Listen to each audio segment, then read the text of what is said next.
Sherlock Holmes, your brother Mycroft sent his regards. Oh, how touching. Perhaps one day he'll do it in person. Look, I just tell you what they tell me. And you've done it admirably. Good show.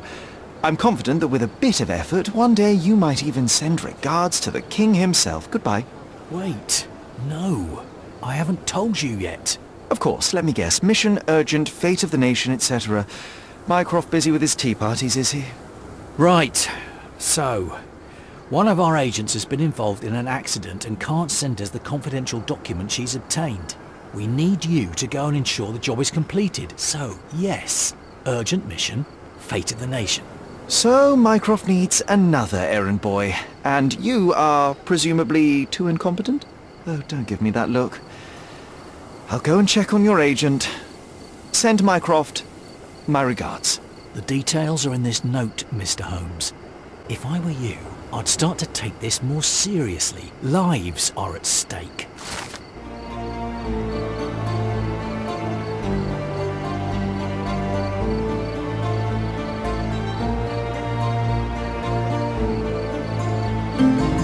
Nothing ever changes. I'm pulled back and forth between my brothers playing all their silly games. Hey, at least mine are fun.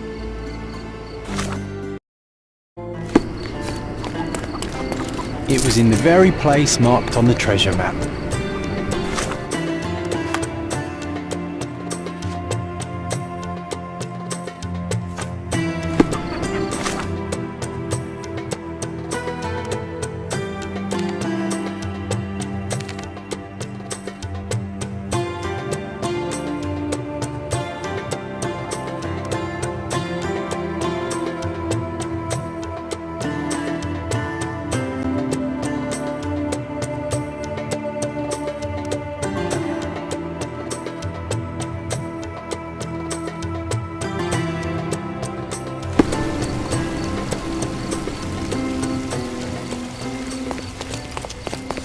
A contest for the guests of Cordona. Find hidden treasure.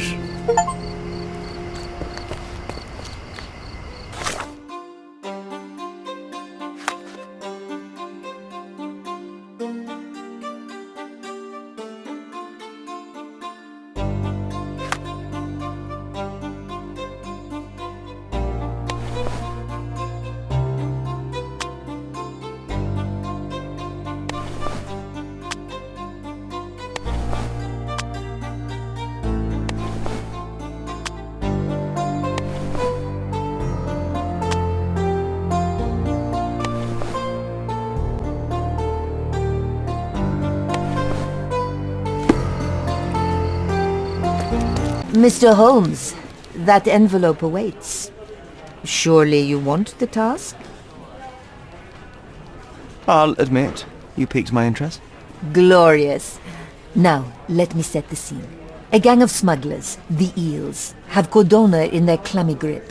The British Empire can abide it no longer. Mycroft insists they be disbanded. But this organization only falls with the capture of their odious leader, Friedrich Panzer. And note well, I did say capture, not kill. Inside your envelope is a map marked with the Eels' warehouses. But alas, we do not know in which Friedrich Panzer resides. So even Mycroft has his limit. Indeed. You must be sure to identify the correct warehouse before entering. Because once one is compromised, the other's occupants will scatter. Here are all the files, and feel free to use the archive too. Again, do not enter the wrong location, nor see any harm done to Friedrich Panzer. Miss Ertl, if you're quite done with the redundant instructions, I shall get to work. Well, that's perfect. Tortured hero lashes out after rejected romance. Tomorrow's edition will be a sensation.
A good choice.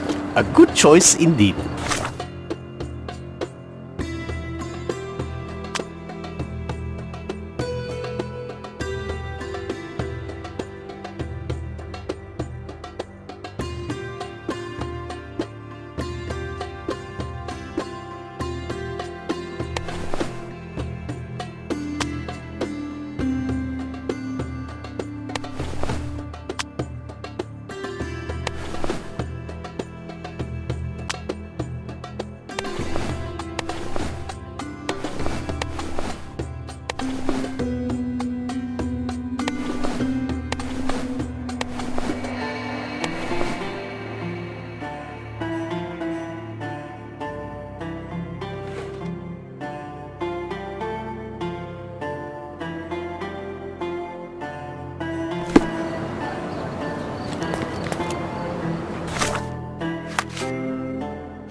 Can I ask you a question? I can't tell you because I don't know.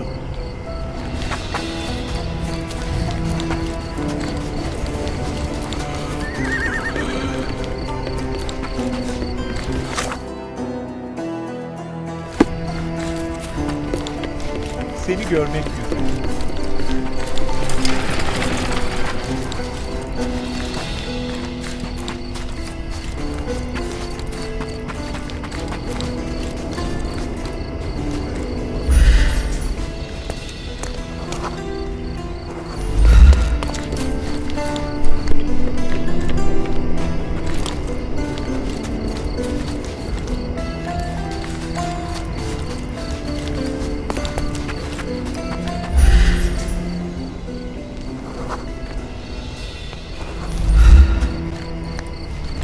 Can I ask you a question?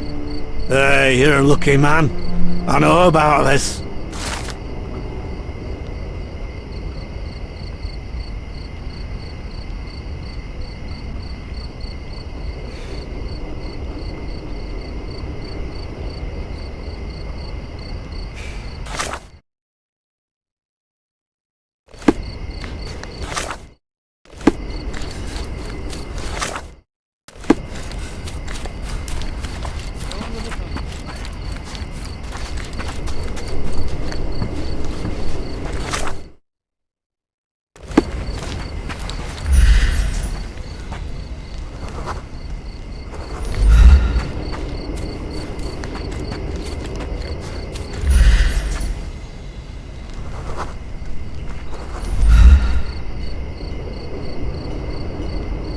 Do you know where I can find Friedrich Panzer? And who the hell are you? You tired of living or just plain stupid? Leg it, you little ratbag. Scram!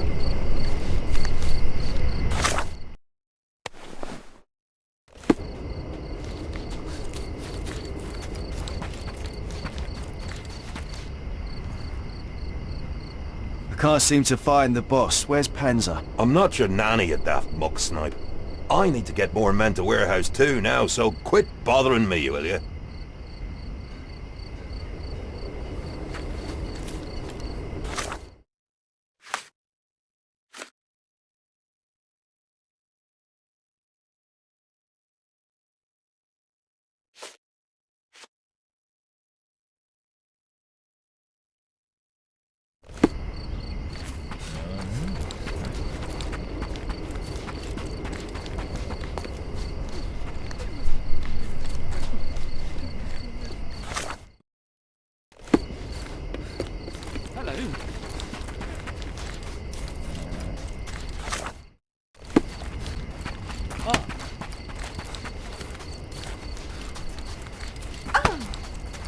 Hey.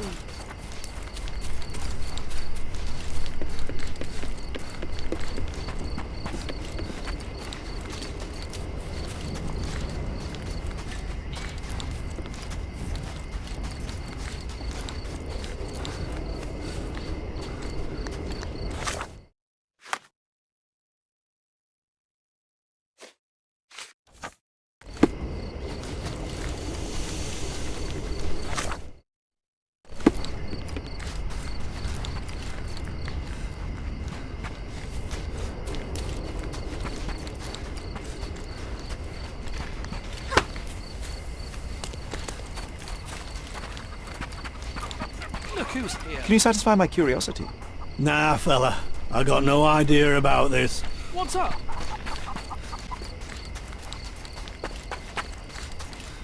Mycroft's informer should be somewhere around here. Try not to mess it up, or you'll blow his cover.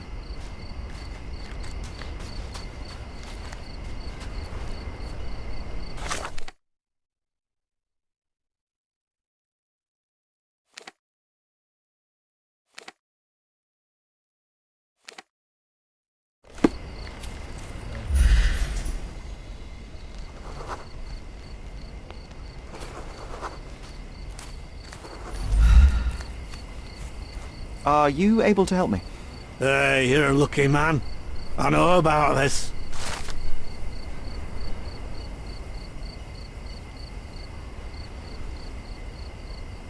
He could have been more helpful, but alright.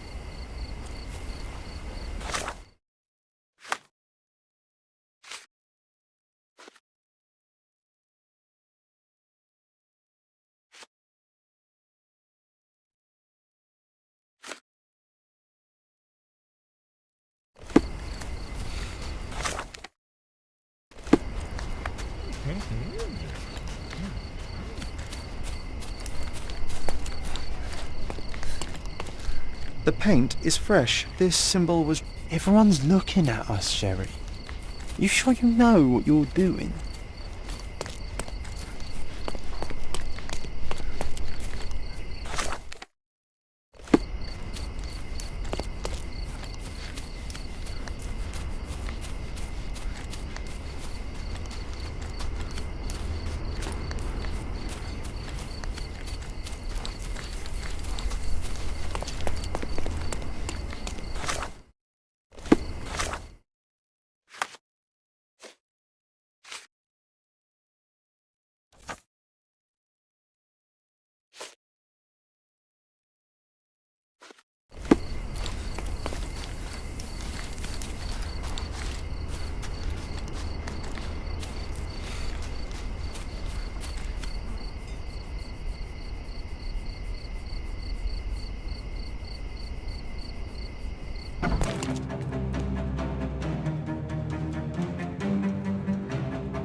Who the hell is that? Get him! No, you killed him!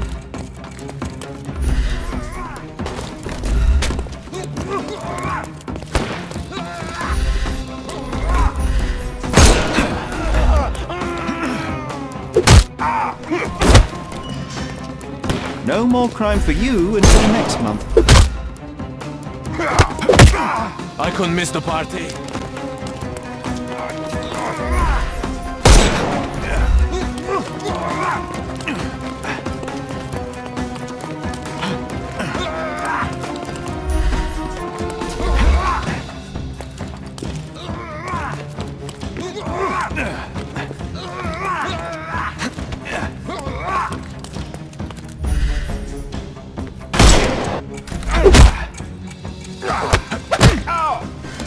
Take a rest, my friend. The snuff's ready.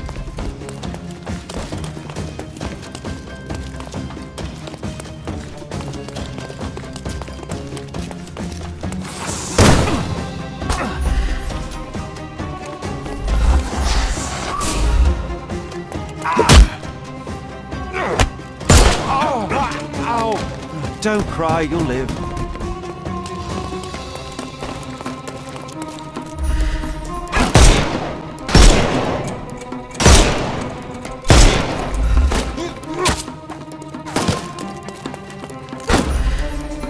Can overcome the bruise now. I'm coming for you. Take a rest, my friend.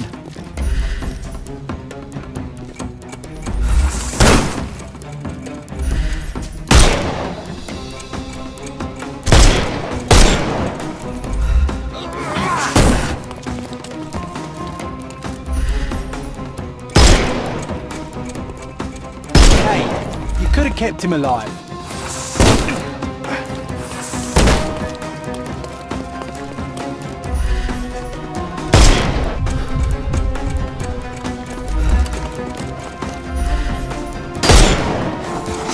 It's all yours now.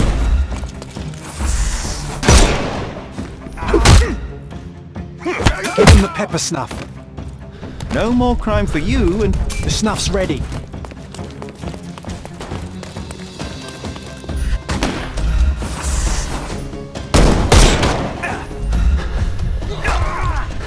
I couldn't miss the party.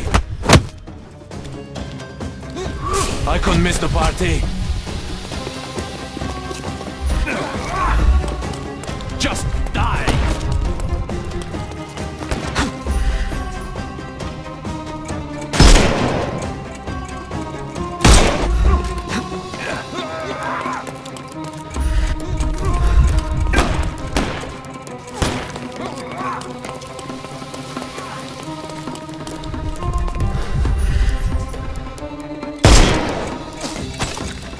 Eat lead!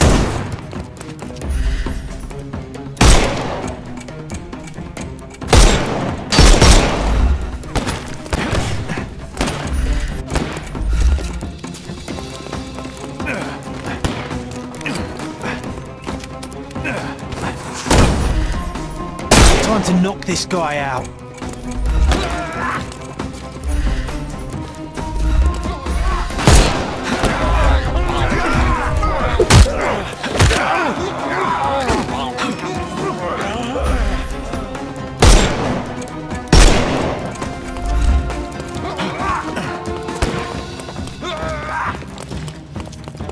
this!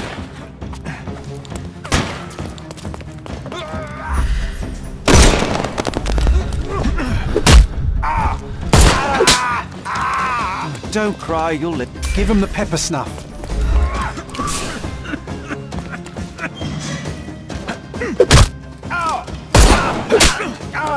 Too simple.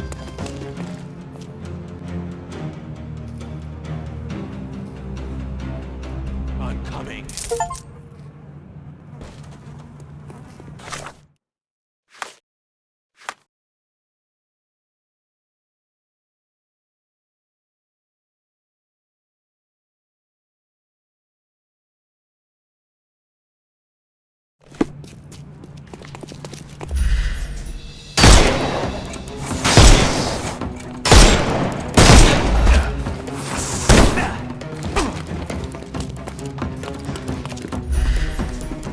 Can overcome the brute now.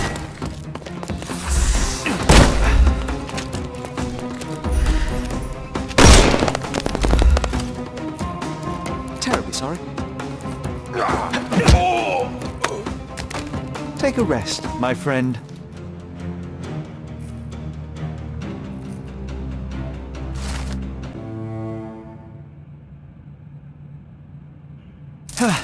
Whew. Panzer is captured, but alive. Now, to report to Miss Sertle. I deduced the location of Friedrich Panzer and was able to apprehend him. So I heard. What a coup. Congratulations are in order. And a new article in the paper. Perhaps sterling stranger squashes smugglers? How kind of you. I'm sure with little more thought you will land on the perfect headline. With a little more thought, you're no writer, Mr. Holmes.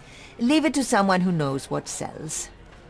Since you're here, Mr. Holmes, how about an interview? Strictly on background? Get to know the real you. Mycroft is rather tight-lipped, as you know. Information is Mycroft's currency, and he does not disperse it lightly. He will tell you a barefaced lie without hesitation if it advances his cause. As for your request, I'm afraid the real me pales in comparison to your vivid imagination. An interview would do us both a disservice. Perhaps it's best to let the mystery be. Now, on to other matters. We have another case for you. Are you interested?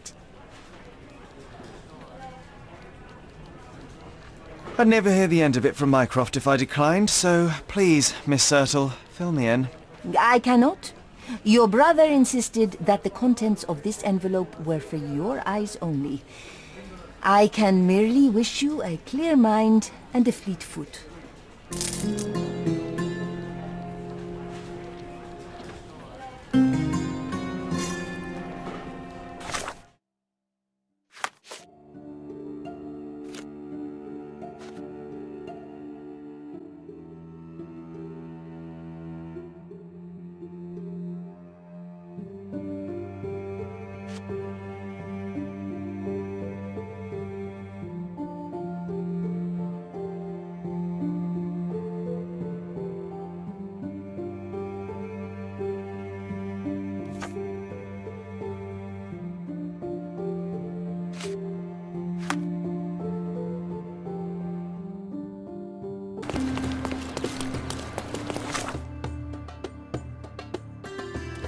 Good heavens!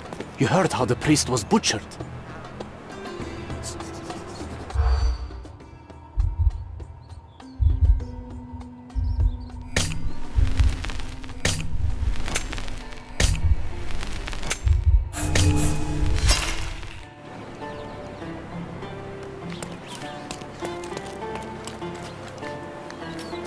Good heavens! You heard how...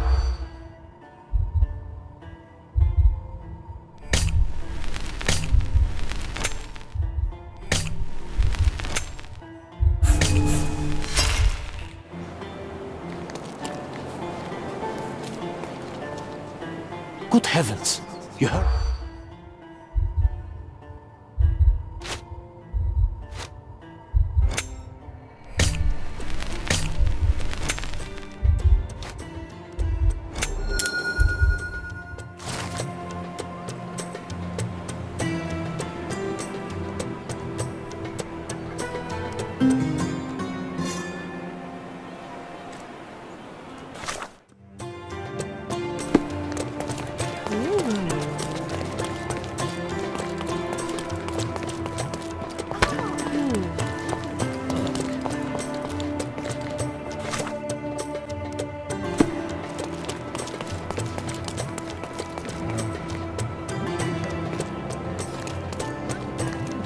Can you satisfy my curiosity?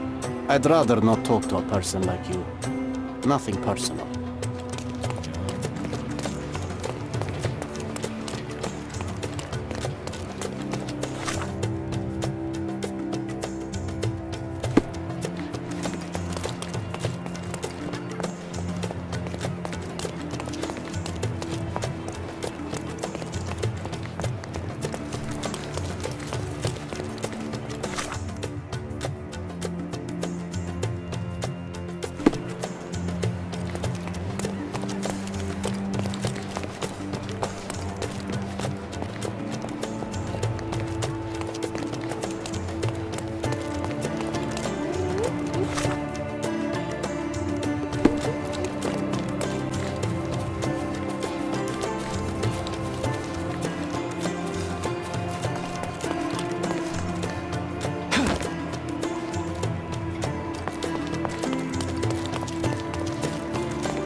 A bit dusty.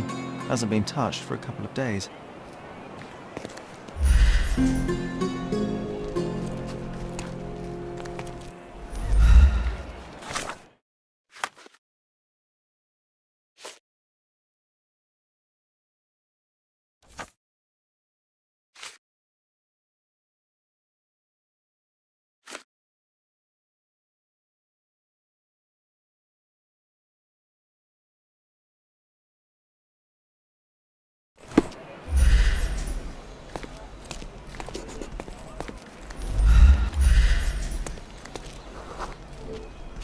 You did wear your favourite boots. Such devotion.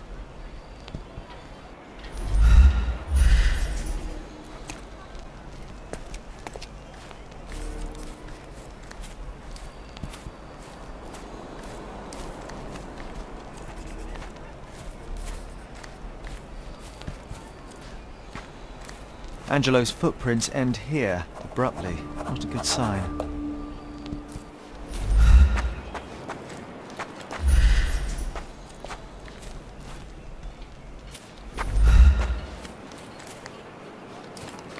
Are you able to help me? I'd rather not talk to a person like you. Nothing personal.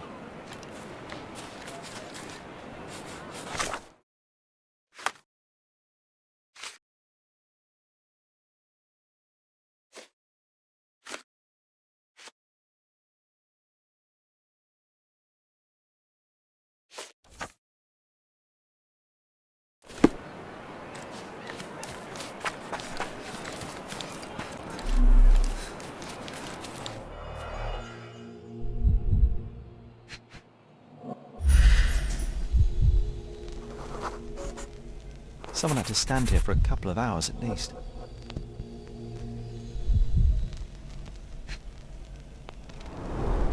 This must have left a grievous wound.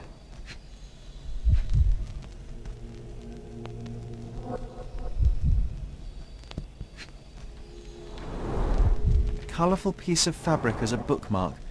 An elegant decision.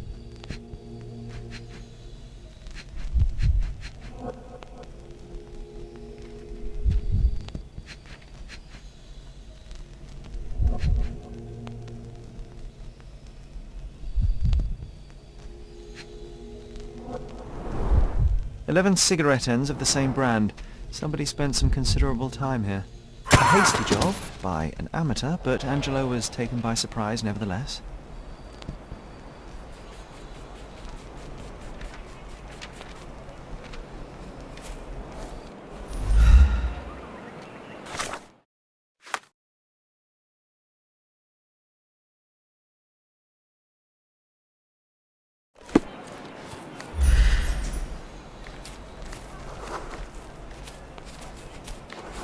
Help me, please.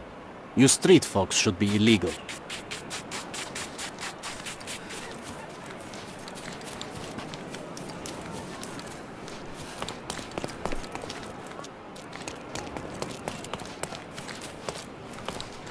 Bit dusty. Hasn't been touched for a couple of days.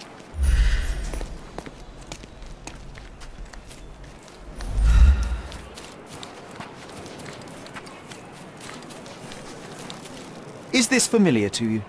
You street folks should be illegal.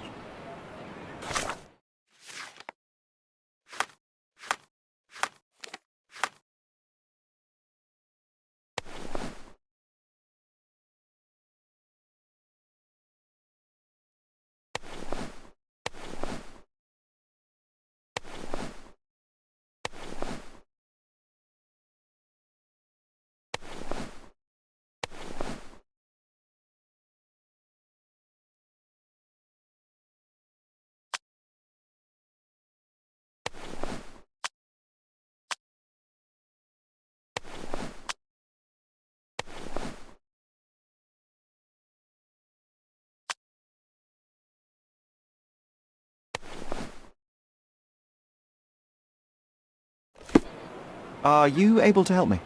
You shouldn't have left your mansion. You won't get any answers from me.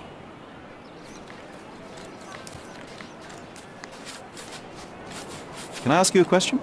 It's funny when someone like you asks someone like me for help. Oh, I am bored.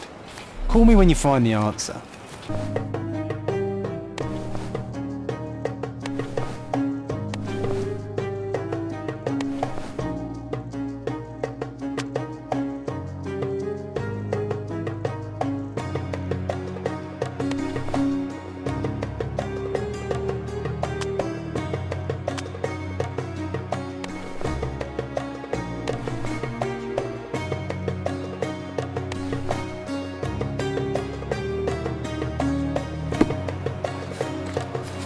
Help me, please. Of course. Let me help.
Green silk, a bit worn and faded, but still an impressive hat.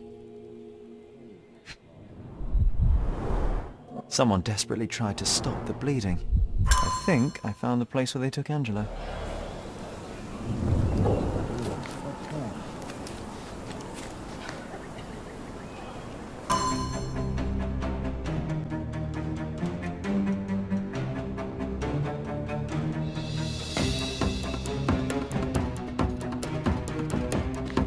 I'm coming for you.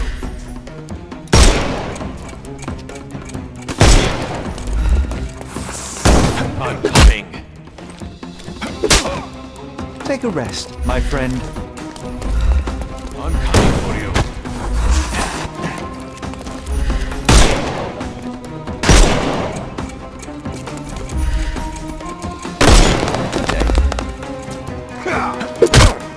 Too simple. I'm coming for you. Eat lead.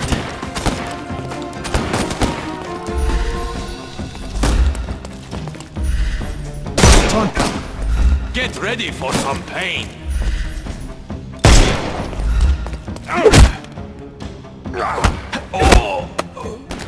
The snuff's red. Give him the pepper snuff.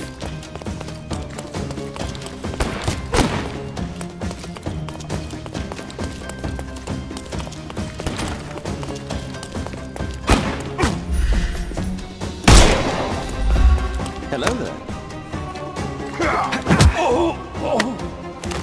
Take a rest. The snuff's ready.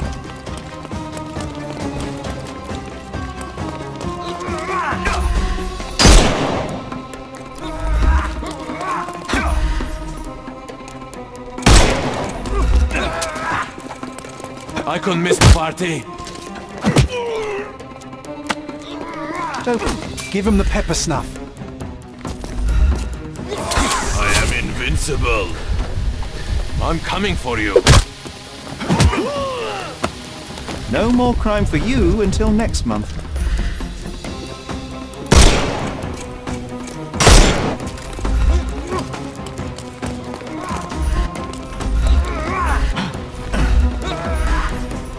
It's all yours now. Go for it.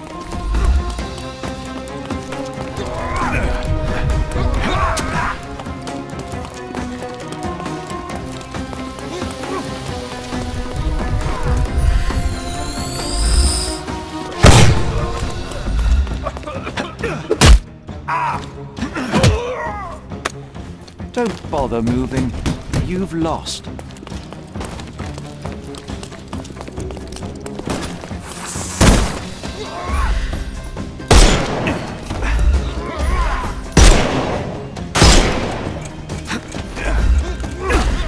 The snuff's ready.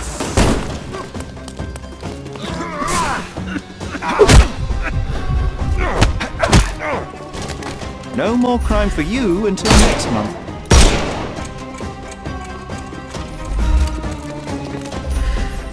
Time to knock this guy out.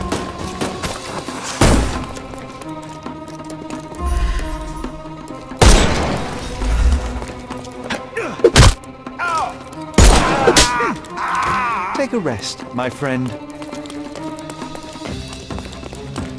Just die.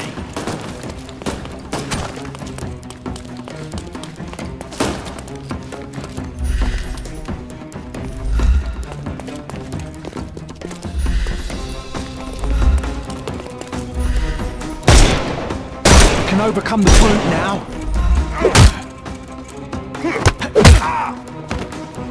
No more crime for you and Give him the pepper snuff.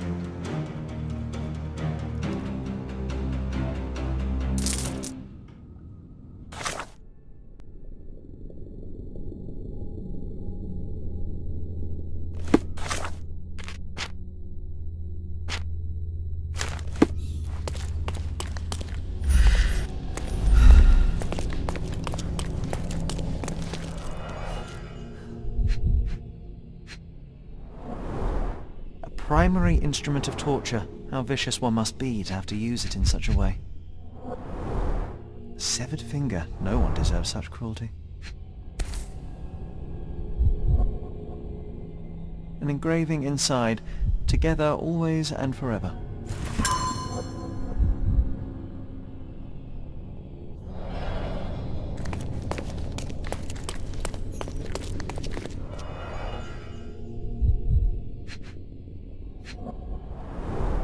Keys of different shapes and sizes. What could you open with these? They were tracking down Angelo.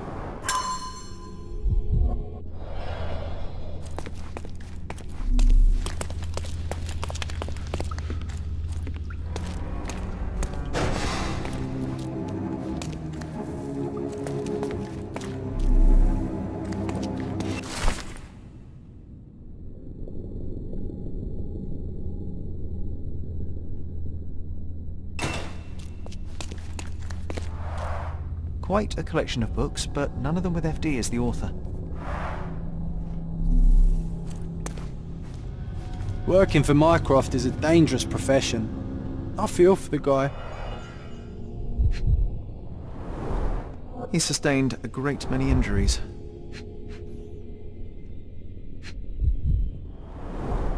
They severed his finger while he was still alive.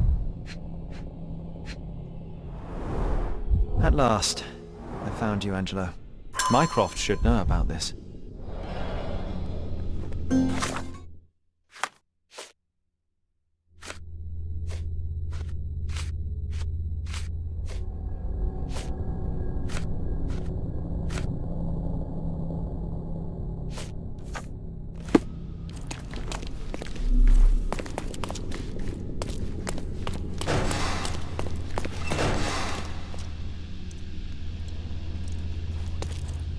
Bloodstains all over the mattress.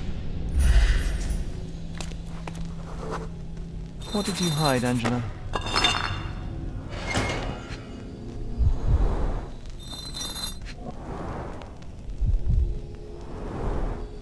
Seems like Mycroft will get the book he wanted after all.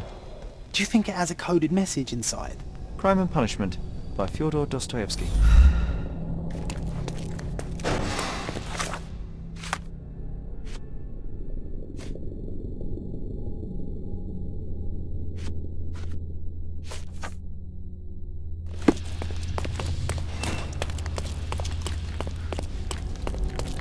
Oh, they got themselves a nice setup in here for a gang.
Ah, the illustrious Mr. Holmes returns no worse for wear. And with a gripping tale to tell, no doubt. While the matter proved rather simple in the end, I'm afraid the details are not for your ears, nor your readers. How very tantalizing. Your brother asked that I collect your report, and a book if you obtained it. Here is my report, and Miss Sertle. He will know if you opened it. I also retrieved the book for Mycroft. Crime and Punishment. Sounds appropriate. More than you may think. Uh-huh. How so?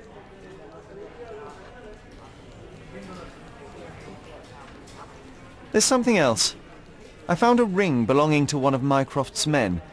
Did he mention anything further? Alas, no. Well, the man was a hero. Protected the secrets of the British Empire. Here, please deliver this ring to Mycroft. I'm sure he'll know what to do. I don't understand. Miss Sertle, I'm afraid neither do I. This is his ring. My Angelo's ring. Angelo Dondolo is your fiancé. My God. Your brother told me Angelo was sent to Roma. What happened? Where is he?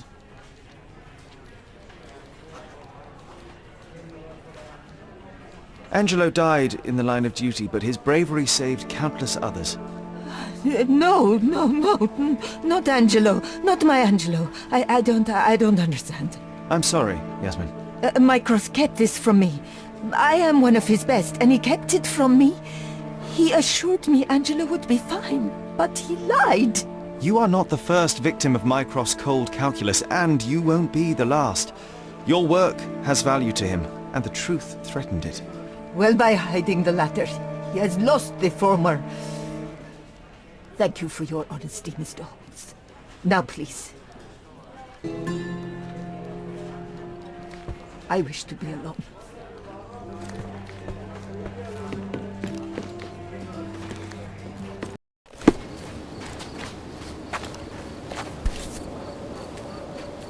"12 zucchini, first ever minted.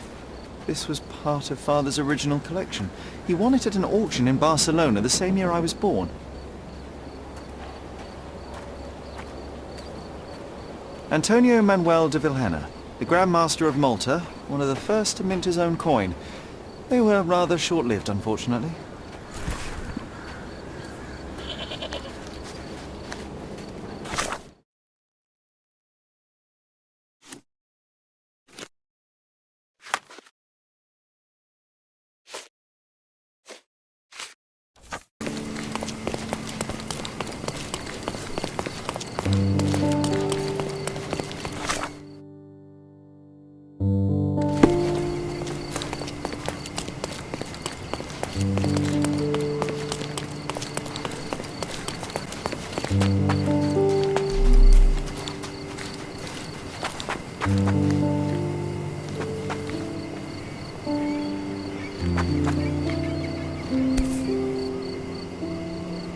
An acture, called asper by the British.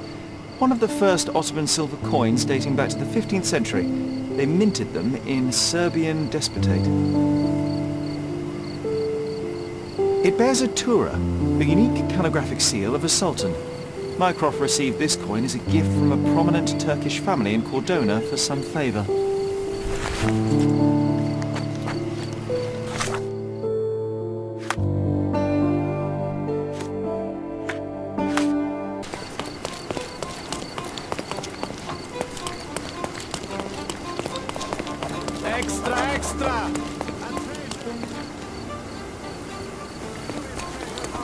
Has been completed. Congrats to the champion, Mr. Sherlock Holmes. Interested in some Cordona news?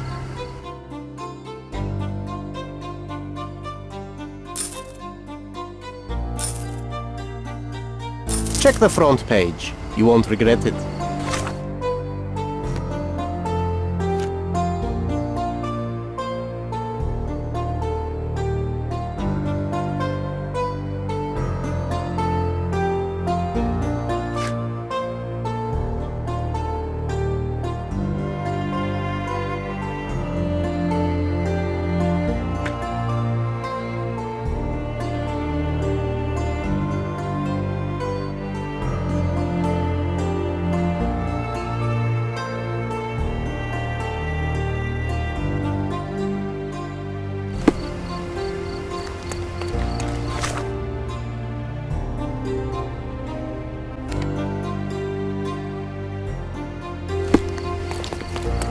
He's even putting up posters, poor man. Losing it may be the death of him. I don't feel well today.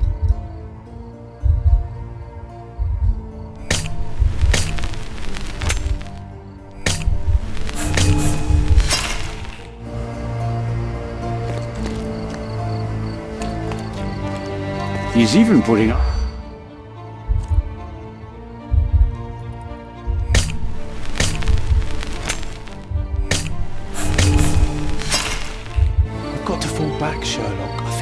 suspicious. Or they were checking you out. He's even putting up posters.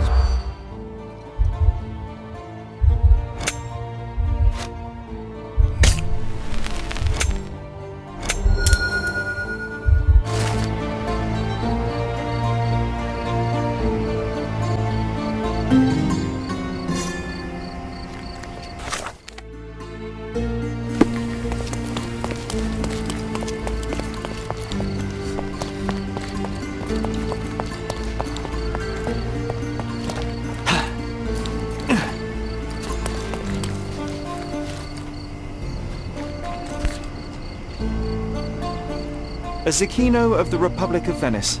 This one dates back to Marino Faliero, who was executed for attempting a coup. Big ambition, poor organization.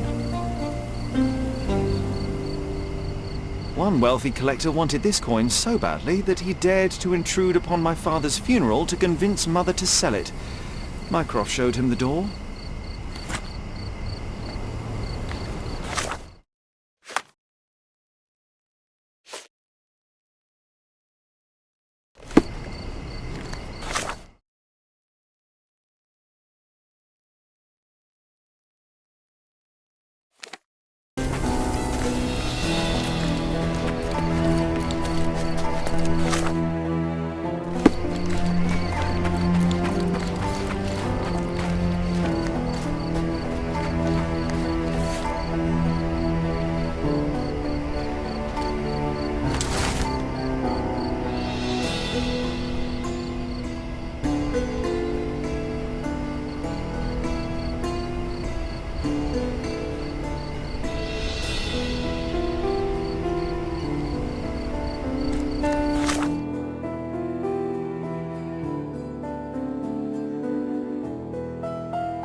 Hey.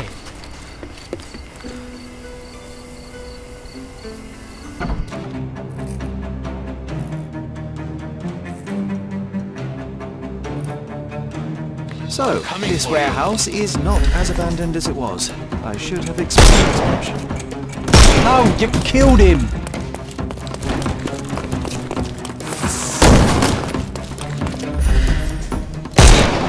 Time to knock. Hey, you could have kept him alive. Oh, you killed him!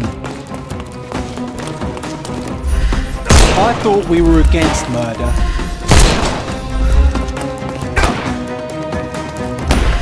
Hey, you could have kept him alive.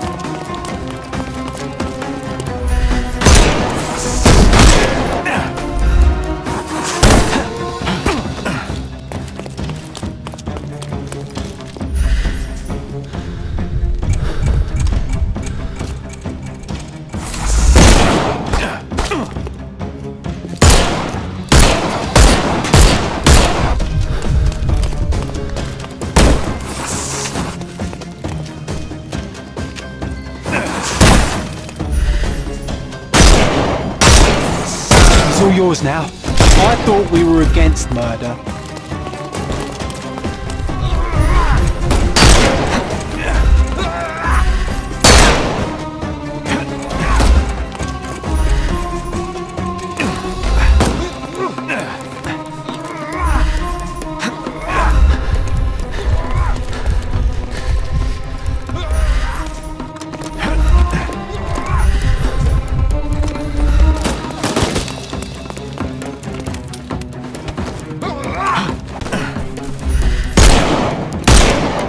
Time to knock this guy out.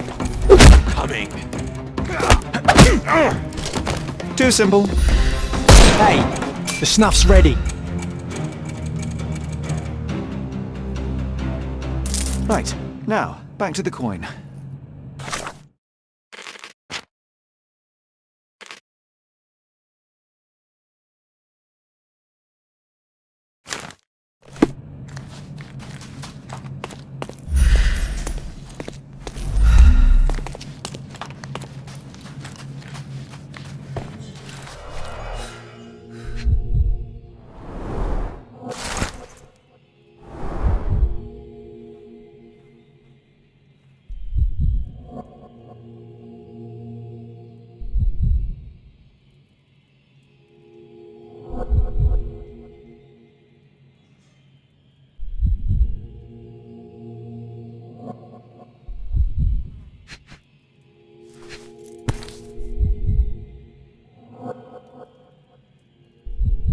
Cordonian mangear, one of the last to be minted from local silver.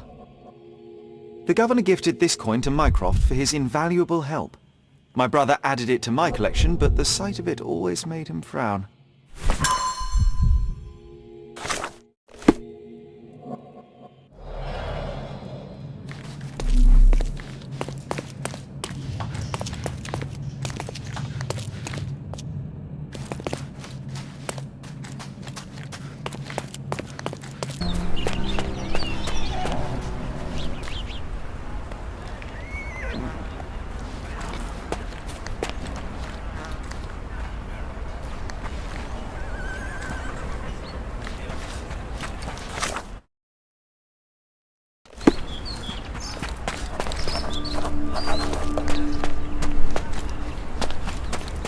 Nice to see you.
A real English double florin. This one is from the 14th century. I think they discovered 2 of them in the River Tyne. No others are known to exist. Mother's shrewd deduction revealed an archaeological El Dorado back in England. This coin was just a part of what she and my father dug up.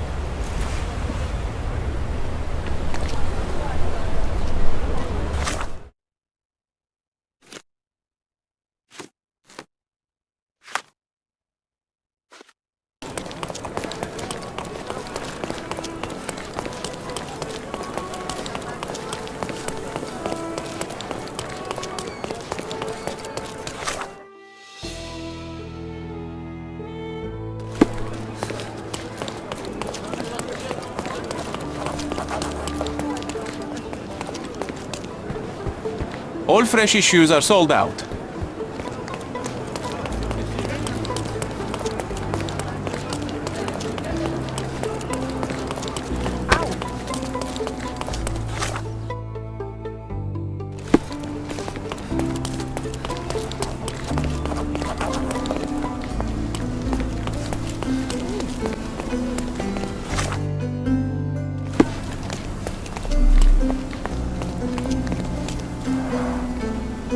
No sign of a hint. The vase was broken recently, though. Perhaps the vandal left some tracks.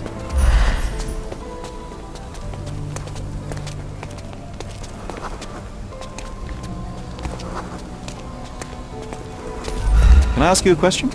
I have no idea, I'm sorry.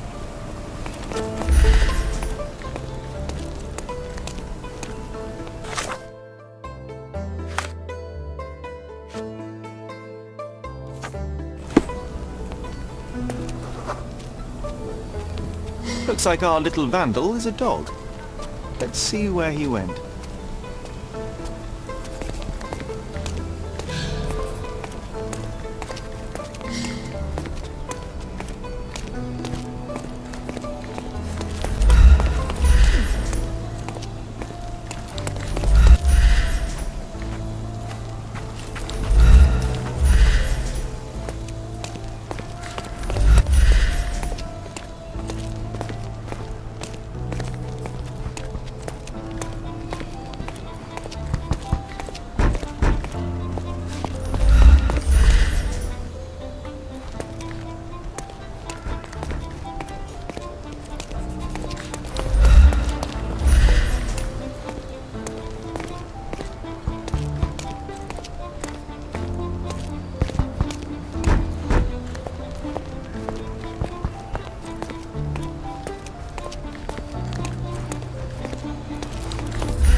May I ask you something?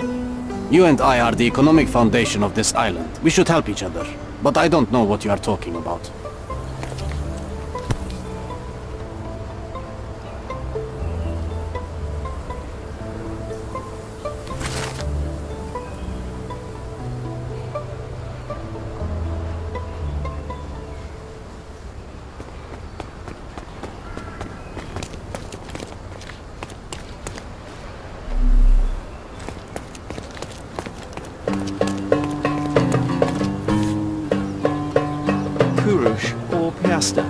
A large silver coin, now replaced by the gold lira. Suleiman II minted them, part of his attempt to revive the failing economy. Kurush, or piaster. A large silver coin, now replaced by the gold lira. Suleiman II minted them, part of his attempt to revive the failing economy. This coin was gifted to me by Mycroft. He told me that he won it in a game of cards, but I can hardly see Mycroft playing, well, anything.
One of a kind, made as a proposal to the British Secretary of State. This design was rejected, and all successive copper coins had a seated figure of Britannia. A British grain to replace the habber on Malta. Mother had a relative in the Maltese government who gave this unique coin as a wedding gift.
Do you know anything about this? I am sorry to disappoint you. Stick to your kind in the factory and get out of the way. Time to check your who, what and what, Sherry. Who are you asking? About what and dress? This is what? Excuse me, just one question. I'd help you if I knew.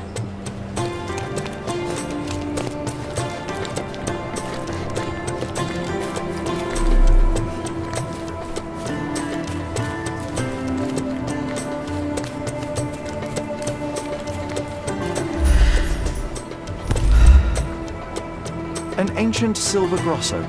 It was first introduced under Doge Enrico Dandolo and quickly became a dominant coin of Mediterranean commerce. Mycroft returned with this coin from Venice. It was a long trip, but I don't remember any stories. Mycroft never talked much about any of his trips.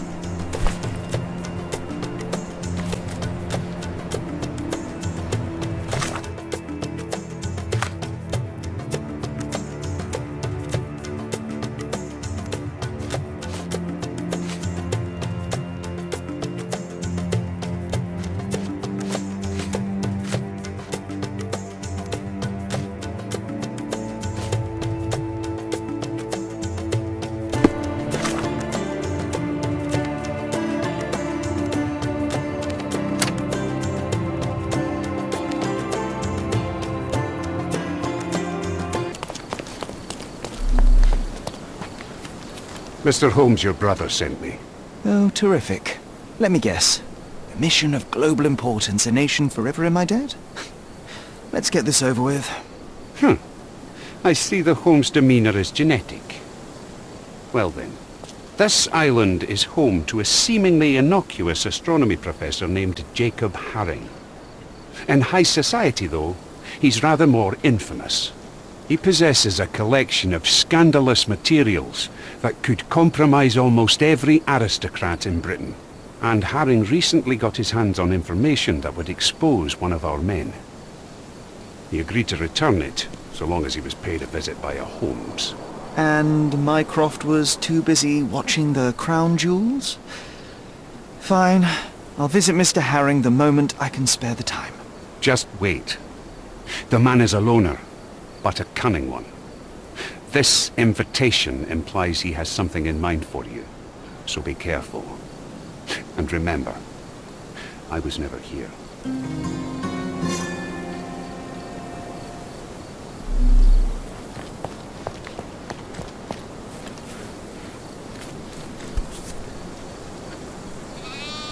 Huh, rarity. I don't remember how this coin got into the collection.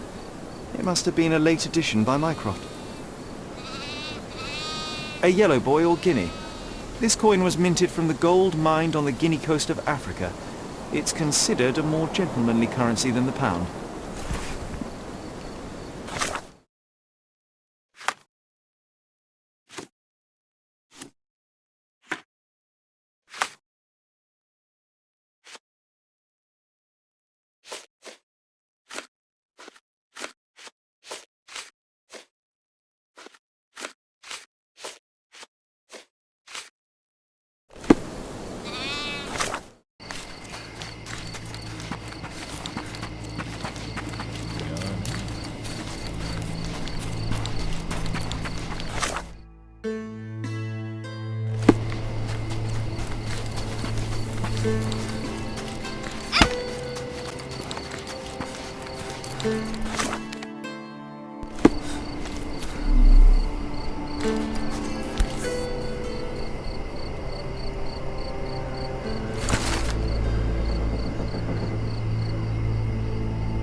Tari.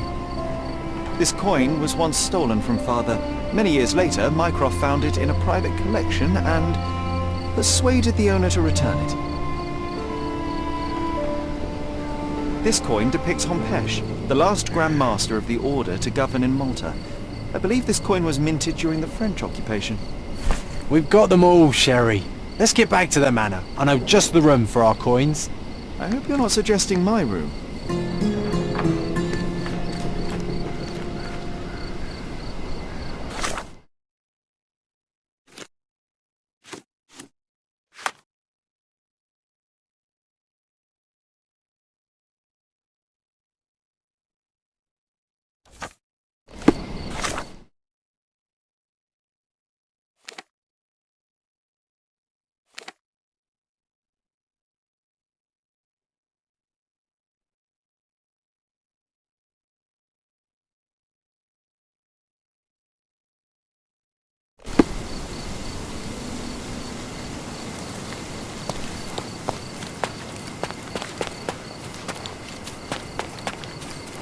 The garden's much prettier, don't you think?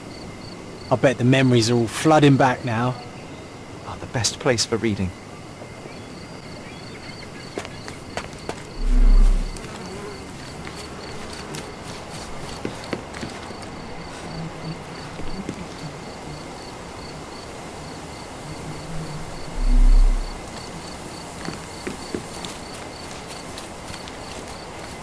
Hey, is anybody at home? Hello?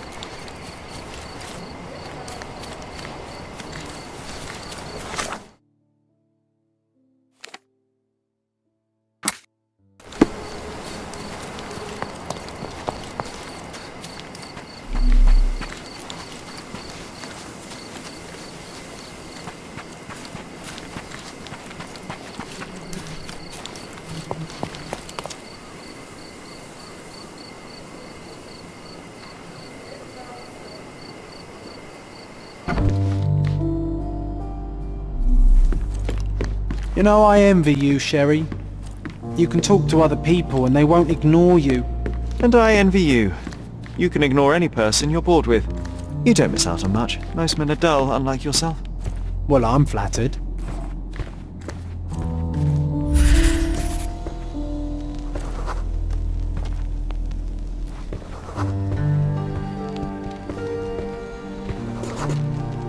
I had a surprise for my mother. You had a shovel with you, John. I was holding an ancient Greek vase, or rather, quite a big piece of it. I remember now, we dug up the vase from Greek ruins here on Cordona, and were eager to show my mother right away. I heard footsteps upstairs a second ago. Wait, do we have an attic here?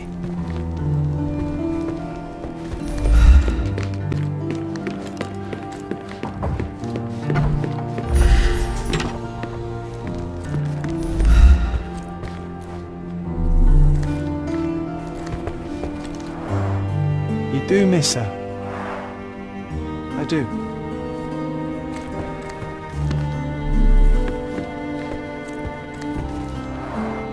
The first chemical laboratory I ever made. I almost miss its elegant simplicity.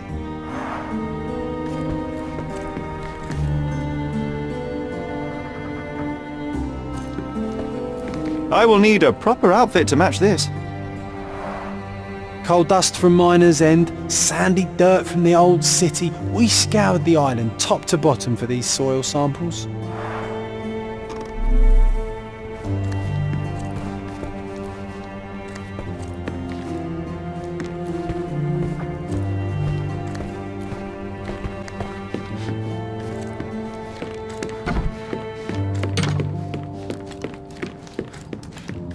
This portrait was painted some time before my father's death. I would guess it's the only depiction of him that remains.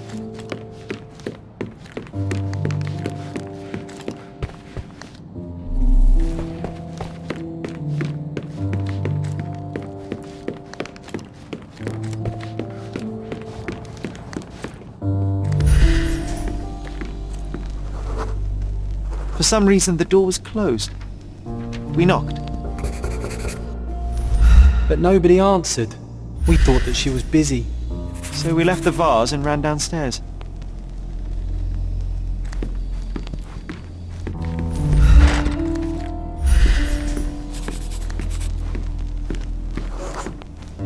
I decided to gather some archaeological tools in order to take a closer look at the vase. But then we heard something, didn't we? Yes. It came from upstairs.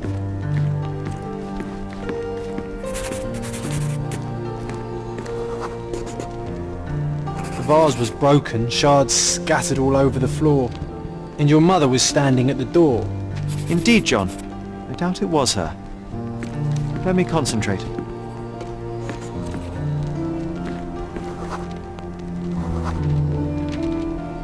Otto Richter was standing there, furious at us. Dr. Richter told us never to disturb my mother when the door is closed. He said she had broken the vase. But we didn't believe him. I bet he smashed it.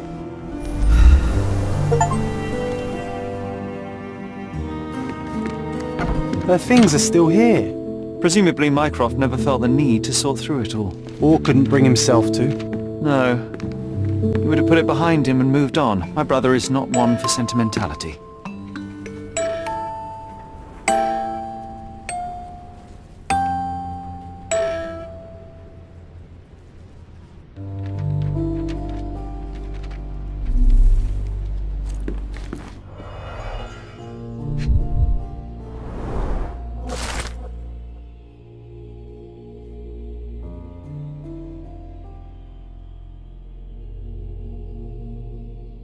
It's a strange feeling to read about my father's death in the newspaper. I can't recall anything except the deep feeling of loss. You were too young. It happened before we even met.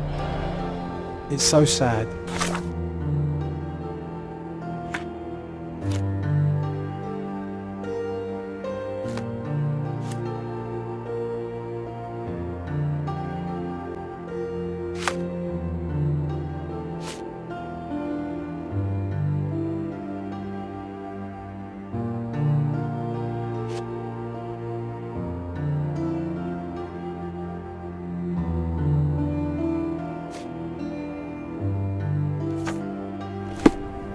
sorry. You're not obliged to be here, Sherry. My mother loved flowers. You can leave They made her anytime smile. you want. I remember we would bring a new bouquet. Look what I every year found! to make her a The White King. That's why we collected all the violet flowers we could find on the island.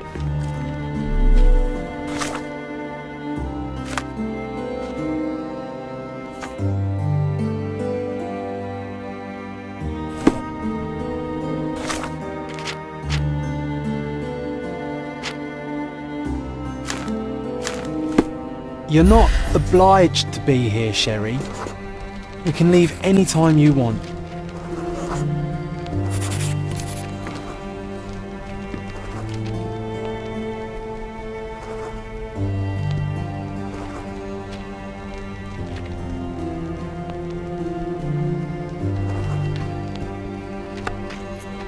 Oh, nice move. You saved the king and checkmated the black king with the rook.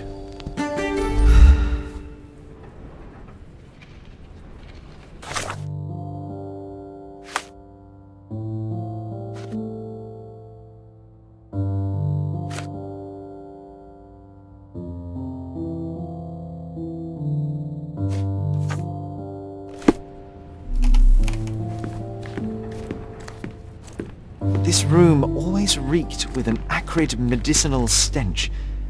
And here is the reason.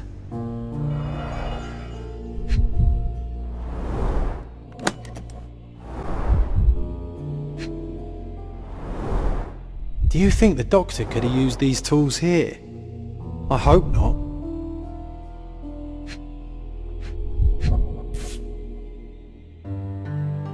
No labels. I doubt it ever had one.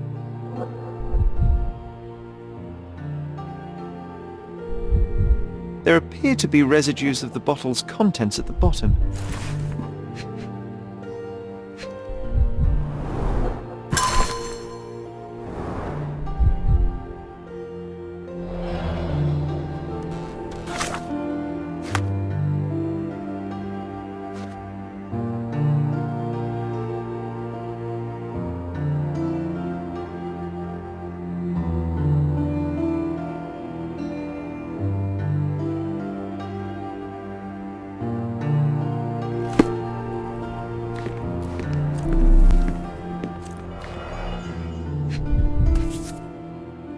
This picture was drawn by my mother. I recognize her hand. There's a date on it, 8th of December, 1868.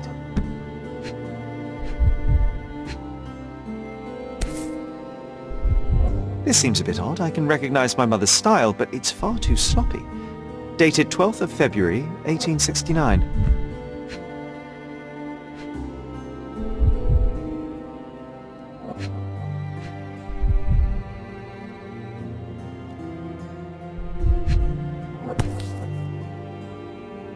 It's difficult to tell what this is meant to represent. There's no date at all.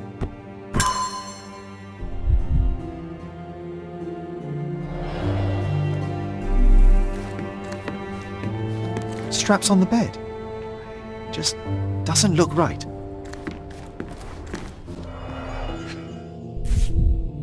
Seems this was the most frequently used medication. 1 dram dissolved in a glass of water administered daily, not to exceed 1 dose in 24 hours, not to be given to children.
Oh, I would love to take a bath right now. Not this one. Surface corrosion suggests it was prone to extreme temperature fluctuations.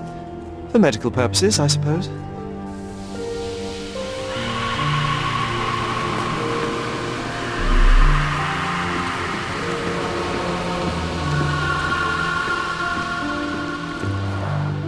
Looks like it was damaged by a blunt object.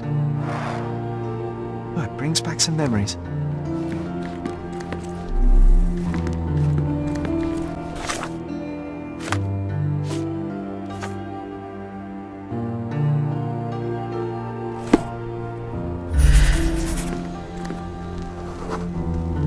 Mother was troubled that morning. Something we did upset her. Dr. Richter tried to calm her down.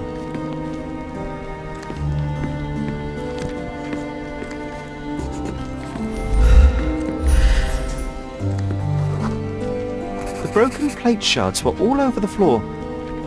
Mycroft had to change his suit as the one he was wearing was completely stained.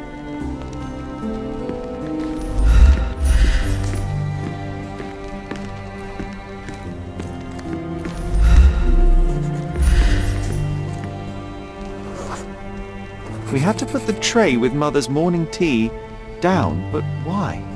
It's starting to ring a bell. I think it happened in the morning.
Don't believe you! Liars! Get away from me! It's not true! It's not real! What? Oh. Everything will be okay, Sherry. I promise. It was the morning of the 9th of April, the day my mother died.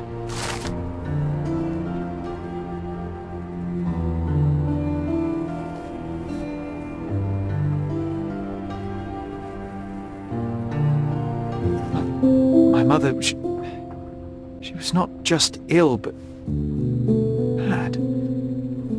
God have mercy. I'm sorry. That explains why you locked the memory away. There must be more, John. That was the morning of her death. I need to know what happened. John! Every time you... I just don't... Please, Sherry, leave it be. Just breathe, John. You know that I cannot leave the last stone unturned. We are so close.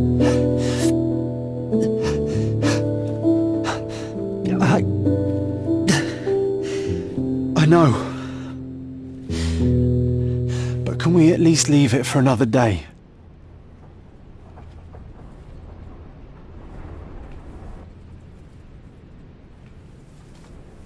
Well, history tells us these memories are triggered by our investigation of other matters. I suspect it could not be forced even if I so desired. Thank you. How are you feeling about all this? Tell me, I'm not the only one reeling.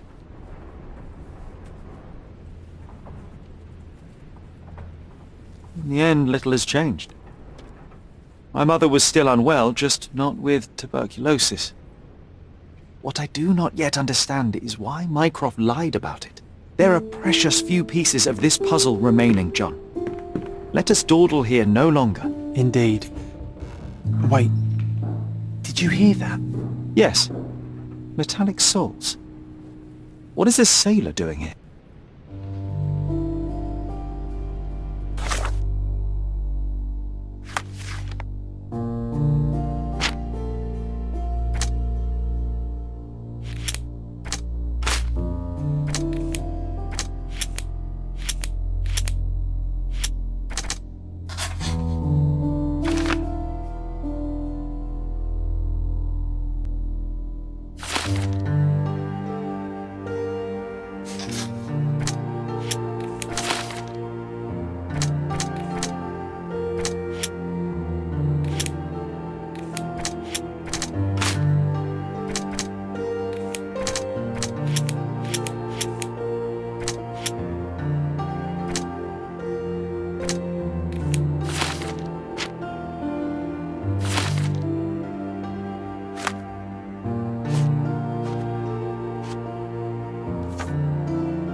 Sherlock Holmes, isn't it?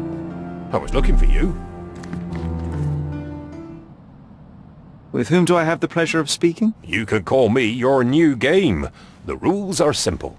I have something for you, but you alone must work out what that is. And that something is my prize, I suppose? You're a fast learner, sir.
I cannot believe that Mr. Vogel has somehow successfully called my attention to his gallery. You're here with an invitation to visit it, obviously. My word, you are fast, Mr. Holmes. Could you explain how you came to that conclusion? Of course. Explanations are my favourite part of any conversation. Hands without any sign of regular physical activity, in contradiction to one who would most usually wear such a uniform. The paint in your hair is pink. I don't know of any military service that paints their ships pink, unless they have launched a new fashionable fleet. A sailor with the soul of an artist? I would suggest rather a gallery employee disguised as a sailor to mislead me. How many artists on the island know where I live and of my passion for deduction? Werner Vogel is clearly at the top of the list. And you've been attempting to conceal something square-shaped within your pocket. An invitation, I suppose. An invitation to Mr. Vogel's gallery. That was remarkable, Mr. Holmes. Mr. Vogel was right about your genius. I think he may have even underestimated you. This is your invitation. Please tell Mr. Vogel that the seed has been planted. He asked me to tell you to do so, if you win this little game. Farewell.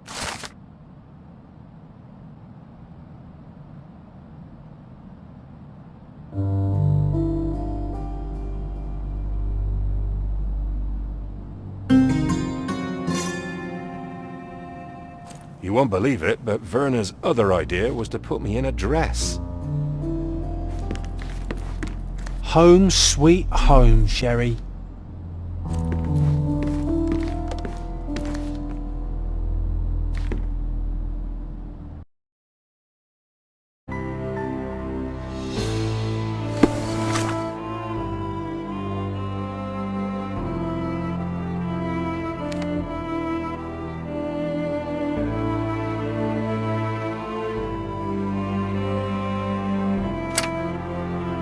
day for a purchase. May your purchase bring you joy.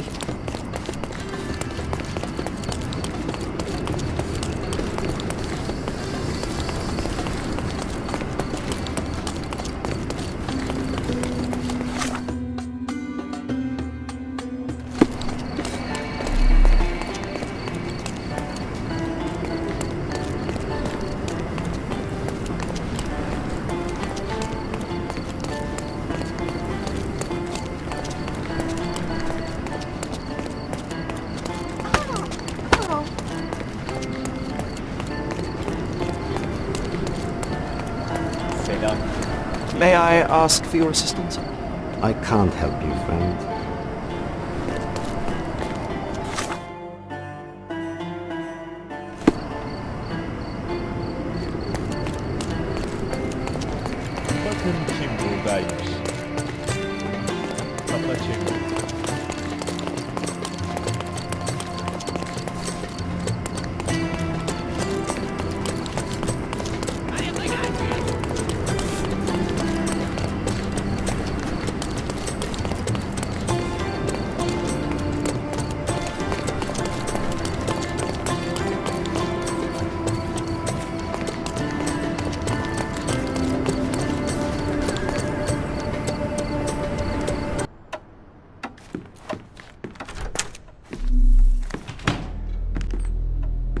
Mr. Holmes, you came! Oh, how kind. Though now, of course, I realize it is because of my game, not the works on display. It needn't be one or the other. Your man's disguise was easily debunked, Mr. Vogel, but I shall admit that you planted in me the seed of curiosity. Ah, terrific! I had no doubt you'd put the pieces together. Let us call it an opening gambit before the real game begins. So, this little game of yours, what's it about? An enigma to solve. A locked area in the basement with no windows found brutally vandalized. I have no clue how it was possible. What about this intrusion? What happened? Last night, I was about to leave the gallery when I heard a noise downstairs. I went to the basement, but I didn't see anything out of the ordinary. It was admittedly a rudimentary inspection. It is not uncommon to get rats down there, so seeing nothing of note, I left and locked up the building. When I returned this morning, alas, I discovered that part of the exhibition had been torched, and there was no sign of the intruder. The mystery being, of course, that all the doors to the gallery were locked exactly as I left them. And the door to the basement is the only entrance? Correct. Tell me you're not intrigued. And this locked area downstairs, what exactly was it? The under gallery. It's always shut, and I'm the only one with the key. Ah, so this is your private collection, not part of the gallery. Oh, no. It's an exclusive exhibition of eccentric pieces. Only a select cadre of artists, investors, and collectors are admitted. Not everyone deserves to have their eyes opened. Well, this matter is certainly within my wheelhouse. This intrusion troubles me. Please take a look around if you're willing.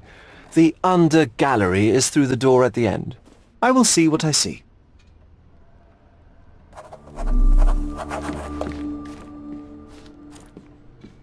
I wish I could show you the gallery under different circumstances, but life is beautiful in its unpredictability, isn't it?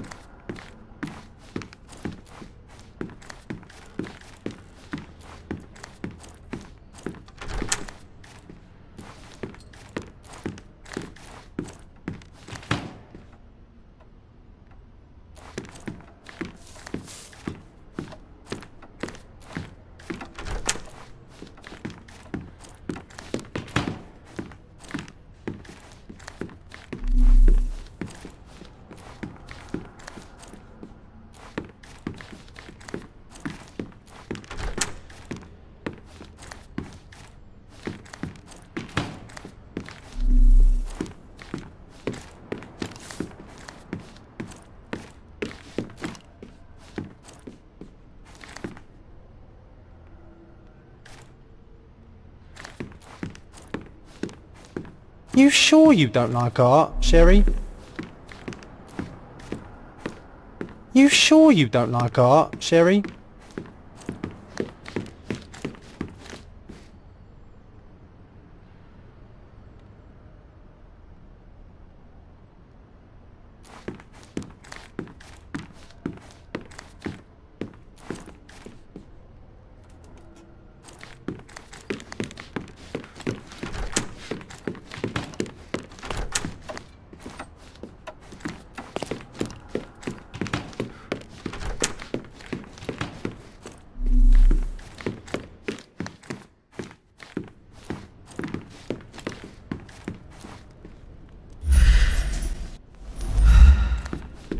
Back home we've got a taxidermist.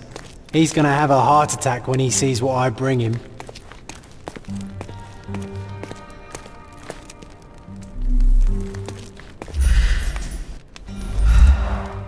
A simplistic attempt at provocation.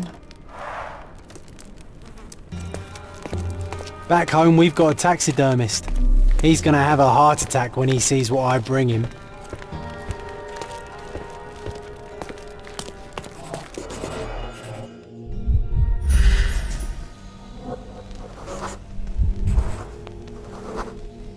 The left step's length is shorter than the right. It indicates that the walker was lame. Old, and hasn't been used for a long time.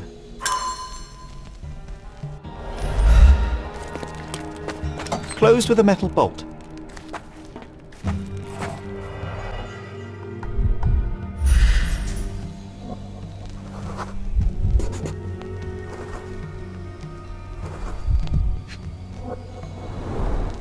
Footprints. Size 9.5.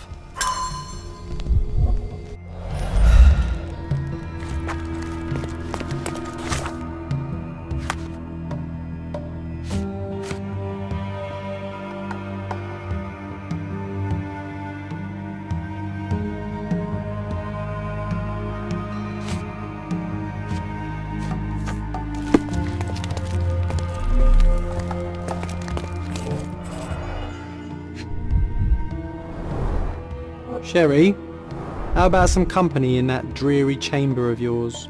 Leave my loneliness unbroken, John.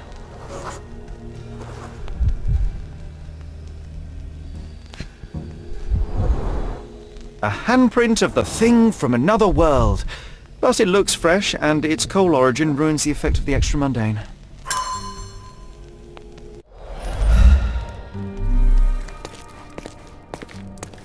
Sodden and mould-ridden. One presumes deliberately.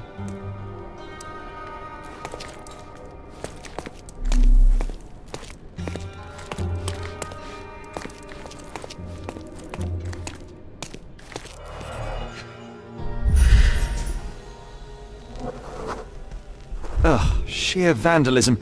Only an ignorant person could do such a thing.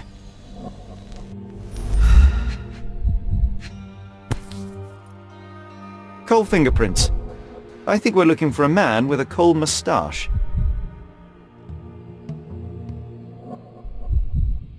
A Maupau butt.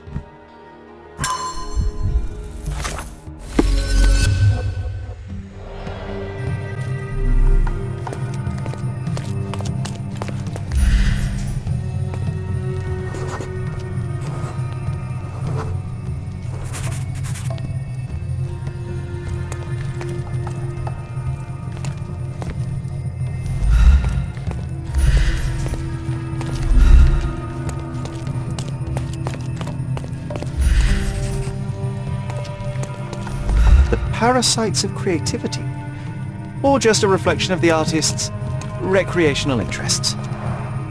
Saturn devouring his sun, of grim composition. Unflinching in its ferocity, yet somehow beautiful.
The intruder entered the basement through the coal chute. He used a magnet to open the hatch bolt. He accidentally pushed a shovel to the floor. Vogel heard the noise. At the sound of his approaching footsteps, the intruder hid inside the coffin. When Vogel entered the basement, he failed to notice anything strange and left without properly checking. The intruder waited until Vogel had left the caravanserai before burning the paintings in Wilde's room, but the vandalism was a cover for the theft.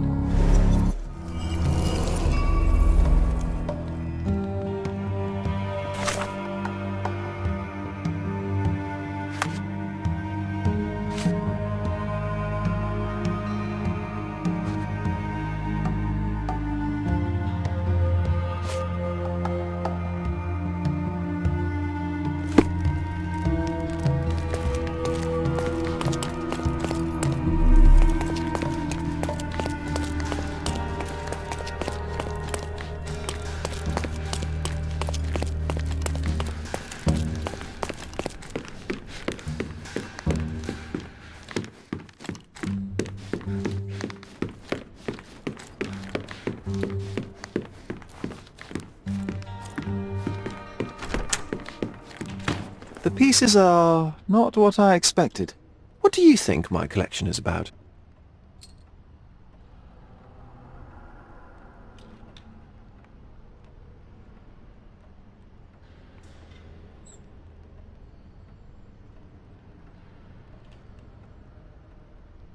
Extravagant paintings have been left to rot in a basement. A commentary on decay and the crumbling of society, correct? I don't know. Well, that's absurd. Of course you know. It's your gallery. There is no one answer, no singular truth, but many filtered through the subjective mind. That forgetting, embellishing, lying machine. Besides, what's wrong with a lie if it makes life more interesting? What's wrong with a lie? It corrupts the ability of others to behave freely and rationally. Men never act freely and rationally anyway. It matters not what is or isn't in the end. The only important thing is how you feel. And I simply want to feel and consume as much as I can. Don't you? Feelings are simply one's animal ancestry trying to wrest back control of the brain. I try to avoid the distraction. You try not to feel, even in a place like this? None of it moves you? To be frank, I struggle to maintain even a whit of interest in art. But Mr. Holmes, it is joy incarnate, mankind's greatest achievement. Mankind's highest achievement above all others is objective and rational thought. I see then why you dislike art, for it means whatever you want it to. Or perhaps, Mr. Vogel, I was lying. Aha.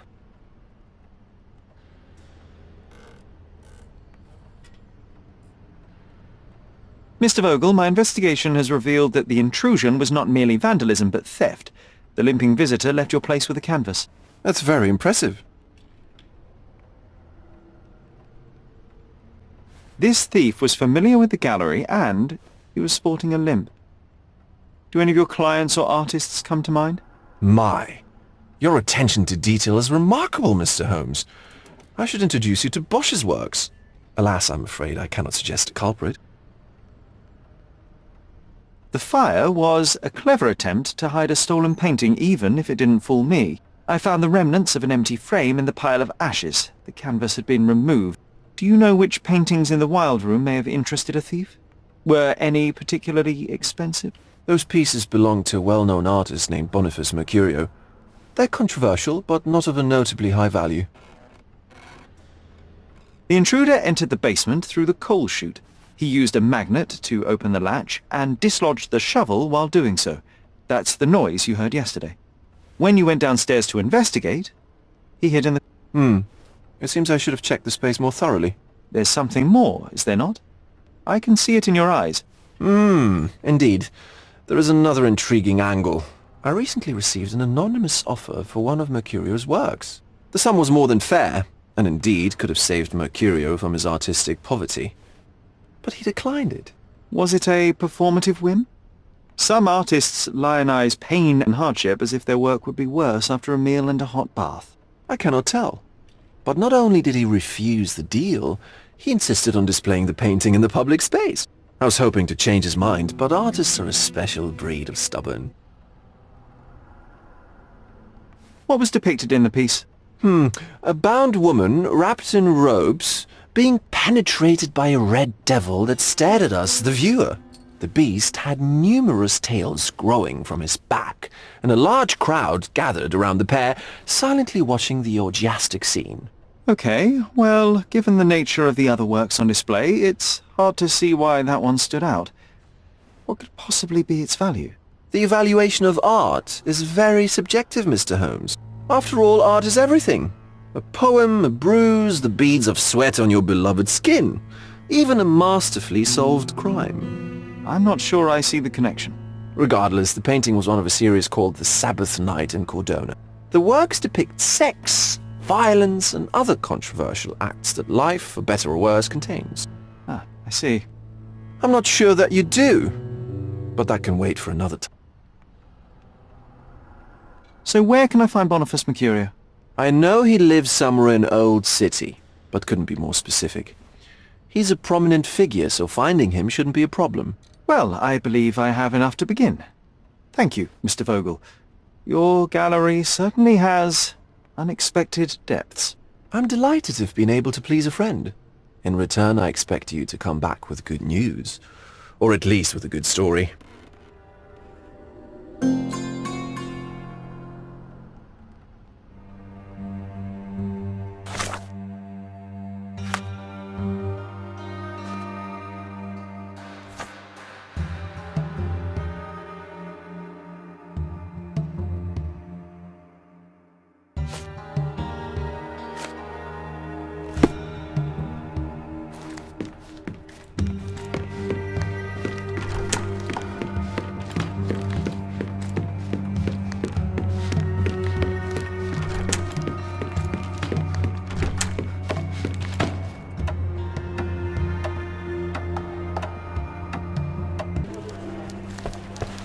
I wish to be alone.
Can you satisfy my curiosity?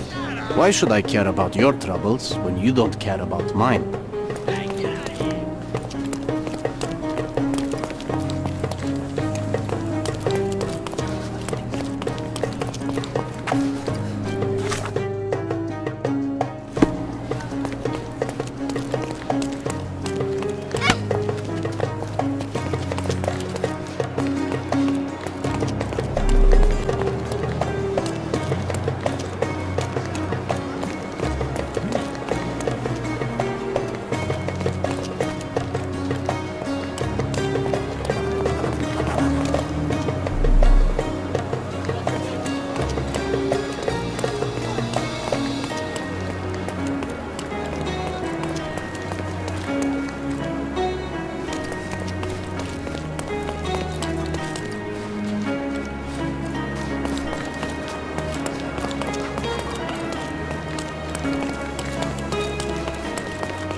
Excuse me, young man. Where do you think you're going?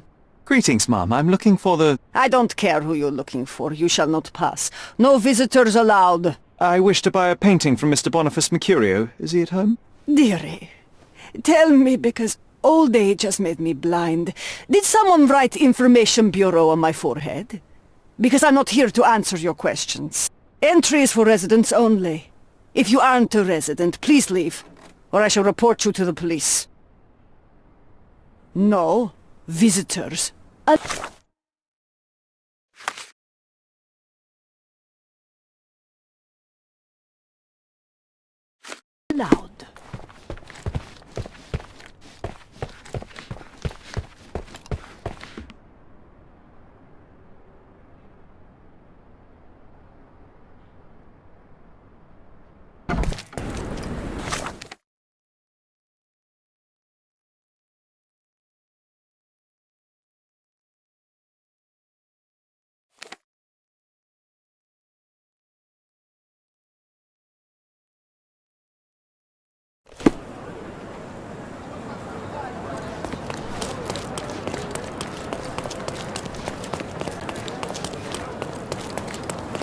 Don't miss out on my un... Let's pick something that suits you.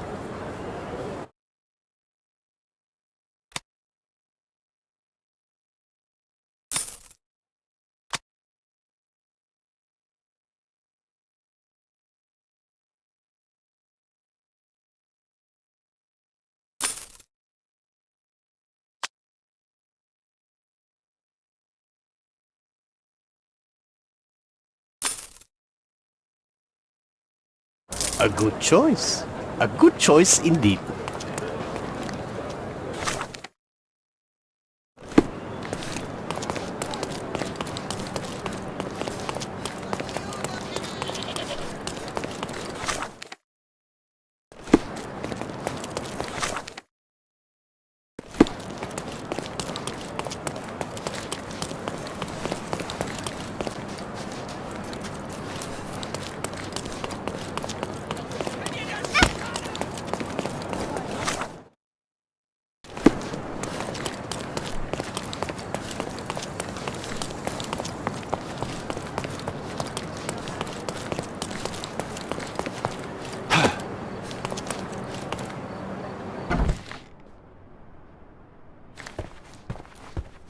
Boniface, sweetie. Is that you? Ah, old age does terrible things to one's sight. I didn't recognize you at first. How are you, Mum? I'm ashamed to admit that I've lost my key. Do you have a spare? For heaven's sake! How many times will you lose that key of yours? Of course I have a spare. You artists all live in your own little world. Please, accept my thanks. I would rather accept your rent. You promised to pay me several weeks ago, and I'm still waiting. I will pay you, I promise, very soon. You'd better do, my dear. Or else I'll just change the lock. And I won't fall for those cow eyes.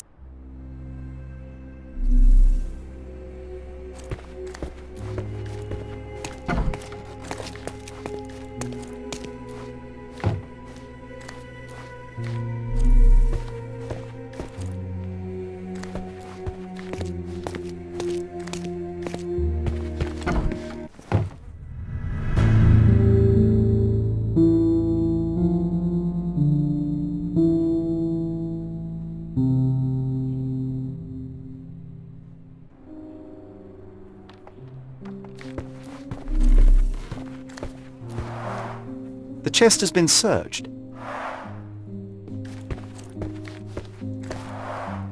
Red skin, tails on the back, reminds me of Verda's description of the stolen painting.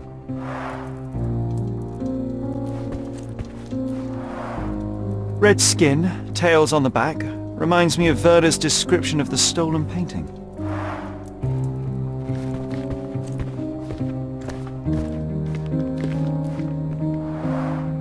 Aunt May whiskey, brandy bucks.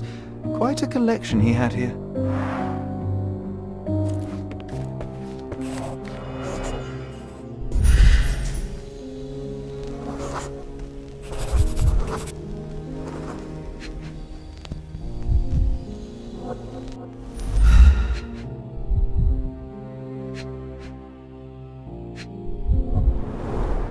It appears the wine was truly awful. Despite the overall tendency towards mess, you cannot sit with the drawer pulled out like this. Someone left it after searching. I wonder where he got that fancy camera.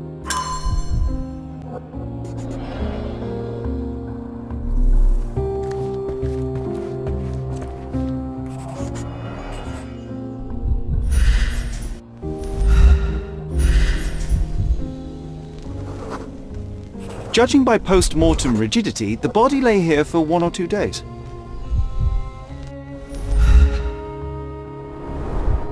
The wound is precise. It was inflicted by a razor or a knife.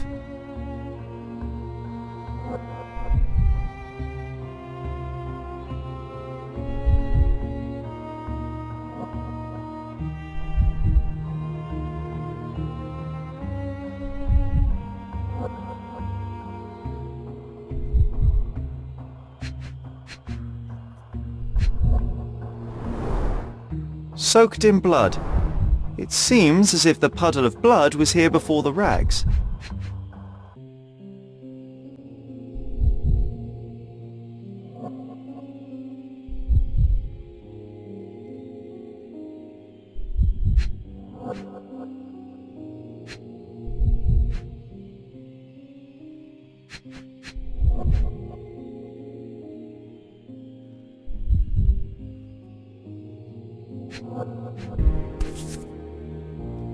A normal kitchen knife.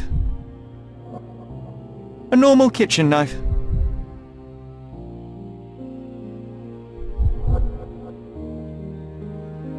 Could be the murder weapon.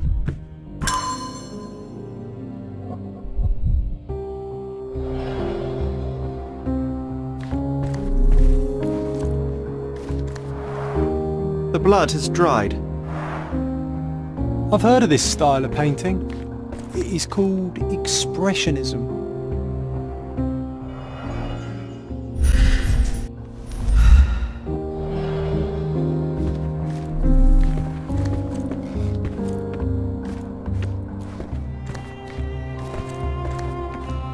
Don't look at me like that, Sherry. I will not touch that dirty floor.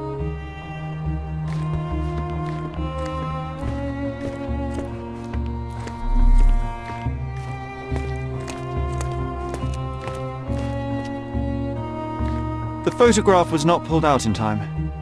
Such a waste of material. Look at this, John. Isn't it our stolen demon?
not even trying, Sherry.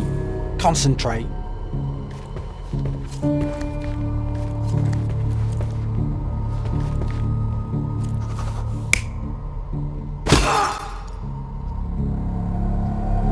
Mercurio was developing photographs when the intruder snuck in. Mercurio heard him coming. While the thief was searching the chest, the painter ran towards him with a bottle in his hand. He smashed it across the thief's head. The intruder had no choice but to defend himself, and the weapon of opportunity happened to be a kitchen knife.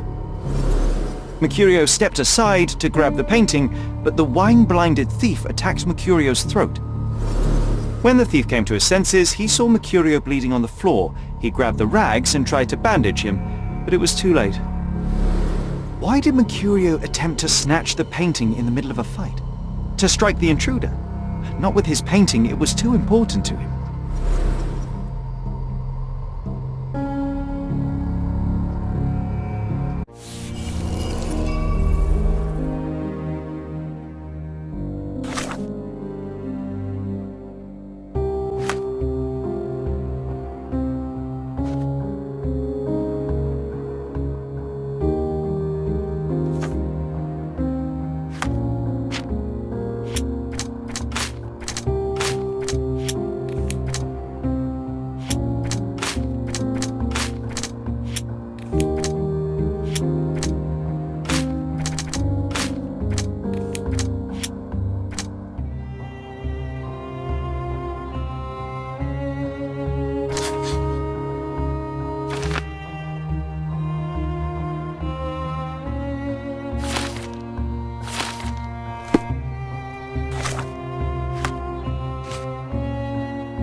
It's time for some chemical magic, John.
That doesn't look like the painting we need, Sherry.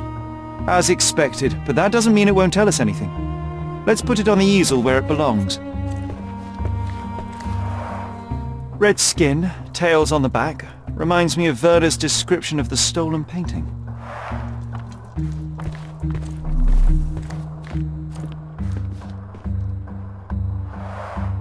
I guess this is his most ordinary painting. Spot the two differences, John?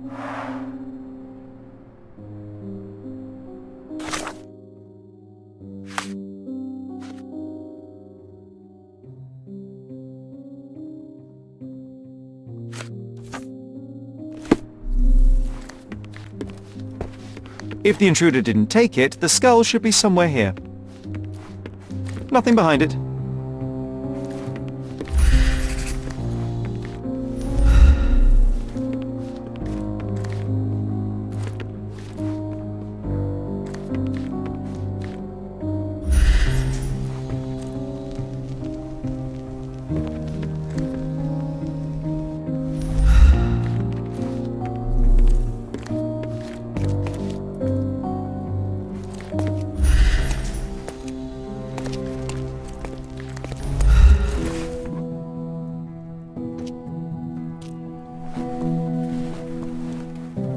Monster was actually a man.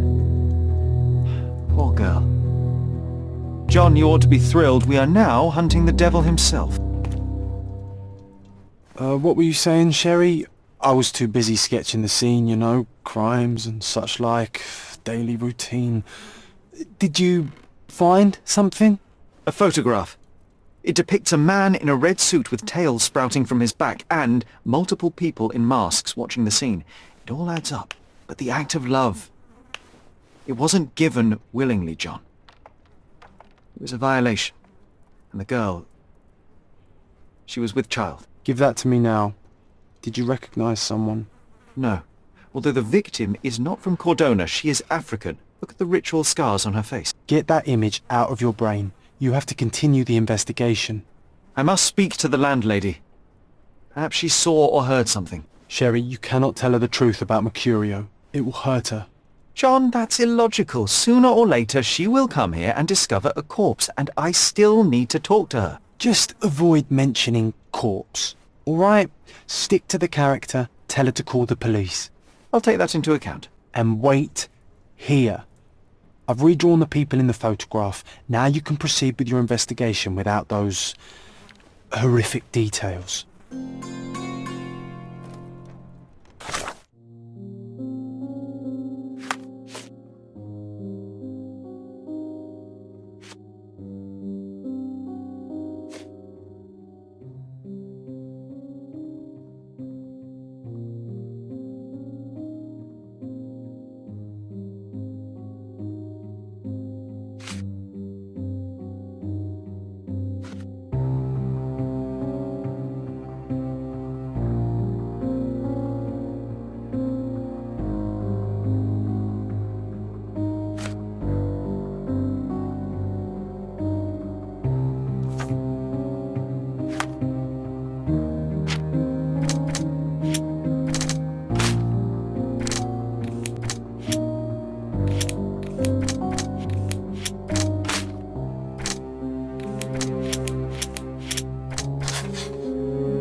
What's wrong, dear? You look like you've seen a ghost.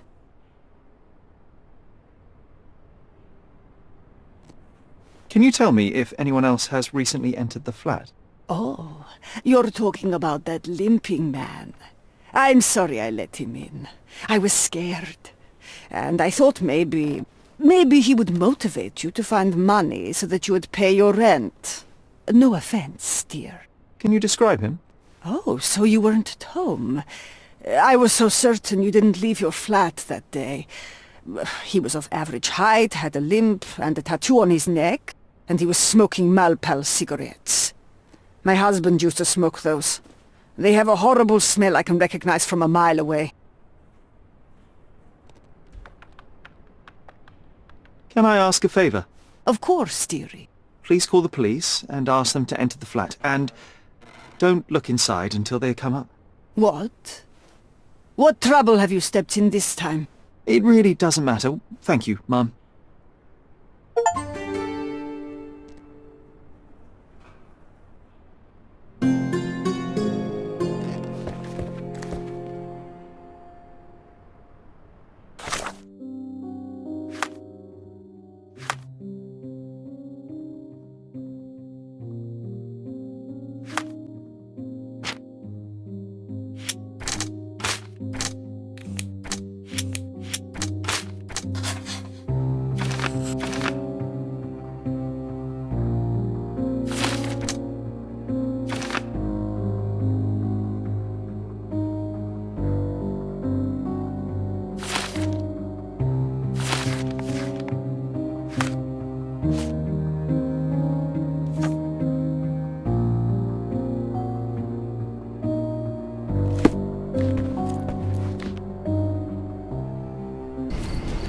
Can you satisfy my curiosity? I don't think I'm rich enough to talk to you, sir.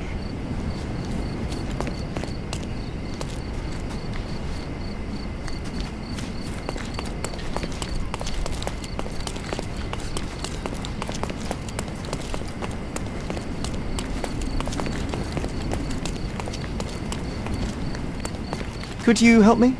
Money can't answer your questions. Eh? Live with it.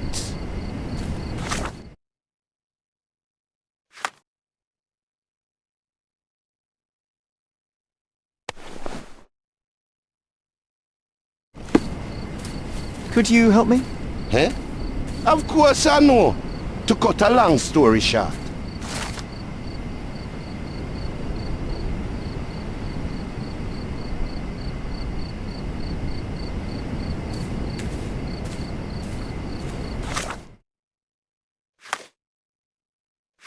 Did you hear another sailor?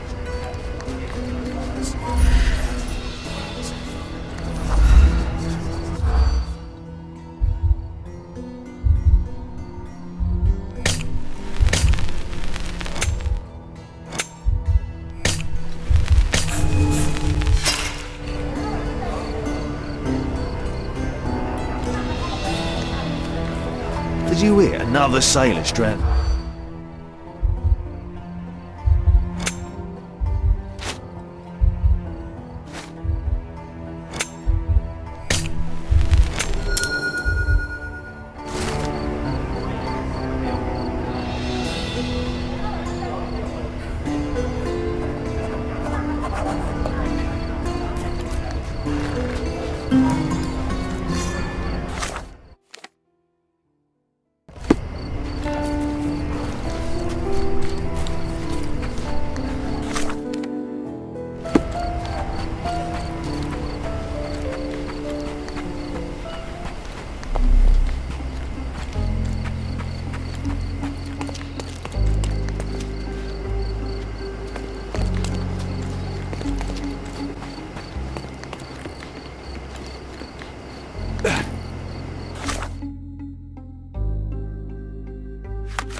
Beasts!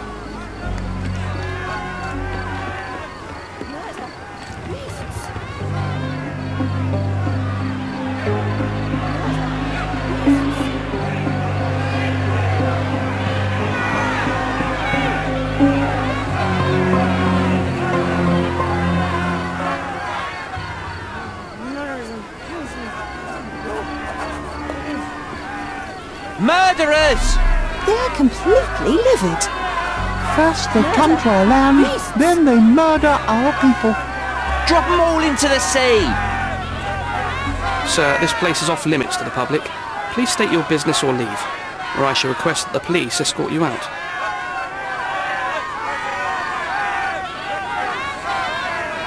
My name is Sherlock Holmes. I'm a private investigator. I'm looking for a witness for a case. A private investigator? Really? Even so, you're not authorised. I can't let you in. And you are? I'm Ronald Harlow, here to handle the refugee situation on behalf of City Hall. I'm the acting supervisor here, so I have full authority here to ask you to leave, or I shall order the police to detain you for trying to pass the blockade. Please, step back.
What about the murder that this crowd keeps shouting about? It's mere assumption. I assure you that the situation is under the police's control. I know you want to deal with this in the right way. You are obviously a professional and a responsible person, but you clearly have never handled a situation like this before. I am handling it, Mr. Holmes. Don't question my capability here. And tell me how you do it. You can't even calm this gathered crowd, and as for the police, they're not quite managing it either, are they? You consider yourself a problem solver, but until today, you've been solving problems sitting at your desk in a dark corner of a city hall room. Here, you need a more practical. What are you driving at, Mr. Holmes?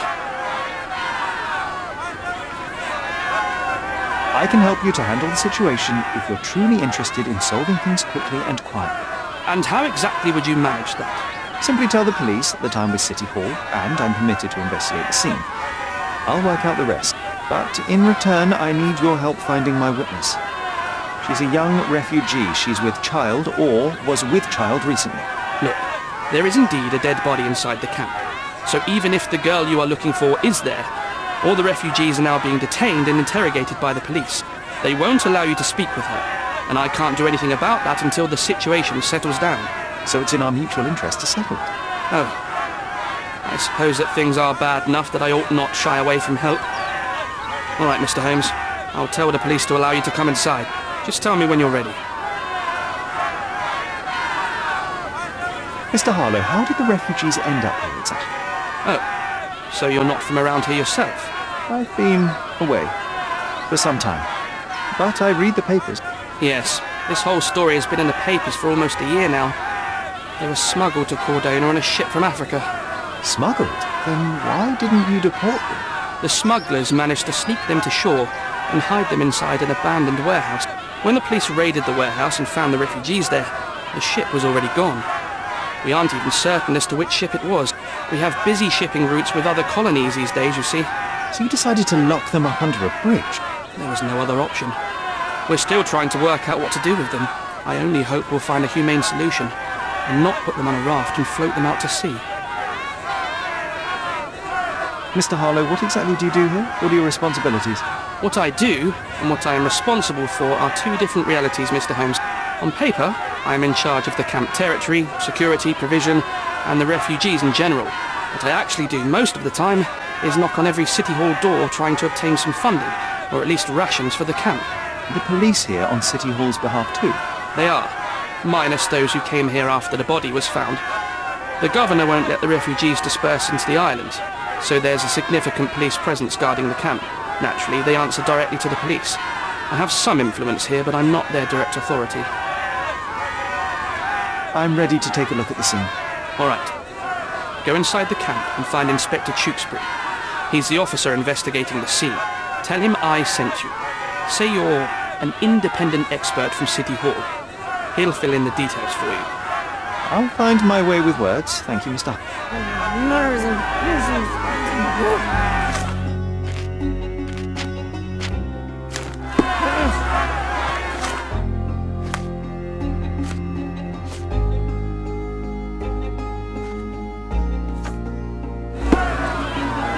Who isn't allowed to visit the crime scene these days? So they keep these refugees under a bridge like proverbial trolls. No wonder the people outside are so disturbed.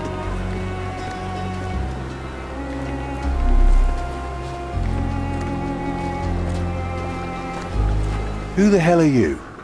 How did you get in here? Mr. Ronald Harlow let me in, sir. I'm Sherlock Holmes, a surveyor of refugee affairs with City Hall. You're Inspector Tewkesbury, I presume? A surveyor? What does that even mean?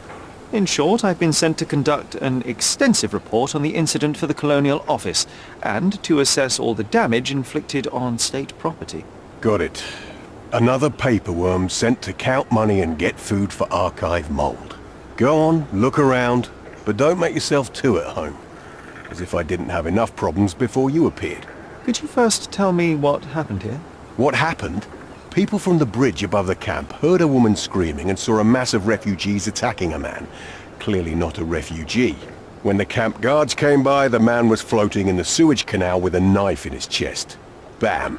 A murder. Big news for Cordona. I'm sure. Thank you, Inspector. And none of the refugees were harmed? One fellow was cut. He's lying over there near their kitchen. He's in a bad way. You mentioned a woman screaming who attracted the bypassers on the bridge. Was she harmed? No, she's all right, but perhaps the whole debacle started because of her. She started wailing and the refugees stood up for the girl. And where is this young woman now? Back there in the shacks, same as the rest of the refugees. She's been questioned by my men, but she's just some refugee girl. Can't understand much English. Did you learn anything about the dead man? The fellow looks like a thug. I've had dozens like him fished out of the sea over the past 20 years. Ever since these refugees arrived, there have been people on Cordona with bad blood in them. My best bet is that this thug had something against them too. And no clue as to his identity? He had some items on his body, but nothing to indicate who he was or where he was from. I think I should catalogue his possessions in my records. Go on. They're on the table near the body. Do you have any suspects yet? You're joking, right? I've got a whole camp full of suspects. And if you ask me, this bloke had it coming. Better bury him and forget about the whole thing. And now there's a crowd gathered at the camp, and my superiors say we must thoroughly interrogate the refugees. At least those who can understand any English. Do you believe that your superiors wish to get rid of the refugees? I think that both our superiors would rather keep the story quiet. Since that's an unaffordable luxury now, they're looking how to protect their public image. That's why I have to waste my time waiting for my people to turn every stone and befriend every refugee. Here we go again. Number of hours on Cordona before stumbling upon another dead body. 0. Clearly a left handprint here.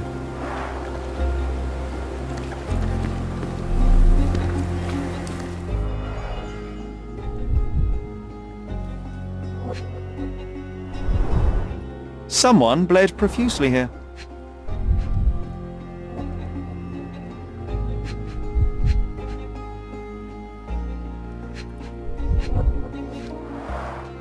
A fresh crack, as if the crate was hit recently.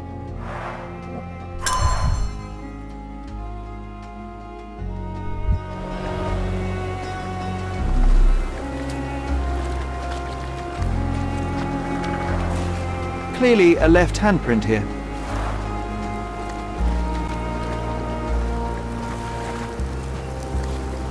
These events have fractured into so many pieces. But I know you can collect them all, Sherlock.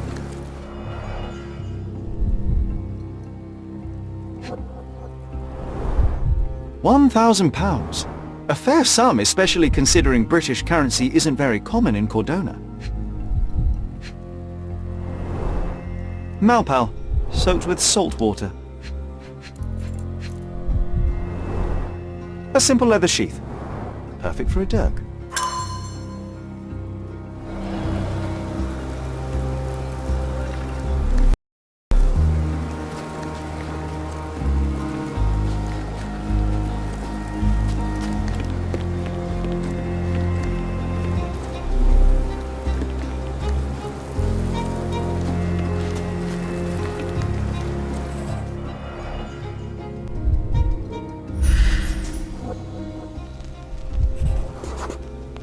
A furrow in the ground.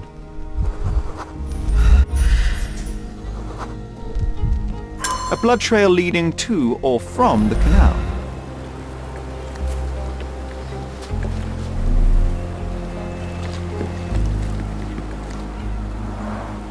Oh, carnelian agate beads, a traditional African adornment.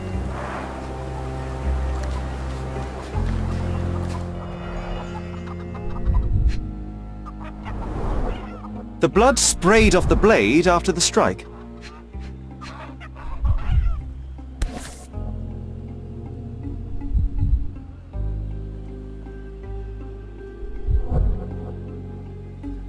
It might have been used as an improvised weapon. No hint of blood or impact.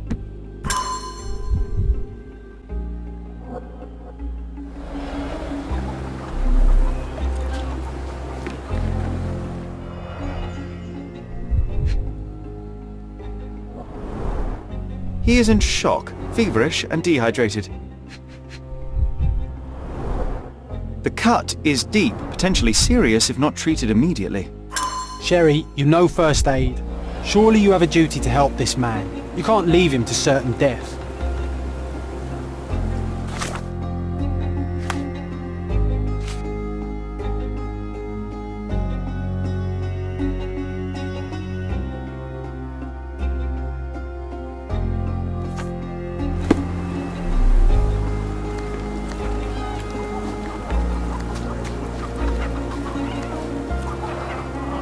Someone was dragged against their will.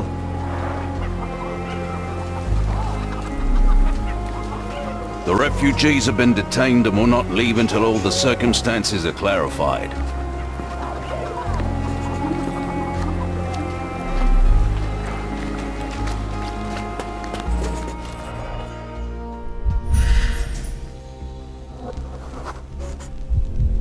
Police boots. Always happy to trample it. A man's footprint.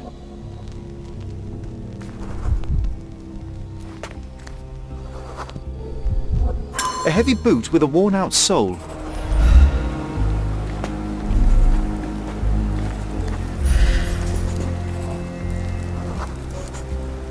I'll use it to create a solution.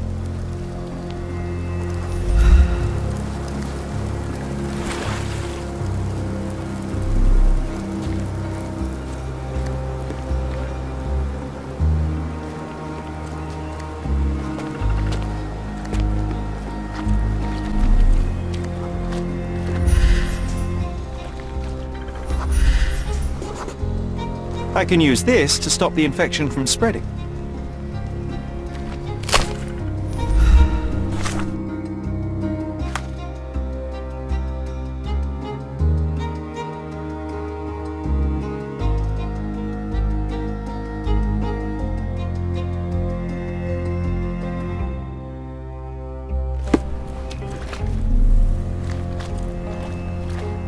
Such a mess. If they find out about the Let's figure it out. Everything will go to hell. Sherry, just look at this. Living quarters in a sewer. What kind of a genius bureaucrat came Just up what? with this idea? Better than nothing to bandage the wound. I've plated all the ingredients, now to prepare the first aid solution. If they find out about the passage, everything...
Thank you. This should make you feel better, my friend. Now remain lying down and drink as much water as you can. Well done, Sherry. At least he won't die from the infection.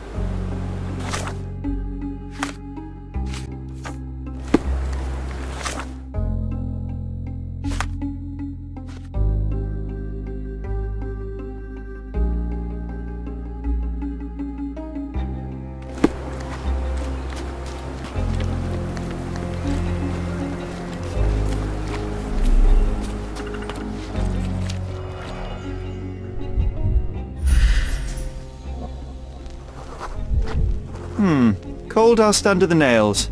I don't see much coal around here.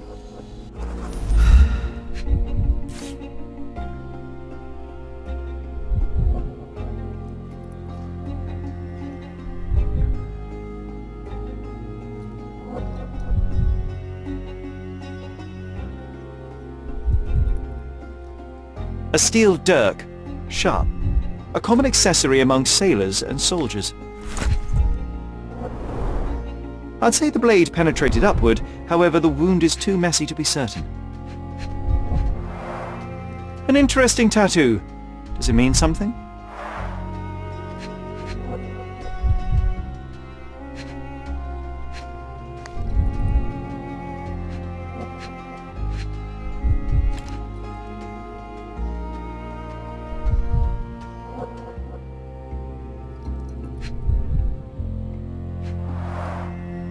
Heavy boots, with one sole far more worn than the other.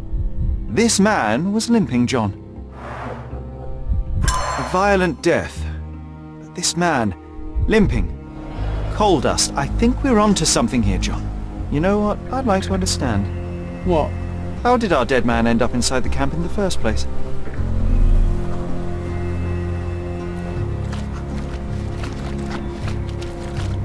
Such a mess. If they find out about Let's the figure it passage, out. everything will go to hell.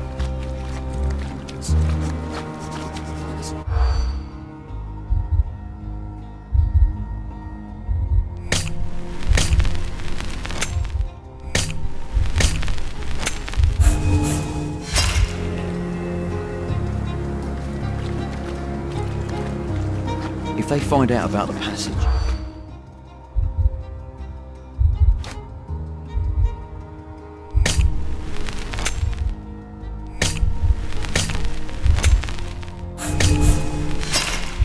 I was being very stealthy, Sherlock, and you threw it all away. Come on, pull yourself together. if they find out about the passage,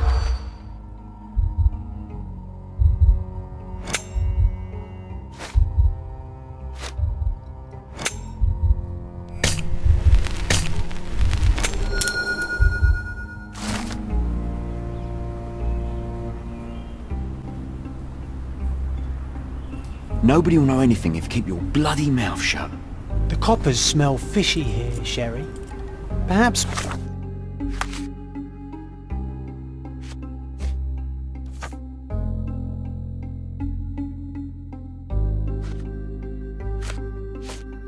we should sniff around in the camp a little more thoroughly.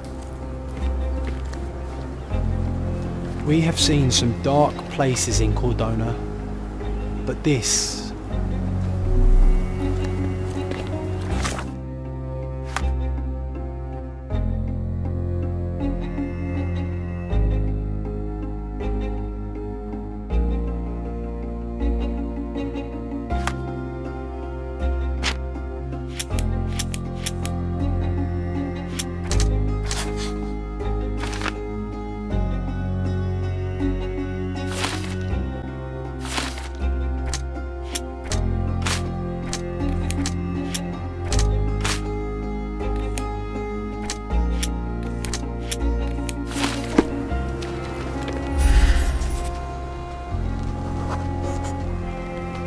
Sealed shut.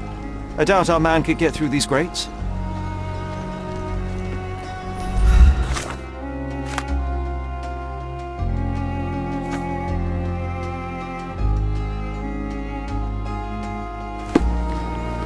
Can I ask you a question? Nothing I can tell you, sir, but others might know more. Can I ask you a question? A solid question, sir, but I don't have the answer. Oh, I am bored. Call me when you find the answer. Help me, please. Nothing I can tell you, sir, but others might know more.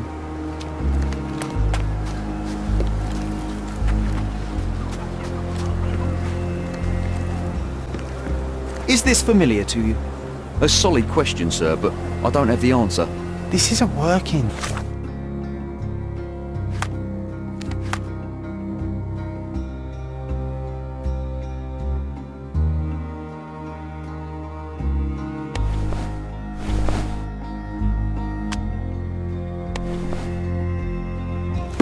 You might need a Can I ask you a question? Oh, I don't know about that. Ask one of the others. Back off.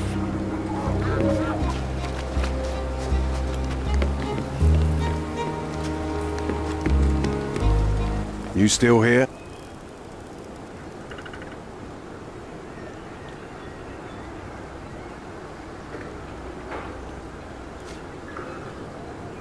The guards at the sewers were speaking about taking refugees out of the camp. Do you know anything about this, Inspector? Less than you do, obviously. And this doesn't bother you as an officer of the law? I can neither punish them nor put them on the right track, if that's what you're asking. Maybe your friends at City Hall could do something about it, but I seriously doubt that. To be honest, I'm sick and tired of being frowned on for my uniform. If those fine gentlemen you've eavesdropped on are in some shady business, that's on their heads. I'm busy. Don't you have papers?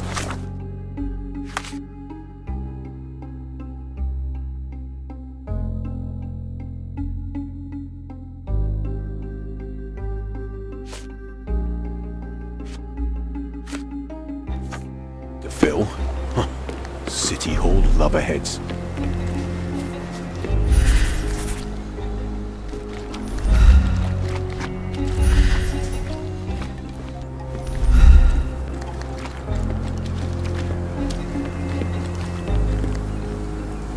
Help me, please. Unfortunately, my casebook is empty on this.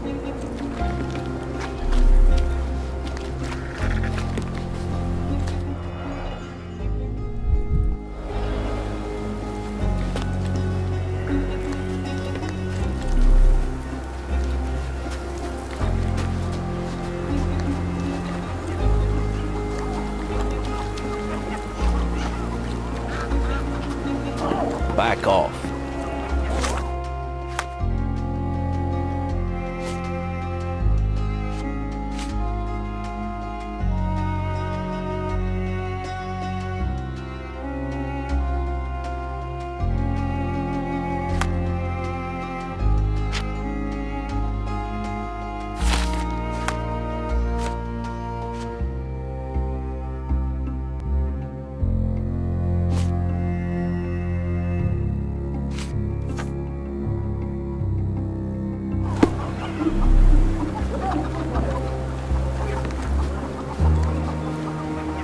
No one deserves to end up in a place like this. Excuse me, just one question. Unfortunately, my casebook is empty on this.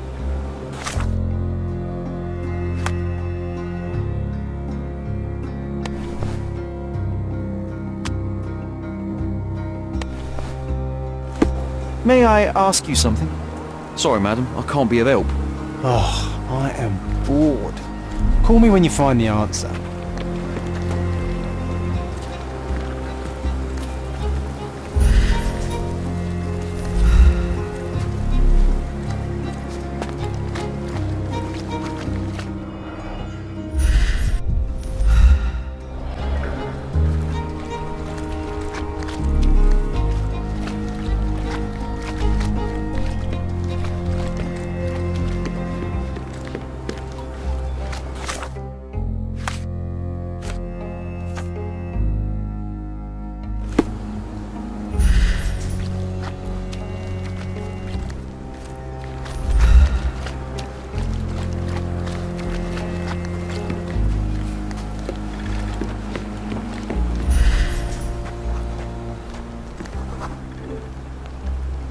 No, it's too short for these walls or cliffs.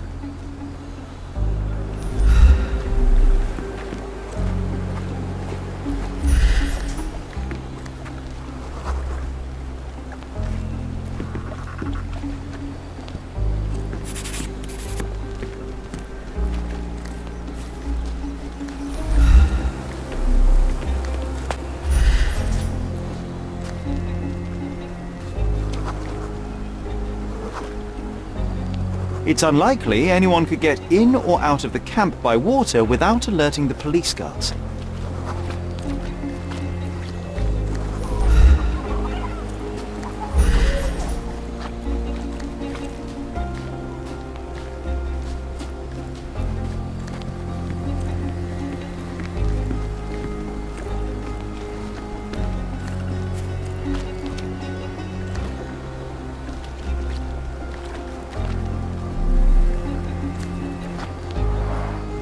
clearly a left handprint here.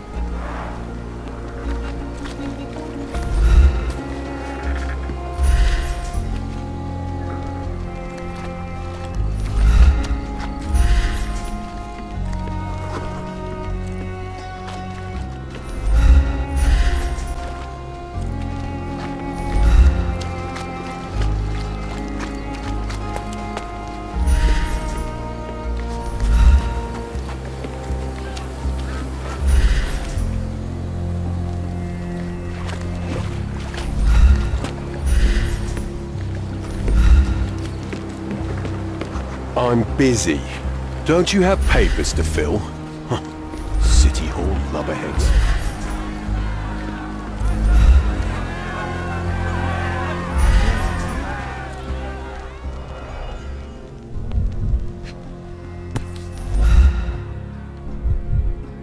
A single Malpal butt.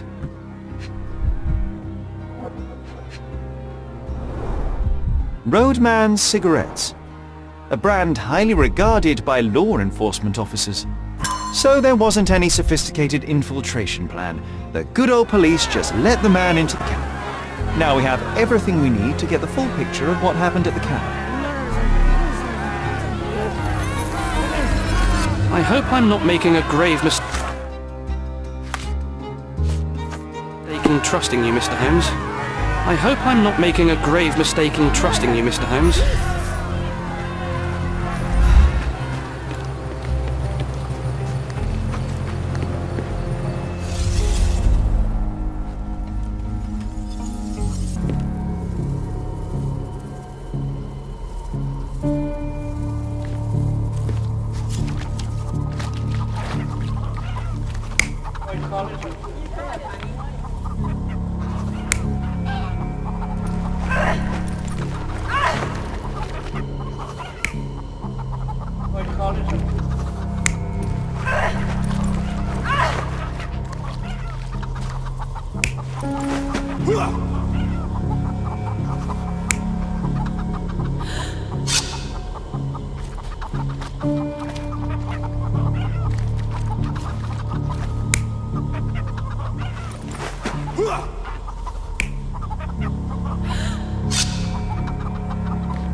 So, we have a thug who came to take a refugee woman with him. She resisted, but he dragged her by force. One of the refugees stood in his way, armed with a stick, yet he could do nothing against a cutthroat with a blade. The man didn't anticipate that the other refugees would intervene and stand against him. In the confusion, the woman managed to break free. The thug took fright and fled. He was stopped by the falling crates. He stumbled and fell, piercing his chest with his own blade. However, the wound didn't cause instant death. He managed to stand, but still bleeding, he lost his balance on the bridge and fell. Before all of this, the man had freely entered the camp through the main entrance. The police admitted him after they had a short smoke together. You live by the sword, you die by the sword. In our man's case, it's the same sword.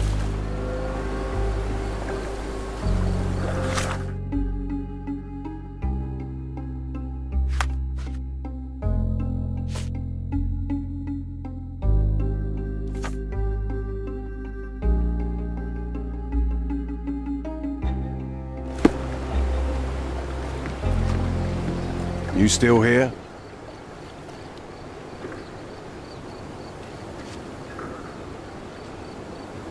Your problem, not mine. Inspector, I believe I can aid your investigation. I know who the dead man is and what really happened. You do? Well, good for you. But I'm afraid I'm not the one you need to share your findings with. Speak to Mr. Harlow here. He's the one responsible for settling things in the camp. You don't even care to listen? Oh, I do care. And maybe even more than I need to. But I'm only here today to lock the place up, question witnesses, and file the facts. It's sad, but coming up with conclusions is not among my tasks here. You fellows at City Hall do that. Anyway, speak to the supervisor. I'll just stand by and listen to what you have to say.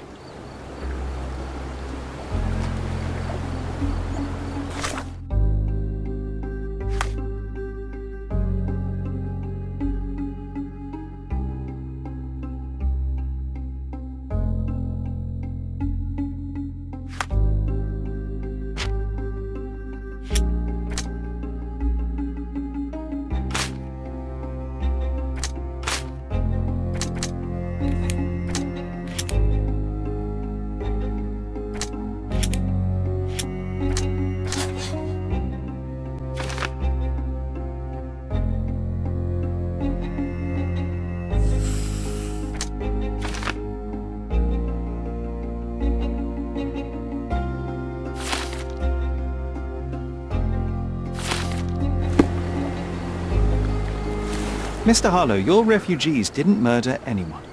What? Pray tell me what you've... All right, listen carefully. This might solve one problem for you, but will create a few more. Oh, well, that's a great start.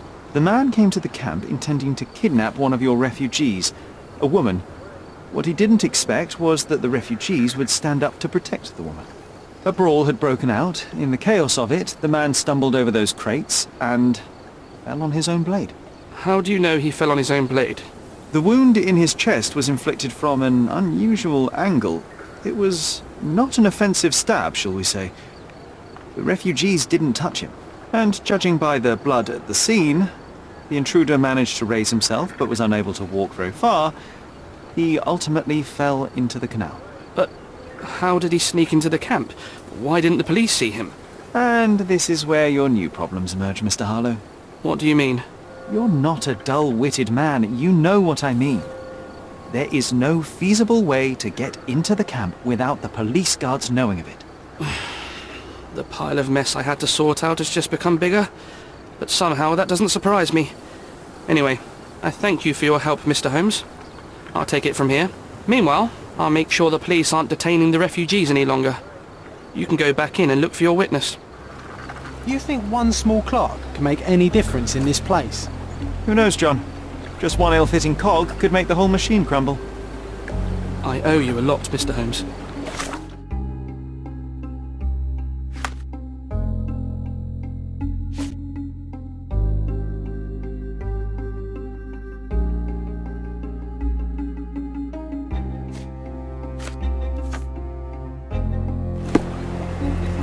You're disturbing a hornet's nest here, son. Help me, please. They often take us from the camp to work. Most don't mind, though. It's the only way to get a glimpse of freedom.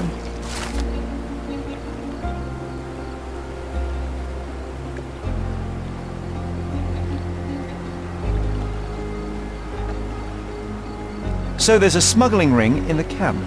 This wasn't the first time that someone freely entered the camp to take a refugee out. At least it was certainly his last time. My gut tells me that we'll learn more about this ring when we find out where the thug came from.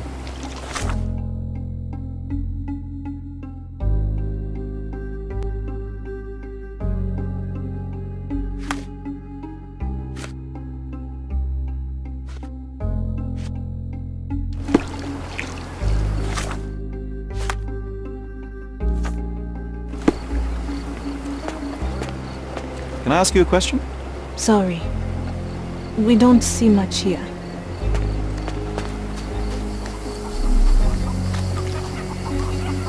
You're the one who tended to our man's wounds. I thank you greatly. The police didn't allow us to help him. The police will leave you alone now. I've proven to them that the man who came into the camp died due to his own foolishness. Thank you for standing up for us. But nobody would help us without a reason. You're here because you want something. Yes, I do. I need to speak with the girl drawn. The dead man came for her too. He wanted to take the girl away, but we won't allow her to be hurt again. What do you want from Nayla? Nayla. She was hurt some time ago. I'm here to find the people who did this and bring them to justice. And to find them, I need Nayla's help. Will you let me speak to her? Justice.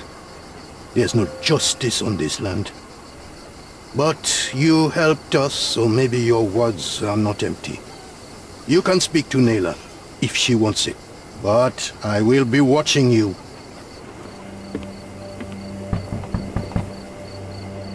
Hello, Nayla?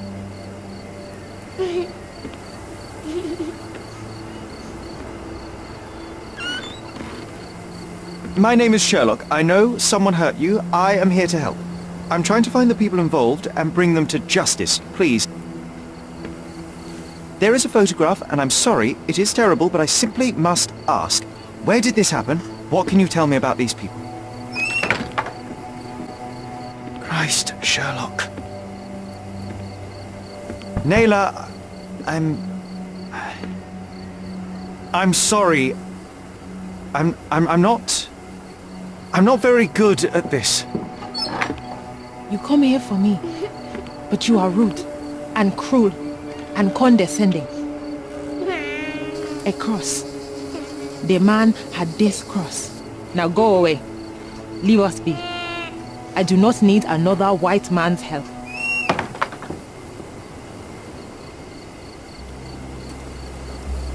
Oh, glad that wasn't me.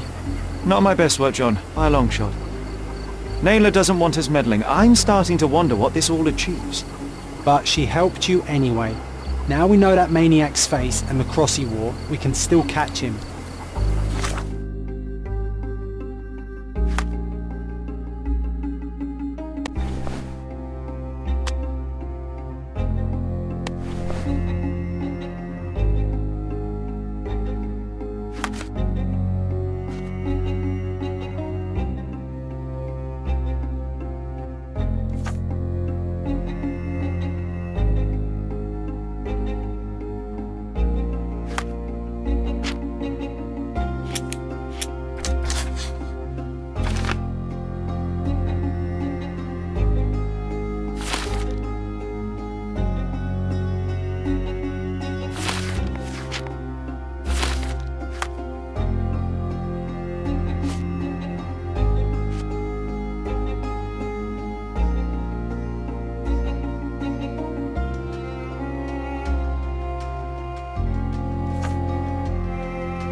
Terrible events are behind that canvas, Sherry.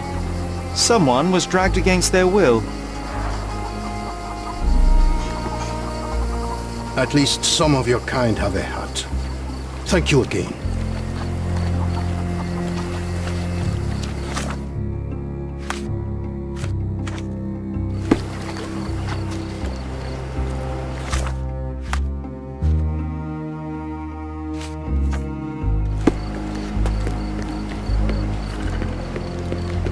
I owe you a lot, Mr. Holmes.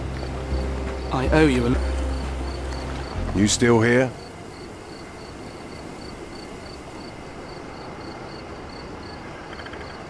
Your problem, not mine. The intruder has a most peculiar tattoo on his neck, 2 lines and a point. Do you know anything about it? You really want to know, kid? Why? You want to play a policeman or something? I'm sure you have it in your records, so it won't hurt if I have it in mine. In my records, it's just a tattoo, as it should be in yours. Ah, to hell with you. Suit yourself as to what you're going to do with it. Off the record, though, such tattoos are often connected to a man named Mr. Niccolo Bernadotti. Bernadotti, you say? A respectable businessman in Scaladio. His company imports goods and wines, and smuggles everything that can be smuggled between the colonies and the mainland. His people can be identified by an obscure tattoo. Just like the one over there our friend has.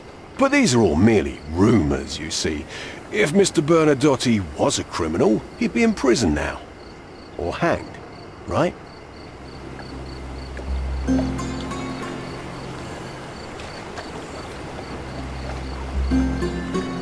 I owe you a lot, Mr. Holmes.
If you're here on matters of signing up for military service, come back tomorrow. Our department needs to straighten out some business.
Why are you staring at me like I'm a Madame Tussauds figure? Didn't you hear what I just said? On my way here, I was wondering whether you might regret what you did. I tried my best to retain at least a shred of faith in humanity. I had hoped that you would hear her scream, see her face in your dreams, or at least once ask yourself how Naylor might feel. Who? Neither of my hopes were fulfilled. Why are you here? You defiled a girl who was with child. Don't even pretend that you regret what took place. Do you wonder why I came here? It is because I am disgusted with people like you, and the only way in my mind to rid the world of your ilk is to see you hanging from the gallows. All right, all right. Is it about money, as you said in the letter? I have it, all right? There's no need for violence. I've never written a single word to you. As you can see, I have a more direct approach. That letter, it wasn't from you. So what do you want? Answers, to start with. Fine. I suppose now we have a nice long talk. Do you drink, Mr... Sherlock Holmes. And I... Shame. All the best discussions are accompanied by a glass of whiskey. But out of respect for you, I won't drink either. Respect? That's an unusual word in your mouth, Mr... Where are my manners? My name is Thomas Norton, a British envoy in Cordona on a military mission. So, where do we start?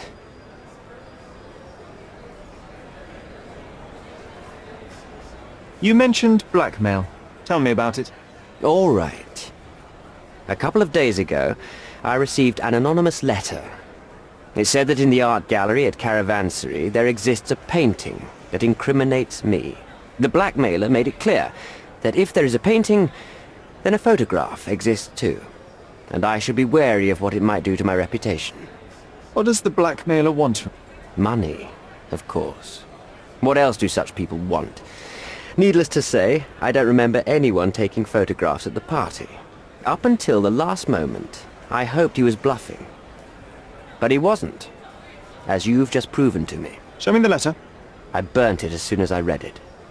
I've left enough evidence. There's no need for any more.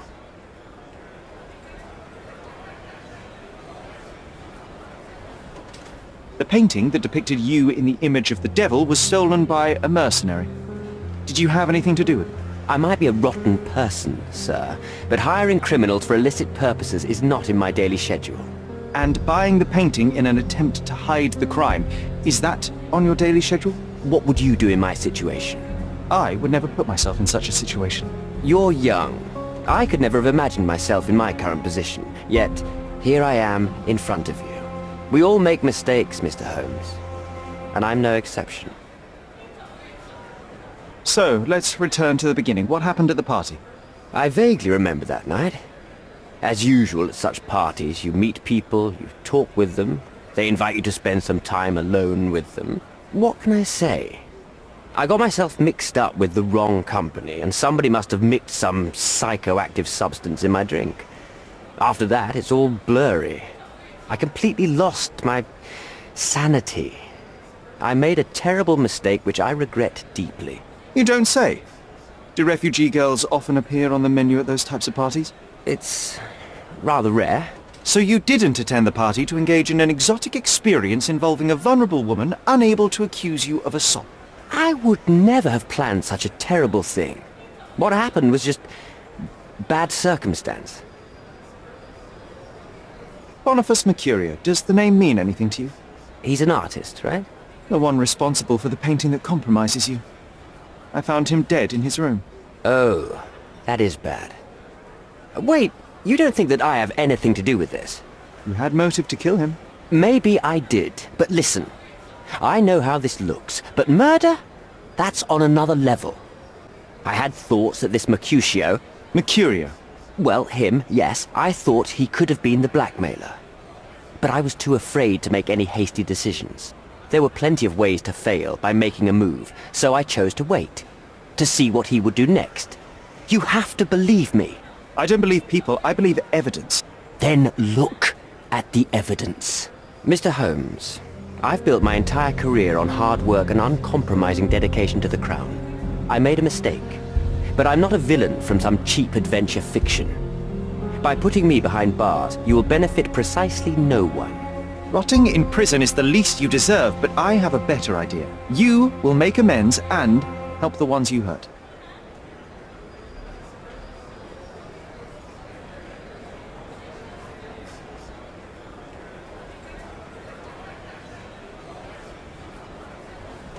Naylor deserves the very utmost of what you can do. Help the girl? I can't risk the press paying extra attention to her. I will do anything except that. That's not all. Use your connections to help patriate the refugees, find them decent homes, give them jobs. There must be a meaning to your position and my decision. Yes, all right, I can do that. So, will you give me the photograph now? I need to think this all through. Don't do anything foolish in the meantime. What makes you think you can decide what's best for these people? Such is the arrogance of British imperialism. I take your point. Come on, it's not like we've got anything better to do.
An impressive slice of life. The police had a lot on him and at the same time, nothing at all. Amateurs.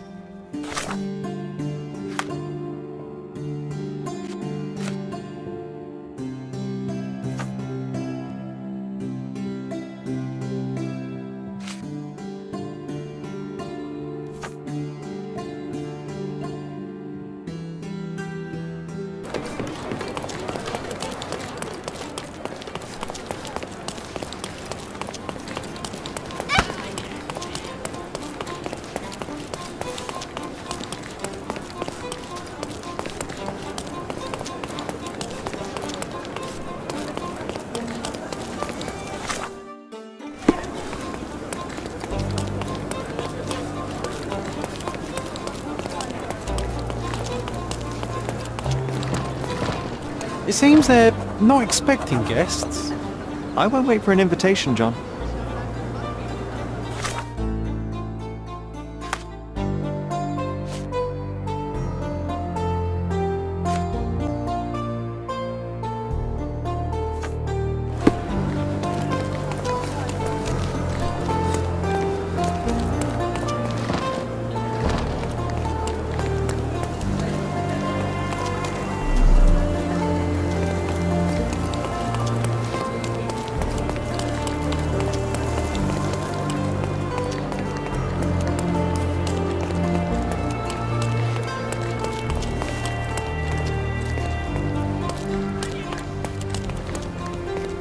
Are you able to help me? Oh, I'm sorry, but that's beyond my knowledge.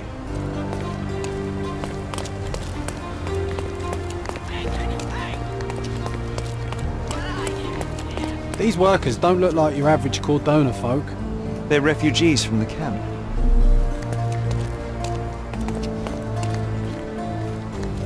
May I ask for your assistance? Oh, I'm sorry, but that's beyond my knowledge.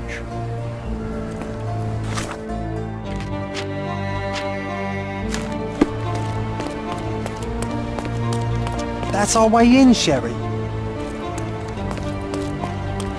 Hey, yo. This is private property. You lost something.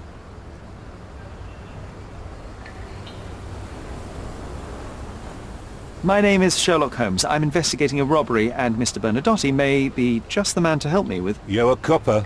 I have nothing to do with the police. Mr. Bernadotte isn't seeing anyone. You have 3 seconds to walk away, or you'll never walk again. Capito? It's in Mr. Bernadotte's best interest to... 1...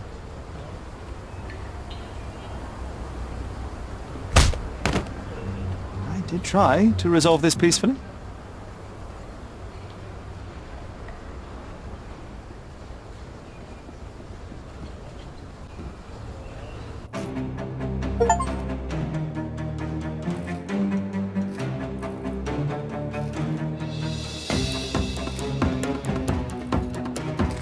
I'm coming for you.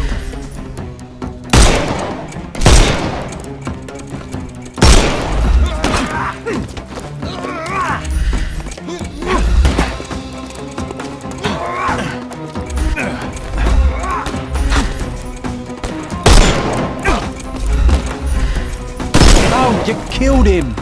Take this! I couldn't miss the party. Too simple.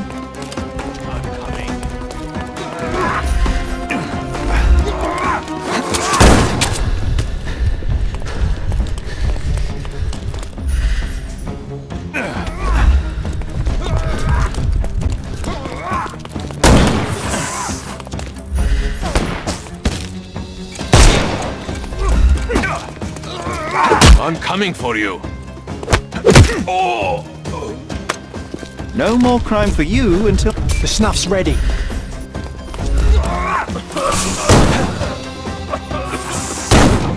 I'm coming for you. Take a rest, my friend.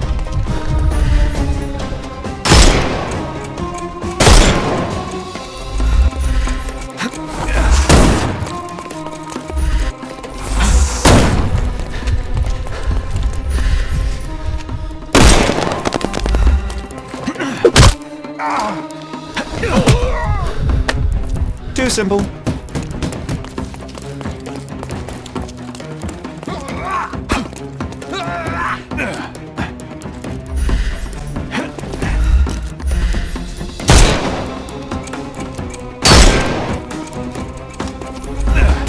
Give him the pepper snuff.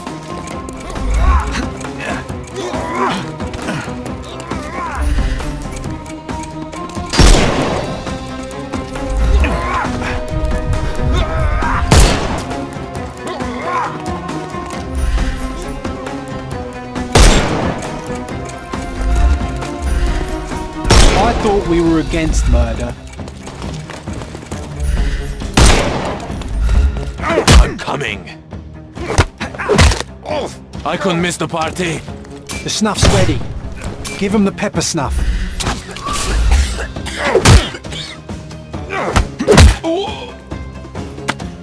Too simple.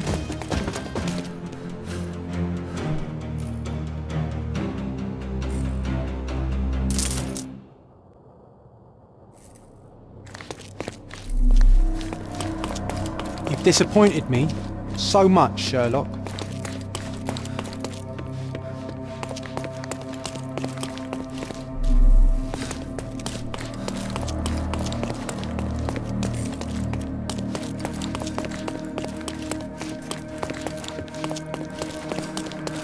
Sherry, look! This seems familiar.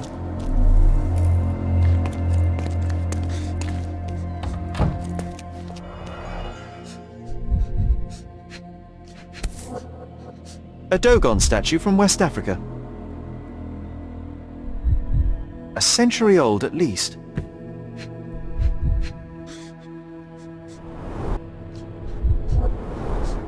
Masks, traditional for the Chokwe people of Central Africa.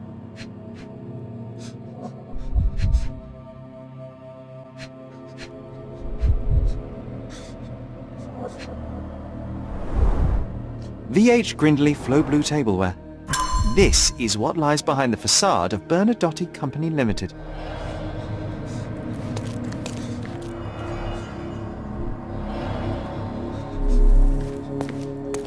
Is this? Let's see what's hidden there.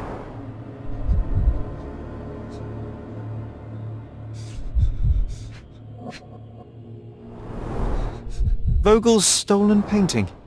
Isn't it curious how it developed into a much more interesting case?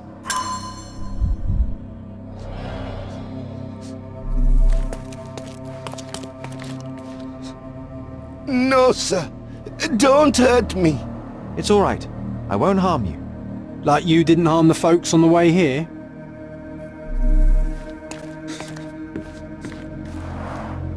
An amazing piece of culture. I imagine many collectors and museums would be interested in having it.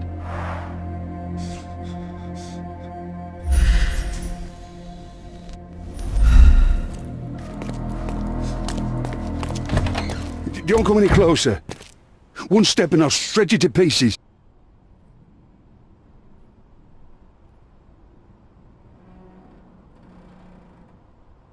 Keep standing in my way and no one will ever see you again. Righto. Yes. Yep. Well, excuse me, sir. I think I hear... I've got to... It's better I leave. Whoa. Oh, wow. That was as if somebody put my words in your mouth.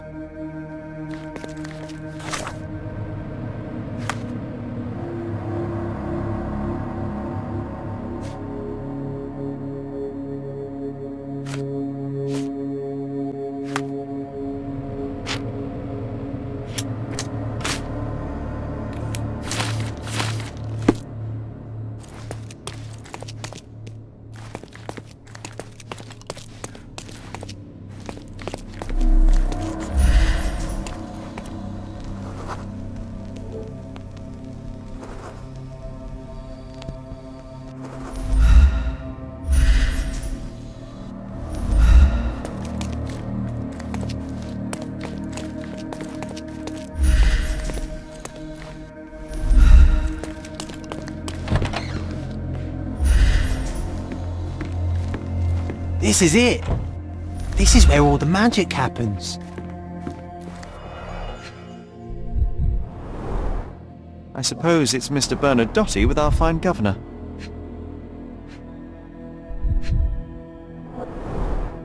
"1875. It's taken a few years back.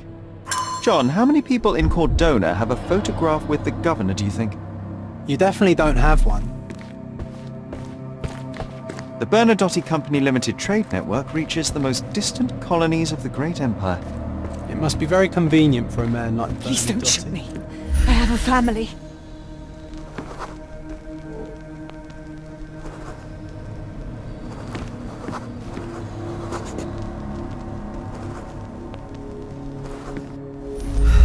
Spare me. So, you've cut through all the guards just to talk to me. Then come here, and we shall talk.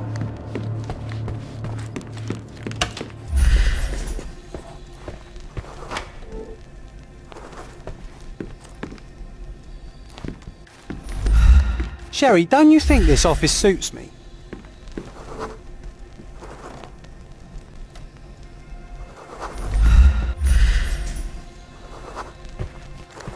Whenever you're ready. I'd hate to intrude.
Bad news. The thug you sent to the refugee camp only succeeded in stabbing himself. His next and final journey will be to the morgue. Hold your horses. Who the hell are you? Sherlock Holmes. And you are Niccolo Bernadotte, a smuggler, kidnapper, and notorious cutthroat, among other things. Few men would dare waltz into my office and address me like that. You are either overconfident or unintelligent. This is private property. Give me one reason why I should not shoot you on the spot. I am sure my friends at the station would call it self-defense.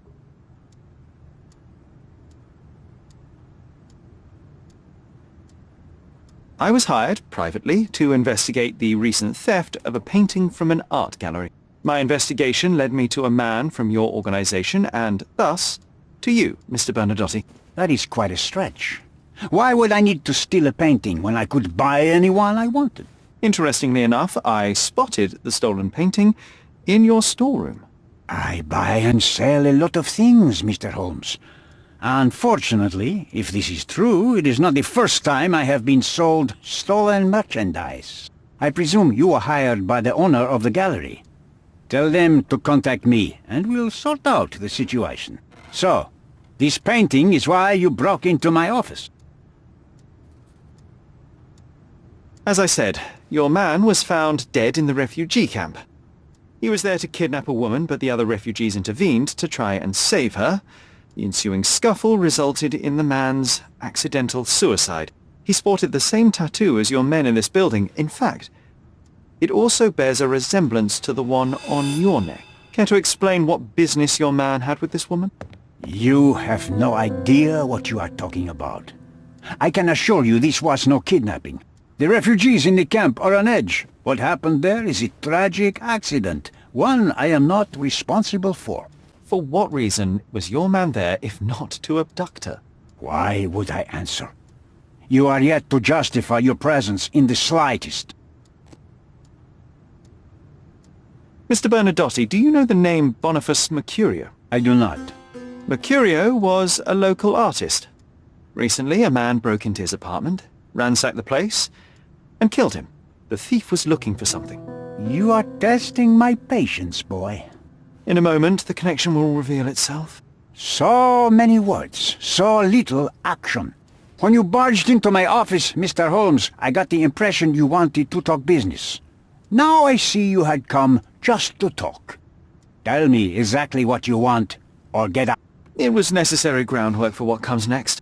I have enough evidence to conclude that the gallery thief, the artist's killer, and the dead man in the camp are all the same person.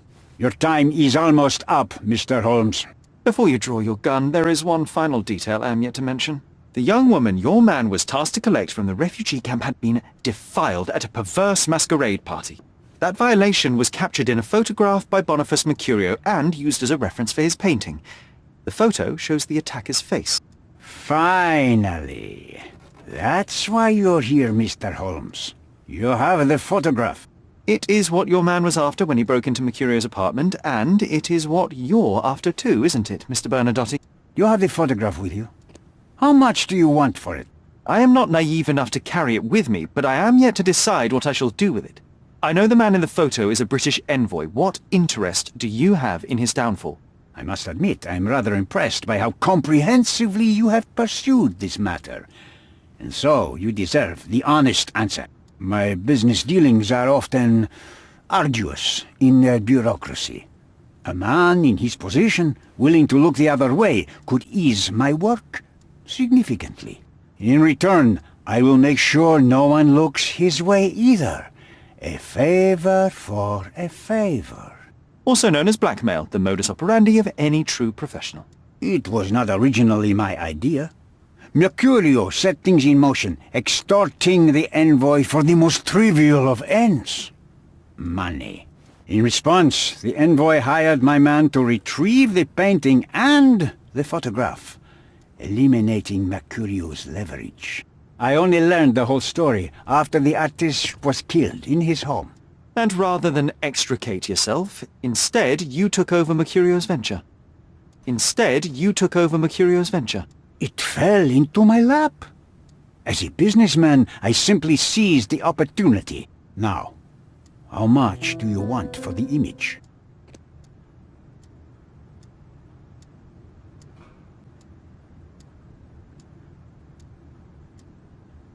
Why did you send your man to remove the woman from the camp? Without a photograph, her testimony was the next best thing. Securing her was in everyone's interest. Victims and witnesses all too often disappear. I thought the girl was safer with us. I did not anticipate what would happen at the camp. I could not help but appreciate the collection of smuggled artifacts in your storeroom. You have rather diversified your business. Oh, high and mighty of you, Mr. Holmes. Not all smuggling is immoral. I pay generous rates to developing cultures and spread their culture to eager buyers. And furthermore, I supply many immigrants with a taste of home. A very convenient way of thinking. I have traveled wildly, Mr. Holmes. I've seen people in far-flung lands for whom my services are a lifeline. Without them, they would starve. The tax on cargo is often so absurd that it would be more profitable to simply sink your ship than dock it in the harbor. And trust me, I am speaking from experience. I saw refugees from the camp at your warehouse. They work for you. I have made certain arrangements with City Hall and the police. Thanks to me, refugees can work and be paid. It's a pathway to freedom. And how much do you save by capitalizing on their cheap labor? I have heard no complaints. They seem happy just to get out of that slum. Why should I give you the photograph? Just name your price. What if my price were not money? You claim to have connections, Mr. Bernadotte. Perhaps you could improve conditions for the refugees. Give them a chance for a better life.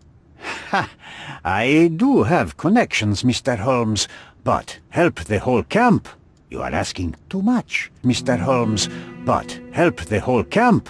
You are asking too much. I could, however, make arrangements for one person. The woman who was violated will have her own home, outside the camp, solely for her and her child. She will no longer be a refugee, but a princess. That I can guarantee. Is that really possible? It will be neither fast nor easy, but I can do it.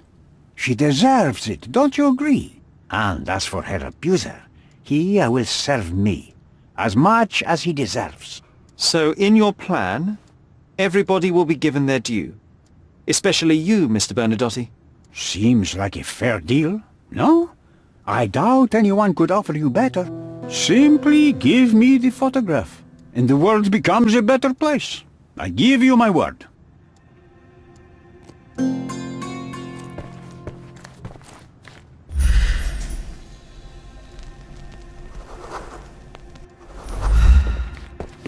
The front door's now open, sir. You can leave through it. Bernadotte Limited will always look forward to your visits.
Mr. Holmes, you've returned. Have you uncovered anything new about the theft?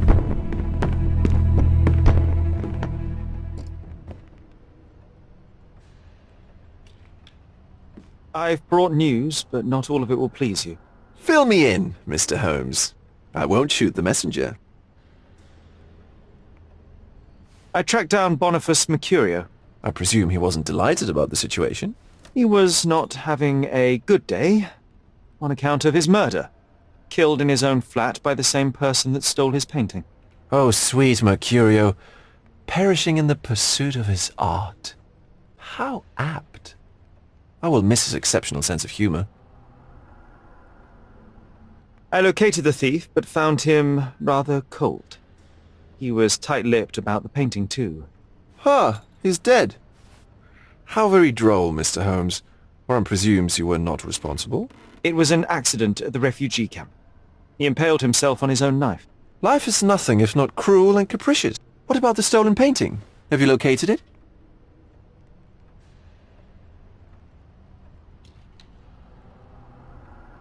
I found the painting, but I could not retrieve it. Well then, where is it? In Bernadotte's office. Bernadotte? That shady businessman? Why would he steal it from me? I'm afraid you'll have to ask him yourself. I take it you found something more then. I found the source of Mercurio's artistic inspiration. A photograph. What troubled me was that the sexual act captured was non-consensual. She was violated? Dear God, how despicable. Her abuser was in fact the British envoy. Mercurio took a picture of him committing the atrocity and then used it as artistic inspiration. I had no idea a mere break-in would eventually expose such barbarity. Mr. Vogel, I want you to make everything public, including the photograph. I'm sure you have a connection at the Cordona Chronicle. Ah, Mr. Holmes. Loyal to your own truth till the end. Yes, I'm acquainted with the staff of the Chronicle. The story is sensational, and will surely draw attention to the gallery. But you must be aware that exposing the scandal will further hurt the victim. Does that not bother you? No matter what one does, the truth tends to come out, as well it should. I won't be the one to stand in its way. Though it's only your subjective truth being exposed. Not that I'm judging. It's perfectly reasonable for everyone to have their own... Called me, you knew exactly what you would get. Oh, but I'm not like you, Mr. Holmes. I cannot be sure of anything. Regardless, I must thank you, for art's sake. Well, now that we've resolved all of our outstanding matters, I have a gift for you. I took the liberty of having it delivered to Stonewood Manor. I am told it belonged to your mother. And what exactly have you sent me? Frankly, I'm not sure how to answer that. I trust you'll know. Previously you mentioned there may have been more to my mother's passing than consumption. It appears you were right. Oh dear. I'd hoped to be wrong. She was unstable, mentally unwell. She required sustained specialized treatment, but her madness persisted. I knew that Violet had disappeared from the public eye, but had no idea of her suffering. I cannot imagine what you're feeling. I'm fine. Thank you, Mr. Vogel. I am curious to see what you have procured.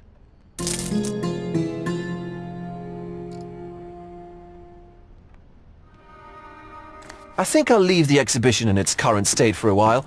I'll call it The Art of Vandalism.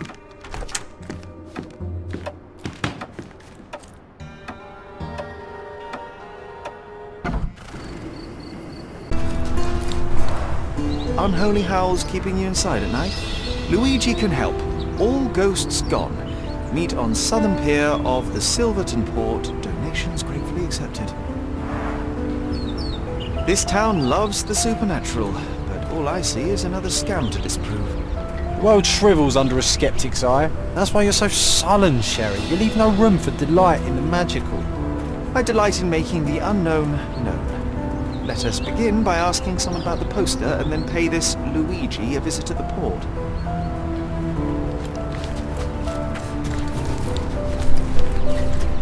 Help me, please. I'll let you keep your life. That's better than an answer to your question. Believe me.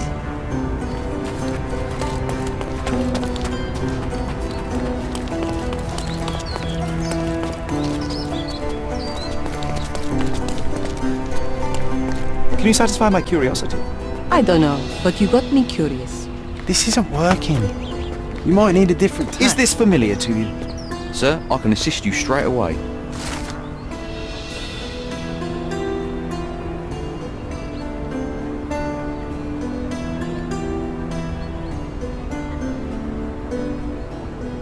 Someone is playing on people's ignorance and fear. Or someone is bravely going toe-to-toe with an otherworldly evil to protect the innocent. You're the hero people deserve, but he's the one they need.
May I ask you something? I'm very sorry, sir, but I can't help you.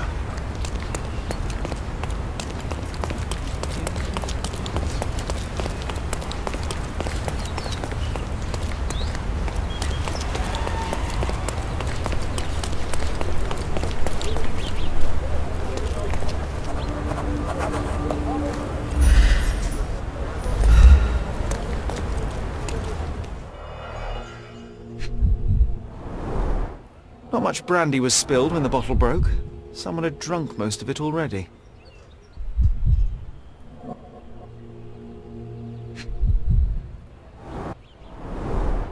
Not enough blood for a murder, but plenty to suggest fists were flying in a collie shangles.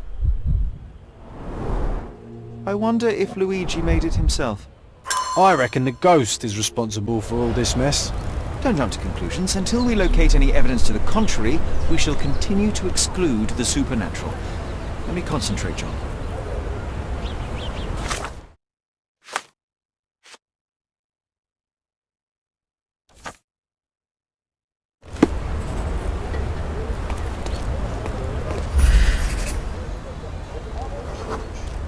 The ghost hunter's stand was here. Someone stormed up angrily.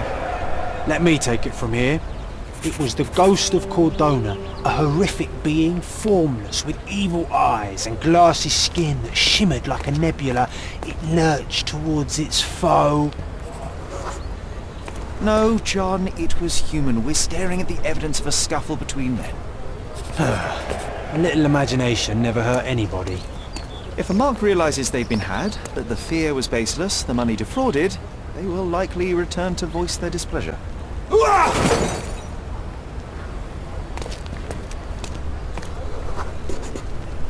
And thus Luigi took a beating. Fools should have at least moved locations between scams.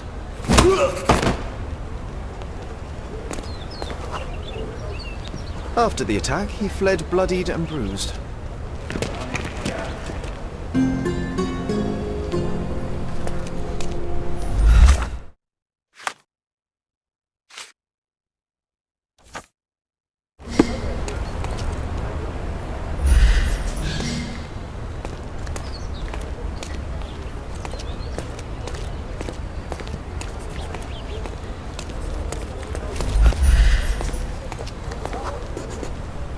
Looks like he crawled that way.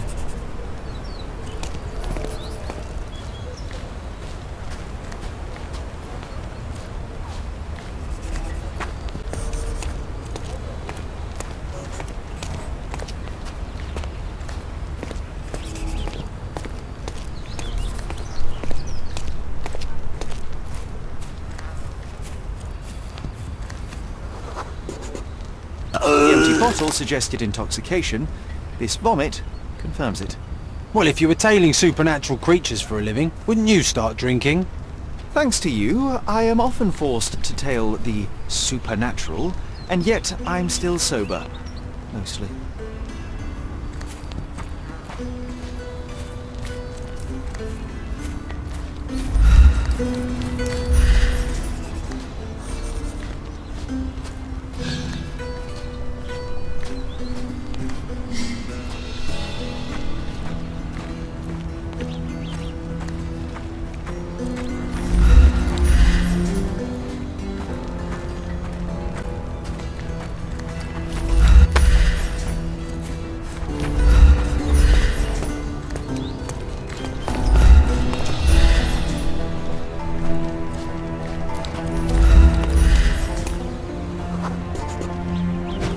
The bottle here.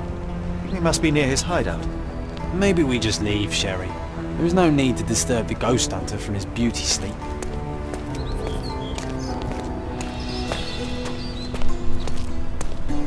Looks like an appropriate home for a ghost hunter.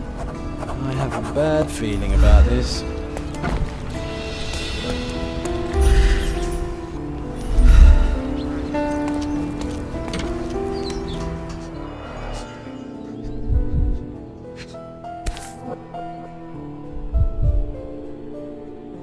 Handcrafted, actually rather beautiful work.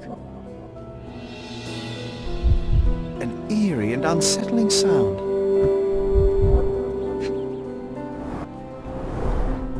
painter definitely has an aesthetic. Donations, one presumes.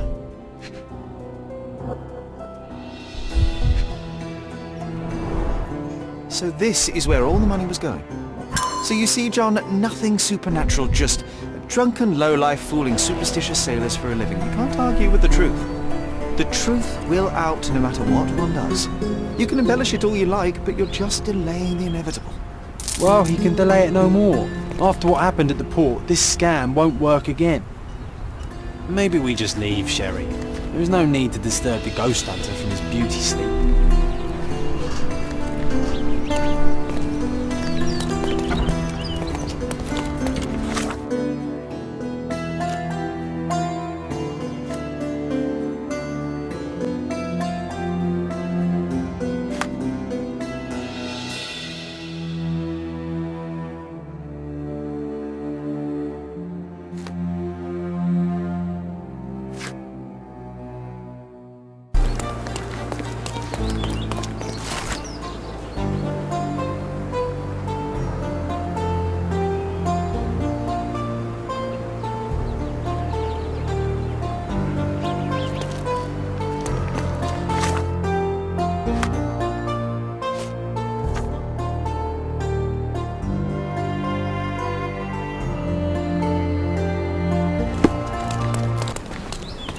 I'm having deja vu. This house seems so familiar. I'm having deja vu. This house seems so familiar. Greetings. Would you be here about my violin by any chance? I am. I saw from your posters that it was stolen. The name is Sherlock Holmes. Very pleased to meet you, Mr. Holmes. I'm Anthony Jones. But by the sounds of it, you haven't seen my instrument, alas. But if there's anything you can do to help locate it, I'd be most glad. Just tell me exactly what happened. How was your violin stolen? Some needy soul broke into my home while I was out. The only thing of value they took was the instrument. Did you report the theft to the police? I did, but they dismissed it as petty theft. Don't get me wrong, I don't blame them. They certainly have more important matters to deal with.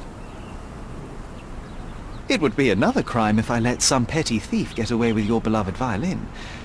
Let me help you find it. Oh, thank you very much. I cannot tell you how grateful I am. Oh, come inside, I'll show you everything.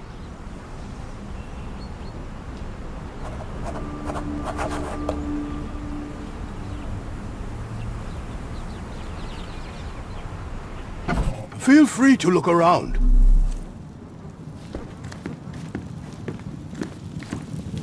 We could bake apples here, or smoke a duck. Ooh, or make pizza. Do you like pineapple? This cover is dusty. It hasn't been taken off for a long time.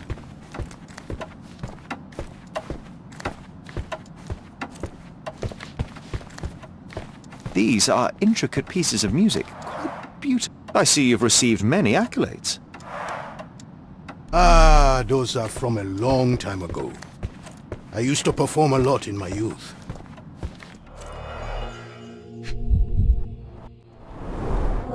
The thief left the bow. I suppose he prefers pizzicato.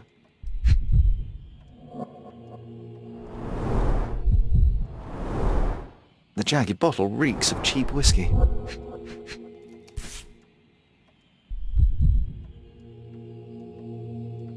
The scrap of fabric is covered in white stains. Clumsy of a thief to cut himself on the glass he just broke.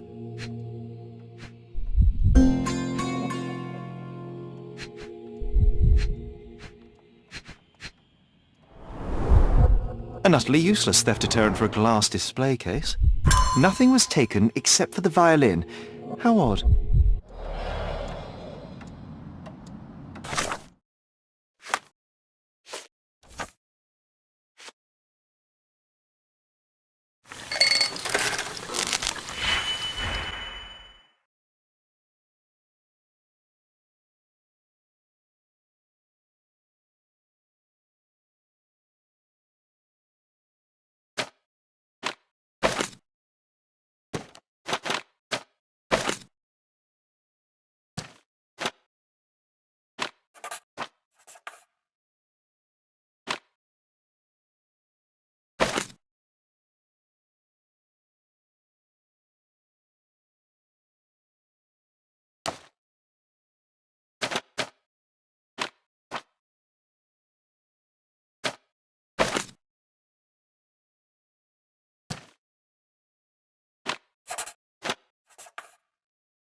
Anything else you'd like to know?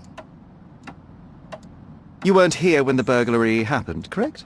I was tending to my wife's grave at the cemetery. I was only gone a few hours and locked the door before leaving.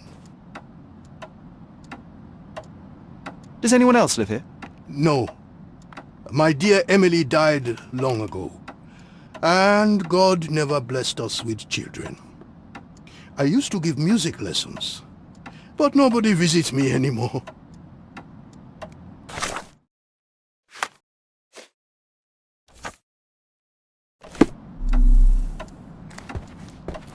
I can't hear anything.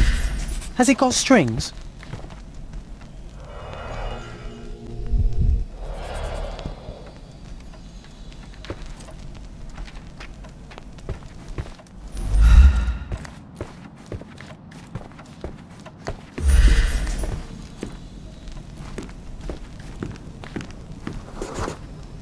The door was kicked in.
The trail stops here among the waste.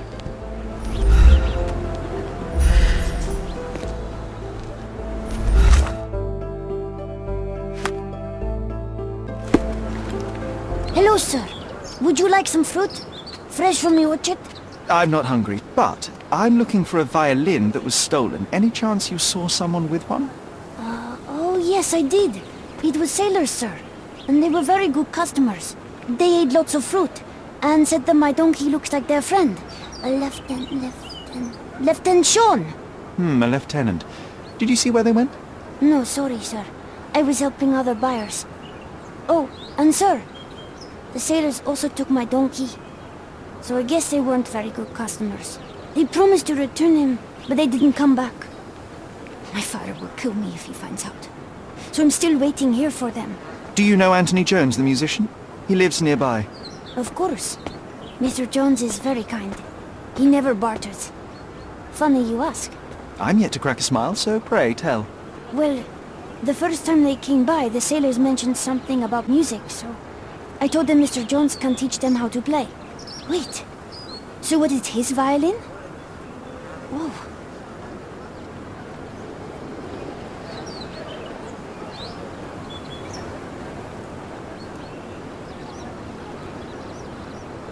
You couldn't have known they would steal from the old man. Fortunately, you made up for it with your testimony. I'll find them and your donkey soon enough. Stay put.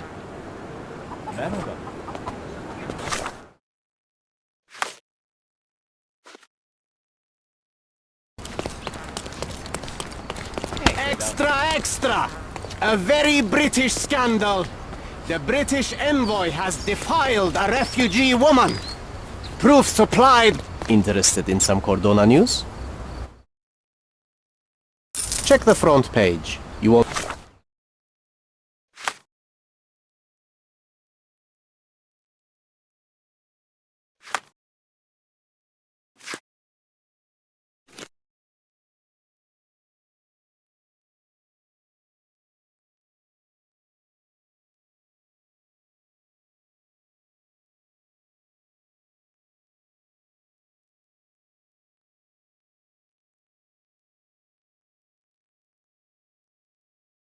won't regret it.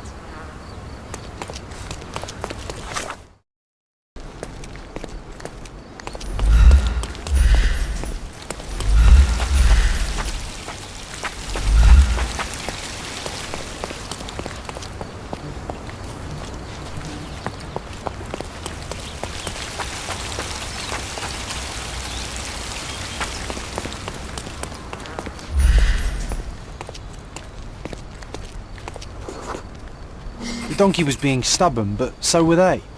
There we are. The first lead in our asinine chase.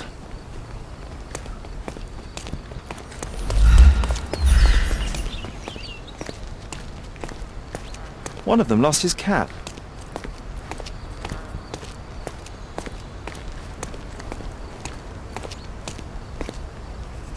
They certainly bought a lot of fruit from the boy. Fear of scurvy, perhaps?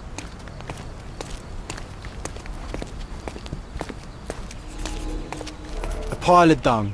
An act of defiance. I hope it got on their shoe.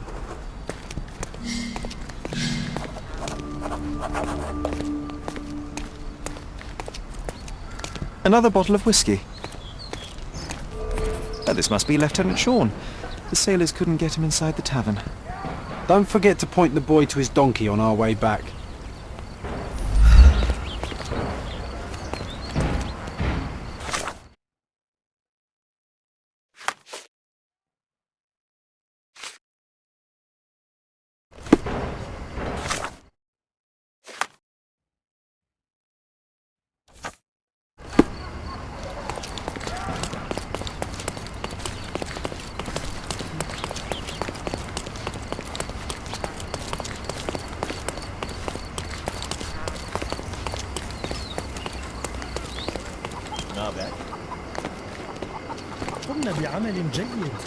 I found your donkey. It's not far from here, outside the Wet Whiskers Tavern. You'd better go after it before someone decides to borrow it again. Thank you, sir. I'll be quick as a flash. Hey, Yusuf, please look after my cart, okay? And don't eat anything. Well, you can have a couple of grapes, but only the small ones. Well done. I look forward to the beautiful reunion.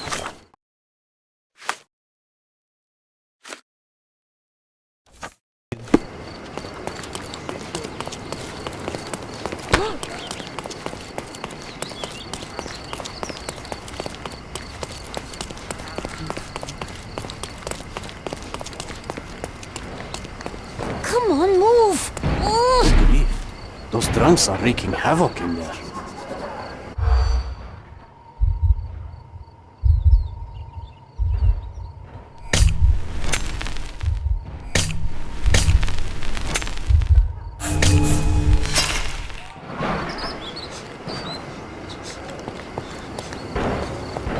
Good grief. Those drunks...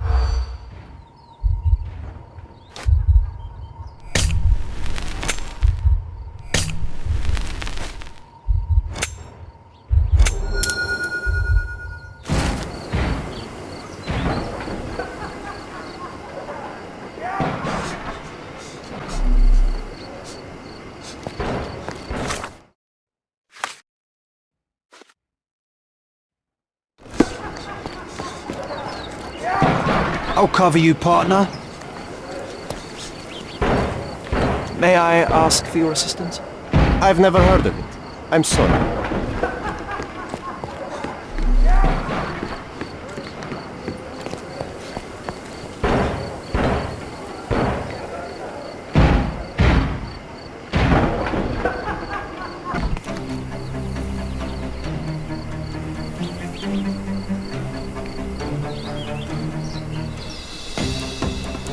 What a king is that? Like hell. No more crime for you until next month.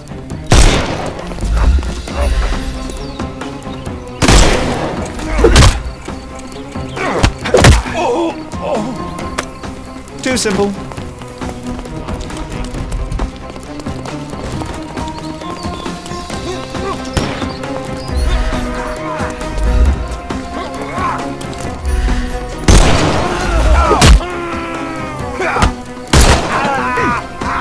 Take a rest. The snuff's ready.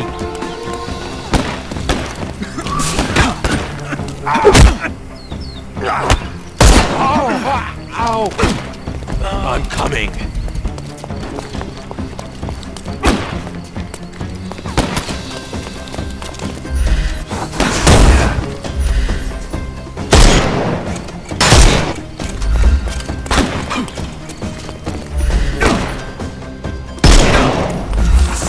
I'm coming for you. Don't cry, you'll live.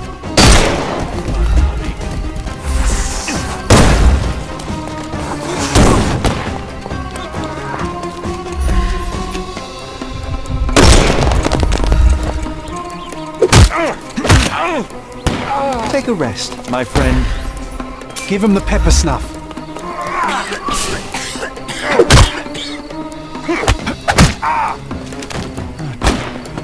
I'm coming.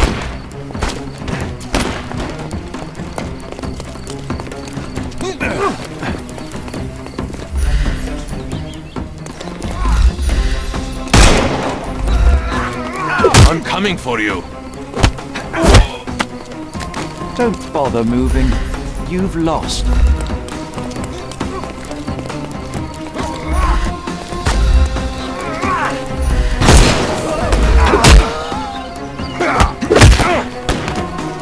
Too simple. The snuff's ready.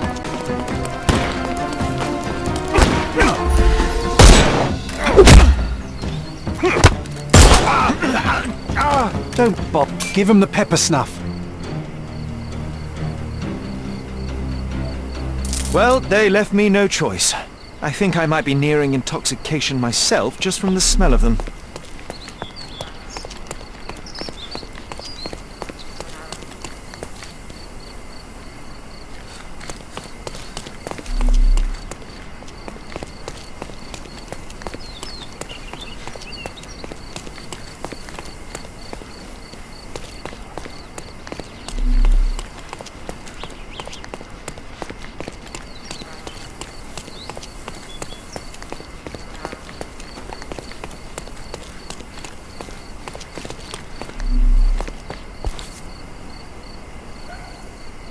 The maker's stamp suggests it was made by a student of Pressender.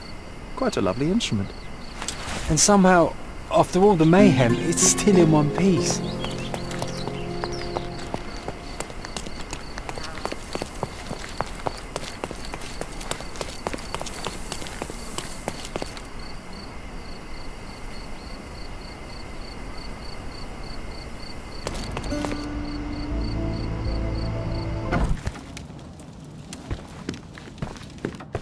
Here's your violin, Mr. Jones. It might have gained a few nicks and scratches, but considering what it's been through, it's a miracle that it's still in one piece. God bless you. I am deeply in your debt, Mr. Holmes. The scratches don't matter. They are like scars, each telling a story. It is the sound that matters. Oh, you should hear her sing. It would be my pleasure. This melody, Sherlock. Don't you recognize it?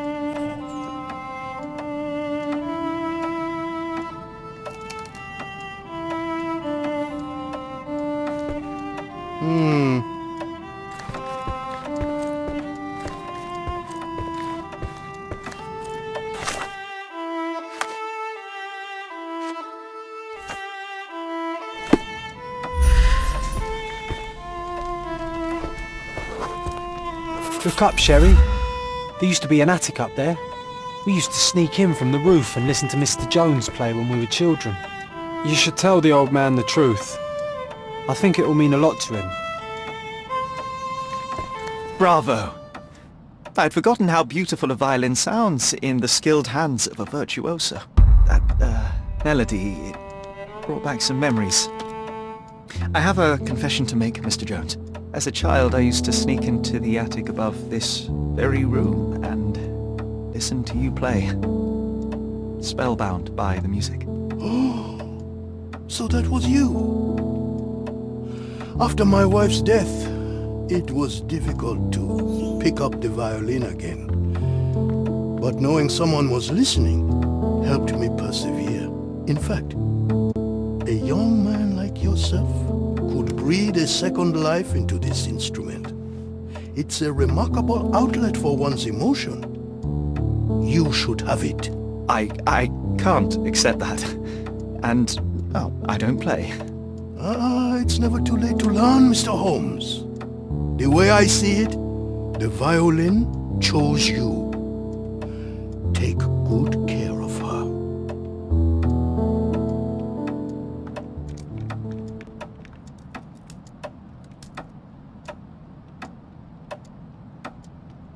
Sherry, I'm really glad we helped him.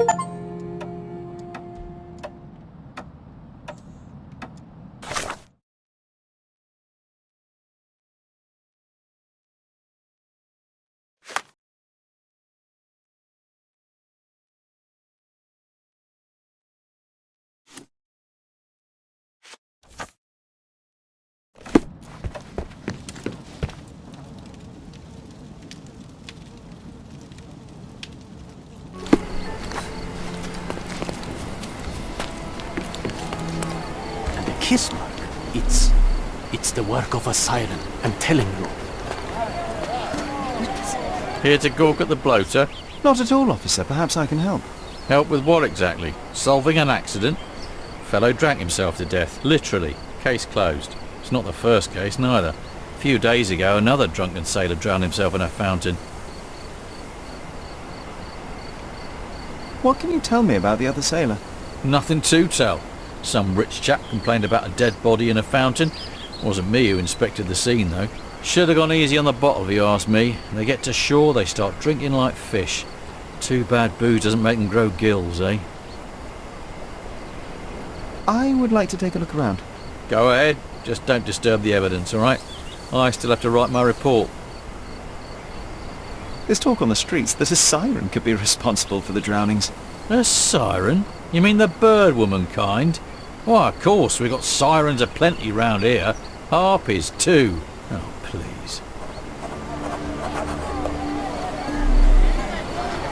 Hobbies are a good way to take the mind off all the One would have to murders. be dead drunk to drown here. His whole body is tense, stiffened by rigor mortis. The kiss on the forehead is quite intimate, but the vulgar lip rouge suggests a different type of intimacy. Interesting.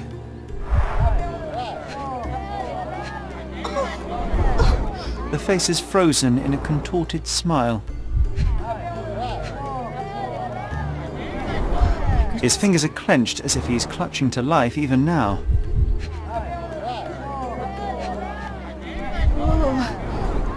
Worn, soaked boots, size 8. Something smells fishy here, and it's not brine. What's happened? Oh, who is it? It's a good thing the tide hasn't washed away the tracks. I should inspect them more closely. Siren song. The rumours weren't so absurd after all. There's still some left, just enough for a tipple.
sediment contained cyanide. It turns out he was poisoned. Didn't the copper say that fellow drank himself to death? He wasn't wrong.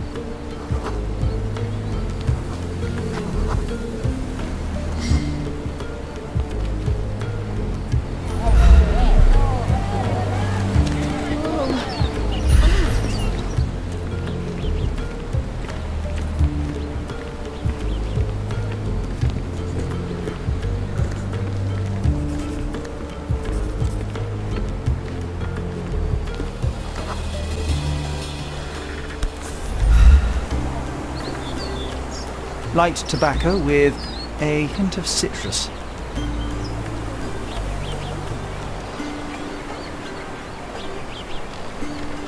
Light tobacco with a hint of citrus. A bright red lip rouge mark.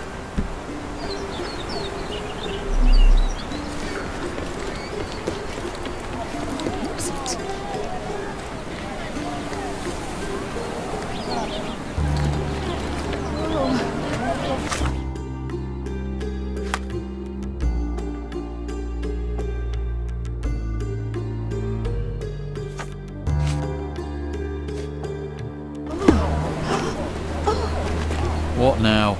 I've still got my report to write, so make it quick. I hate to break it to you, officer, but it wasn't an accident. Care to elaborate, smarty boots? The bottle of wine I found near the victim had been poisoned with cyanide. He was dead before he hit the water. Whoa, that's a twist. Any leads on the poisoner? Nothing to put my finger on, but I might need to inspect the other drowned sailor. Well, of course I won't stop you. It's not my case anyway. We had a complaint about a body in a fountain. Can't have bodies laying about in fountains, can we? It was somewhere in Scaladio, as far as I know. You think they're connected? That is what I intend to find out. Thank you. What's happened? Oh, where is it?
Oh, look, they drained the fountain and removed the body.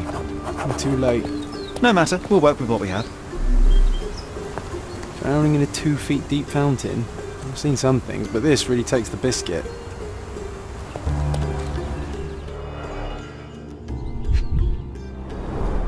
The victim won't be needing his cap anymore. I might as well take it. This wine, again. Don't sailors prefer spirits? Drained to the last drop.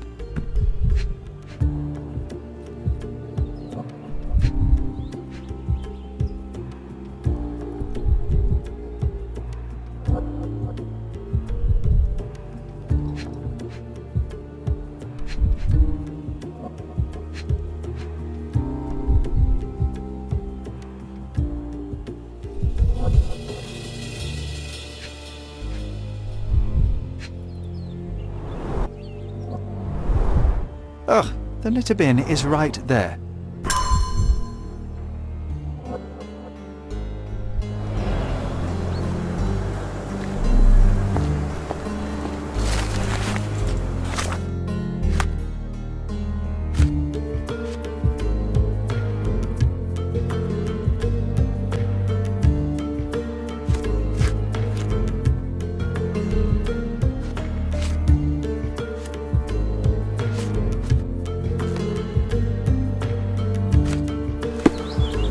Cotton shawl. Could it be our sirens?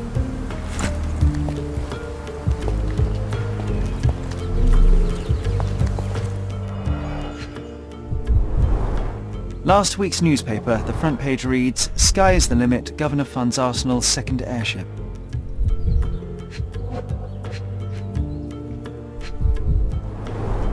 A broken bottle with no label.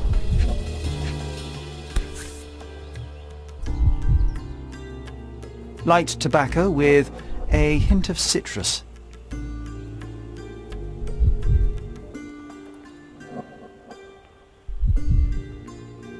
Light tobacco with a hint of citrus.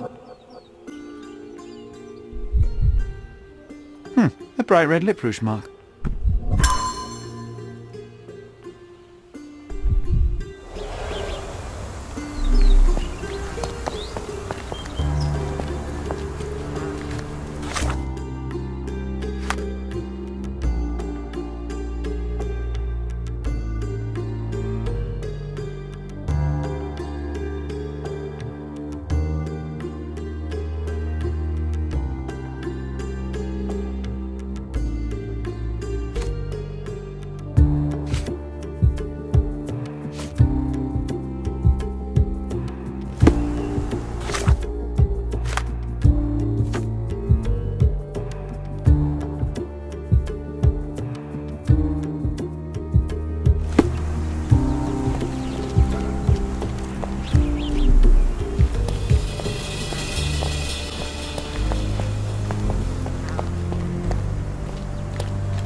Go on, Sherry. Untangle the mess.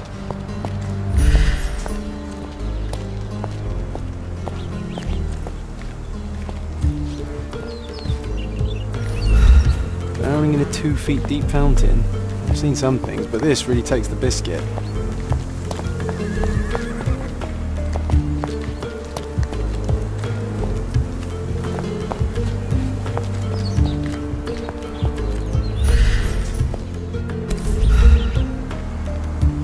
A worn leather tobacco pouch, salt-stained from a long time at sea.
This sailor is another victim of the same woman.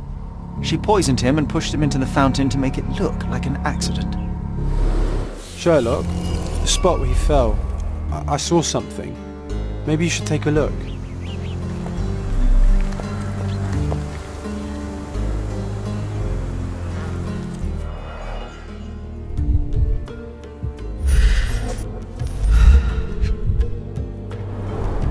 Blimey, the great detective is baffled by a piece of cutlery.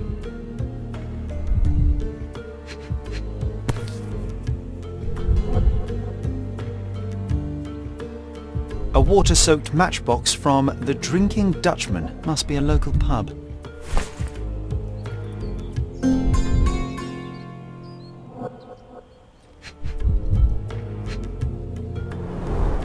Venetian copper soldi. Authentic, but worthless.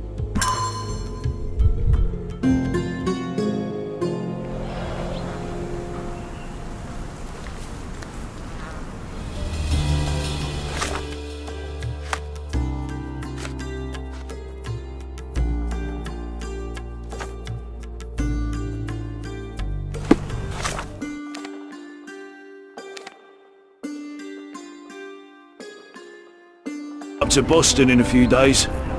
Could you help me? I'd help you if I could, but I know nothing.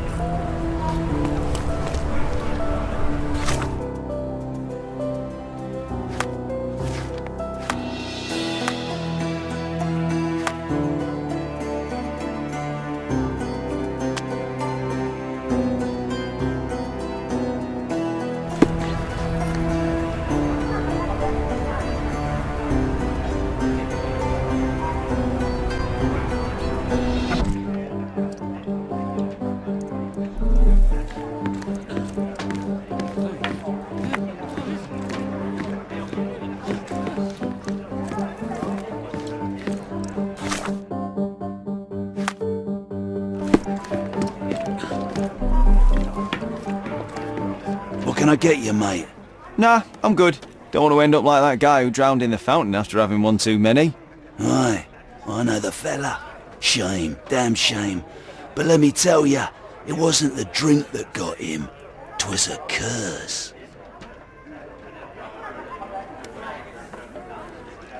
You're pulling my leg. No kidding, mate. You sail long enough, you start taking it seriously. He was from HMS Achilles. Some British schooner, nothing special. Except one of them Jack Tars shot an albatross. Everyone knows it's bad luck. Everyone. The dimwit brought the curse upon his whole crew. 3 are dead already. Wait, I've heard of only 2 such accidents. Are you saying that another man drowned? Drowned or not, they've all kicked the bucket. Just this morning, another member of the crew was found dead. It's a curse, I'm telling ya. Now we're obliged to find out if it's really a curse. Let's go and take a look at that sailor. It must indeed be the curse, but how do you know all that? Why, he told me the whole story himself. The victim told you? His crewmate. The one who killed an albatross, Harry Thorne. He's renting a room upstairs. Every day, he gets completely rat-arsed, raving on and on about the bird around his neck. He's sleeping it off right now. But when the blighter wakes up, it'll be the same thing all over again. Do you have a free room? Certainly do. Dirt cheap. Here's the key. Go pick anyone you like.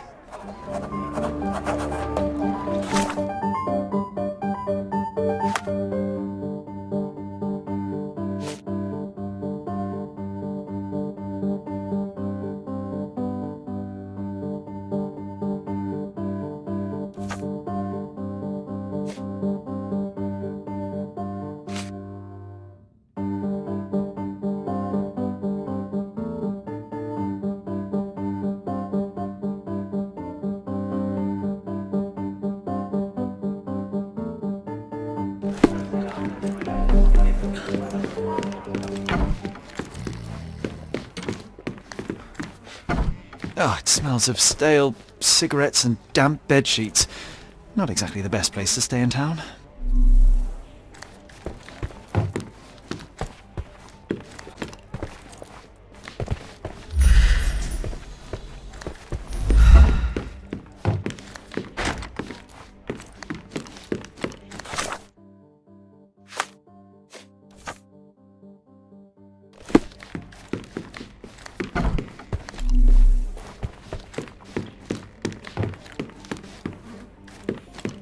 Oh, the smell alone makes me feel groggy.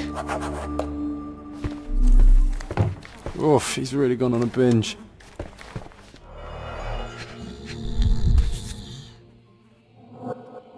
The same as we saw earlier. She's pretty free with her kisses. Perhaps too much for her own good.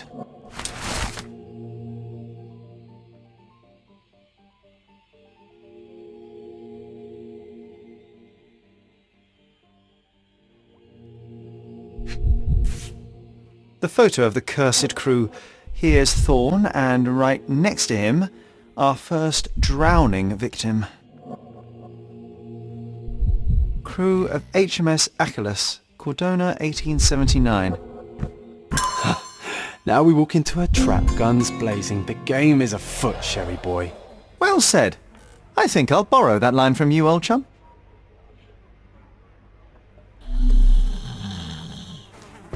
Oof, he's really gone on a binge. He's out cold.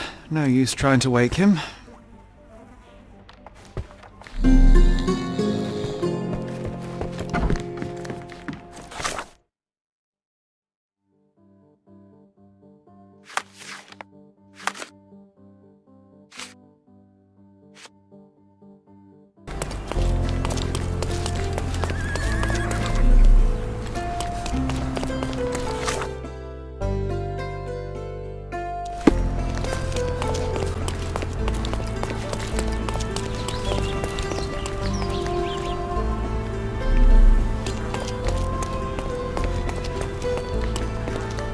Help me, please.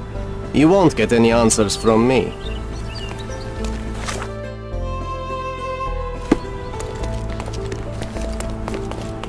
Ugh, this place stinks of urine. Well, if it ain't Mr. Smarty Boots. Guess what? You were right about the poisoning, but this time I'm ahead of the game. We've got another homicide on our hands. Same method, same everything. See for yourself.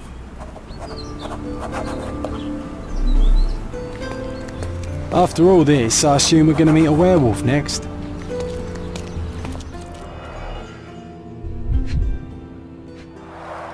He suffered a head wound.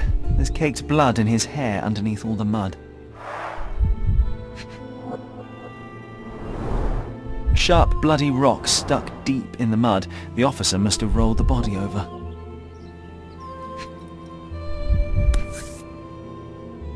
An empty bottle of rum. There'd be no sirens.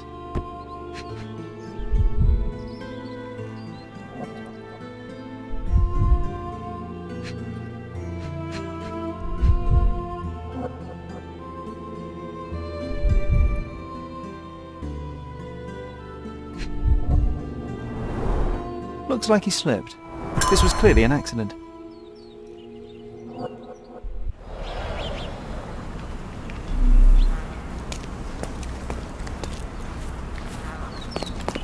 What did I tell you? We've a killer on the loose. I knew it. That may be true, but this here is very clearly an accident. The victim slipped and hit his head on a rock. I would have thought it obvious. Oh, you've got to be kidding me. I thought I had all this sewn up. But you just had to come along and make me look like an idiot. I hope you're happy now, genius. Just move along.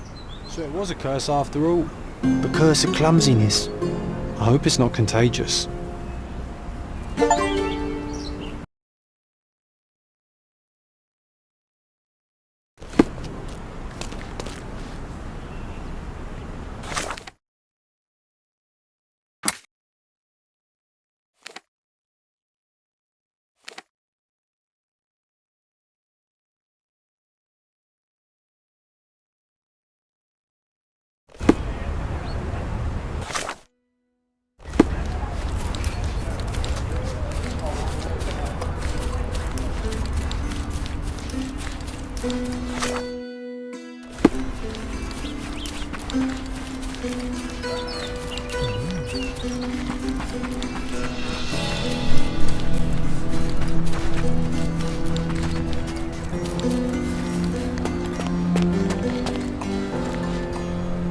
May I ask for your assistance? Yes. Heard about this, Anson. Let me tell you.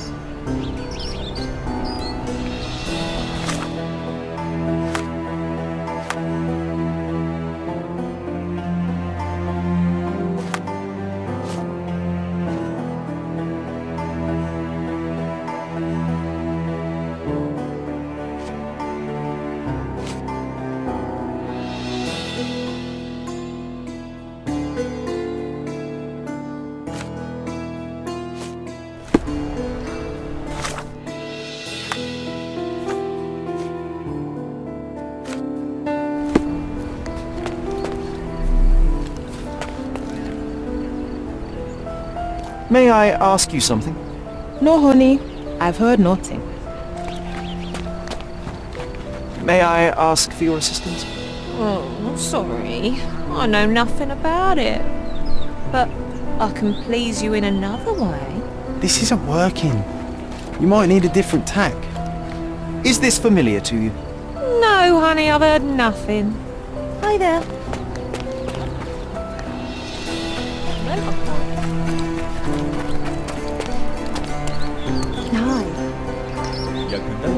Excuse me, just one question. Oh, sorry. I know nothing about it. But I can please you in another way. Oh, I am bored. Call me when you find the answer.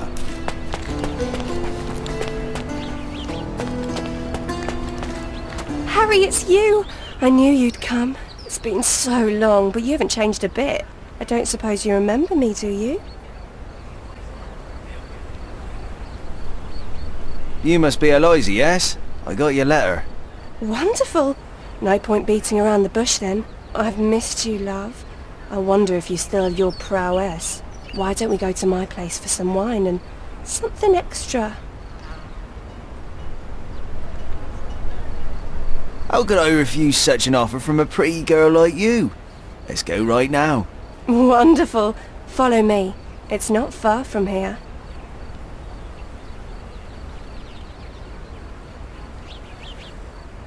Here we are. Make yourself comfortable, love. There's wine on the table. You should have some. Loosen you up. Bring out your naughty side. Won't you drink with me? Absolutely. I'll join you in a minute. I just need to powder my nose. All right then. I'll be waiting for you, pet. Did you just call her pet? Seriously? Boy, you are truly hopeless, Sherlock.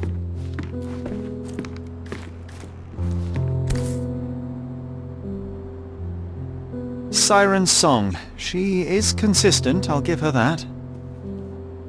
The bottle was open and the cork replaced.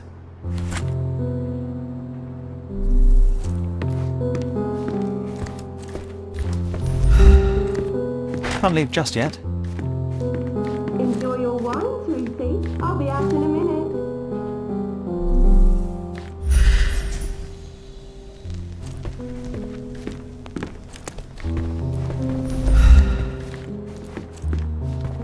A fresh lick of paint, some warm touches, and anyone could call this place a home.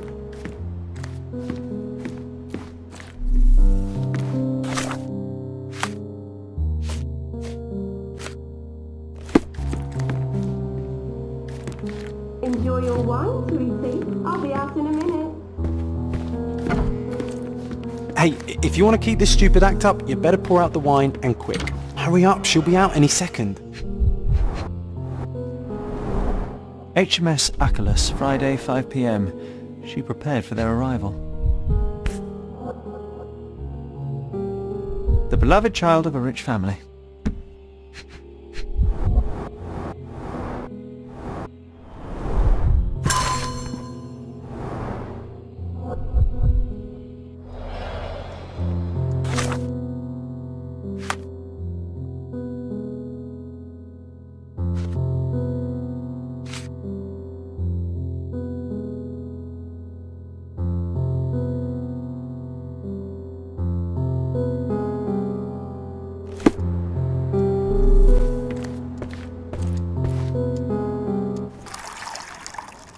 And done. No hard feelings, Mr. Fickus, right?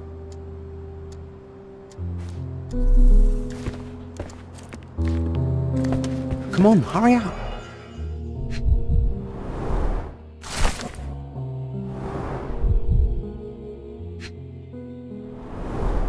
This lip rouge looks good on her. Just saying. White powder with a bitter almond-like odour. These are no smelling salts. It's cyanide. Ah, she's smoking citrus-flavoured cigarettes. The dots connect. Oh, here she comes. Sorry for making you wait, sweetie.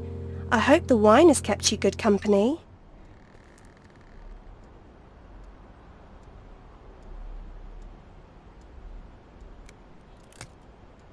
Oh yes, I needed to wet my whistle real bad. Splendid, Harry. Bravo. Refreshing, isn't it? Now let me refresh your memory as well. I don't feel so well. As well you shouldn't. But don't worry. It'll be all over soon. It won't hurt. Much. At least not as much as when you and your friends forced yourselves on me. Not as much as when you ripped away my clothes, my dignity, my life. I've hated you with all my heart. But not anymore. Now I forgive you. Truly I do. Let me kiss you goodnight. Now that would hardly be appropriate, miss. Wait, what's happening? It's time I drop my act. This beard is false. I'm not Harry Thorne. Oh, I see. You're from the police then, yes? Here to question me? There's no need. My name is Sherlock Holmes. I know that you killed Thorne's crewmates, and I know why. Well, Mr. Holmes, you can save your breath. I won't deny a thing. But please stop tormenting me with this farce. Do what you must.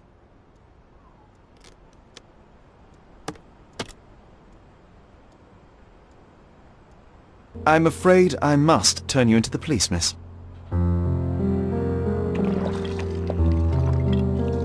The police, you say? The police who didn't lift a finger to bring my abusers to justice. How are they any better than those animals? No, I won't give you the satisfaction.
Mr. Sherlock Holmes, I presume? Correct. With whom do I have the pleasure? Emilio Estevao. Happy to make your acquaintance. I am here on behalf of Mycroft, your brother. He's on his way to Cordona. In the meantime, he requests your assistance with a sensitive matter. My orders are to provide you with the details. I'm afraid I don't have time for this now. I hope that you will reconsider. If you do, I'll be here. So, are you ready to take on the task? You have my attention, Mr. Estevao. Mark Ridley, the son of General Arthur Ridley, is being blackmailed. Suffice to say, the compromising material is of a delicate nature. The matter is of no small importance to the Crown, especially given the status quo on Cordona. What about the status quo? The Ottoman population holds a certain animosity towards the colonial rule. It's been this way since we took over the island. General Ridley made concessions with their leaders, but I'm afraid we are still teetering on the edge of open hostility. What does Mycroft want me to do? Retrieve the blackmail material? No, sir, nothing of the sort.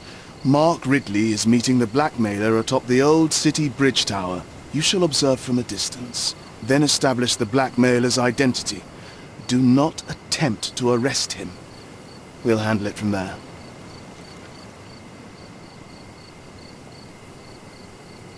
The best for yourself? Fine. There's a cafe just over the bridge that provides a good vantage point. Please report to me when you are done. I'll be waiting for you here, and remember, discretion is of the essence.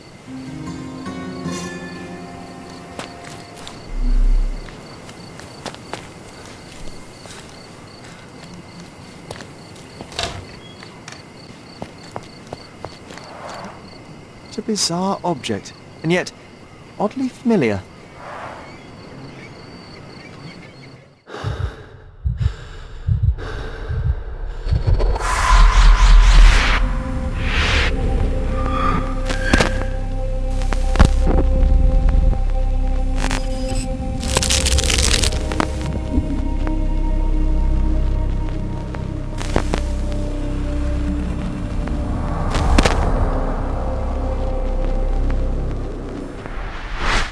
Did you just remember something?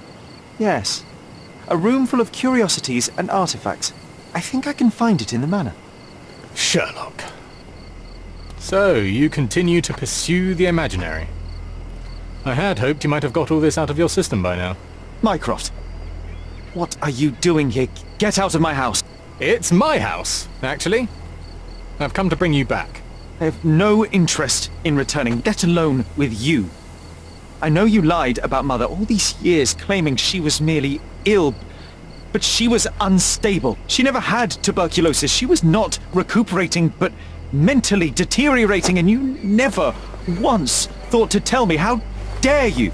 I shall not indulge this petulant tantrum. You can just tire yourself out and then slink back to London with your tail between your legs. Just tell me everything! I'm an adult now. Show me the basic courtesy of an explanation. You know I will find out eventually. The goal was stability, and that's what you got. The right thing for everyone was to try and move on from her passing. The consequences of one's actions determines what is right or wrong. Yes, exactly. The ends justify the means. After leaving Cordona, Sherlock, you had a normal childhood. In London, I was able to support you, guide you, shape you into a fine and productive young man. You have so much potential, so much to offer society. But that's not the end. Now I found the truth, and it has shattered everything I knew about her, about you, and about myself. I feel unstable because of you. Your actions were not justified. Lying never is. Oh, grow up, Sherlock. It was a white lie which has as much use in the realm of the interpersonal as the international. It is time you come to accept that some things are bigger than yourself. Oh, you are full of it. You like to pretend you care about the big picture, but it's just an ego trip. You like knowing more than others. You like greasing palms and rubbing shoulders with the rich and powerful. You like having eyes and ears everywhere. The fact it helps the nation is incidental, because all you care about is yourself. It's true. I have agents everywhere, including Cordona. If you weren't so damn stubborn, you'd realize that means I'm only here for you.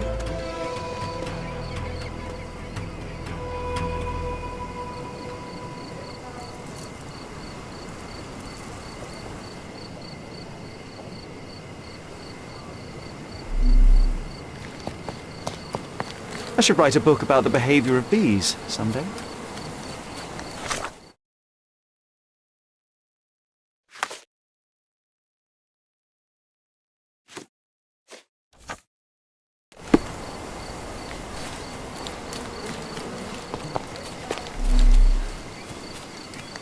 I imagine Goliath was surprised to find out his lady was not real.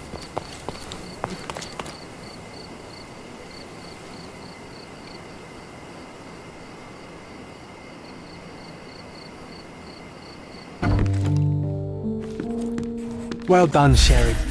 The hall now looks much as it did in our youth. I remember returning home with a pair of perfect sticks. We wanted to turn them into training swords. Oh, that's right. We stood there, frozen, staring at something huge in the main hall. Another one. There must be something important behind it. I can feel it.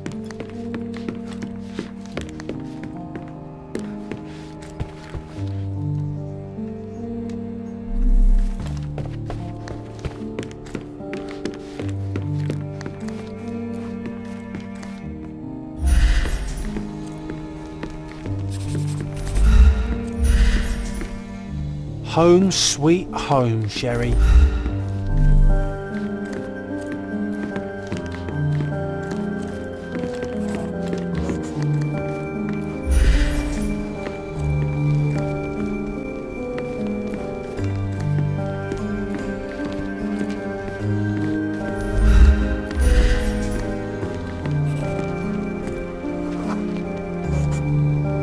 It was a giant aquarium with a living mermaid in it. Impossible. It must have been something else.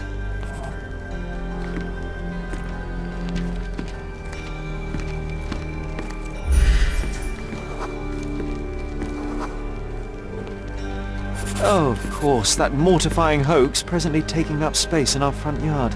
Well, fine. Your memory's better than mine. But I'm sure we started examining it immediately. And someone else was around too.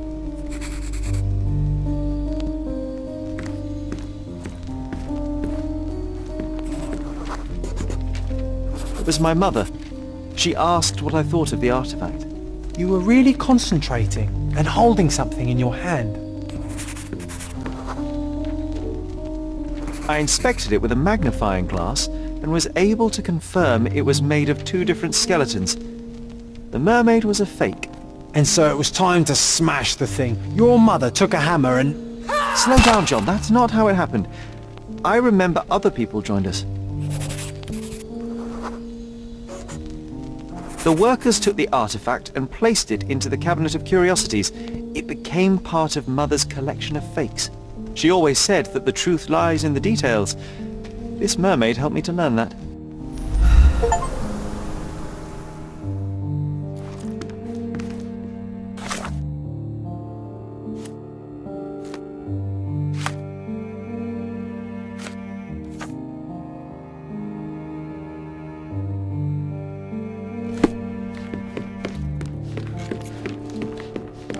Ah yes, my mother's studio. She was an authenticator, and this was her cabinet of curiosities. I never saw the point. What does it matter if some artifact I remember this cosy blanket. It still exists. It's perfect for... Wigwam! Oh, that was a joy to build them. Imagining ourselves as wayfarers on the other side of the world. Mother said this was among the hunting trophies of a Scottish Viscount. So he tried to persuade everyone that his forest was inhabited by these beasts. It would have been thrilling if it were actually true. The full plate armour of Sir Robert Saunford. I was told my father won it in a wager. Armour is armour, but look at his sword. Oh, how badly I wanted to wield the blade. Maybe you take it instead of your pistol.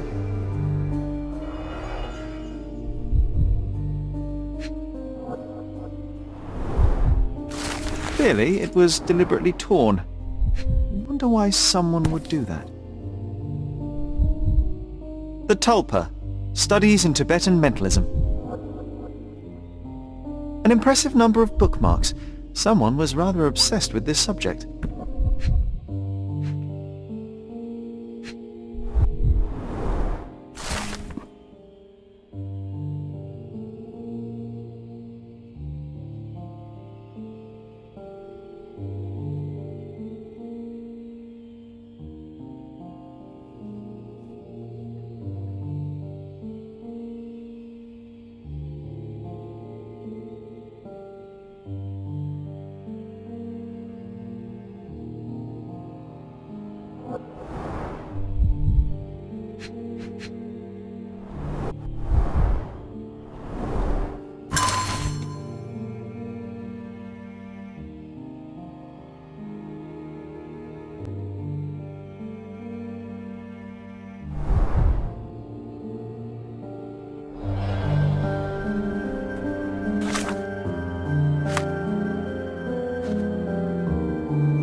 And this one was brought from a German museum. They claimed it belonged to Vikings.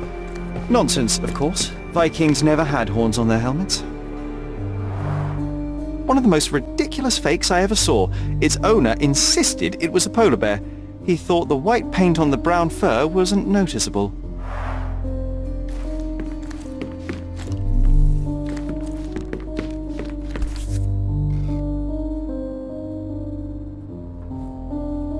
Watkinson and Holman, Chapter One, by Wallace Dioram. Oh, Mycroft. He always acts so serious, but then reads tripe like this. John, if I remember correctly, you couldn't put this book down.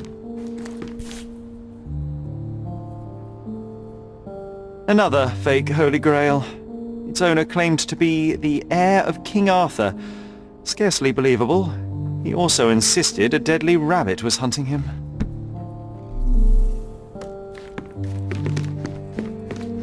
The so-called mummy of a Persian princess. The defrauders did good work, but missed one small detail. It's the mummy of a man. I'm not sure I want to hear its horrifying, inhuman howl again. This photo caused a lot of fuss. My mother spent some time to prove it was a fake.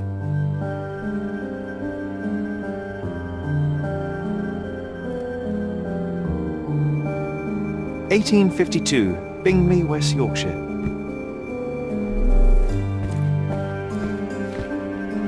A full collection. It's somehow so satisfying.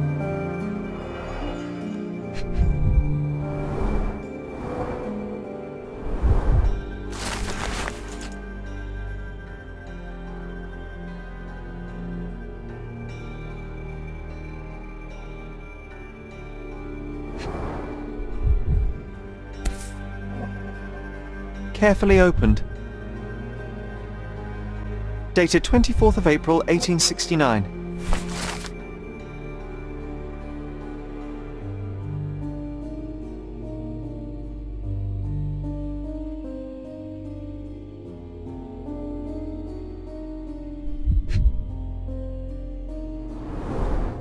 So many calling cards. Mycroft liked to keep useful people at hand. Reliable and driven. I recognise Mycroft's handwriting. Officer Luciano J. Placido.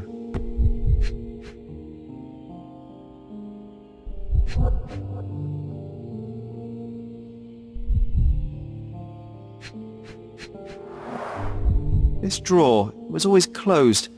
Only Mycroft knew how to open it.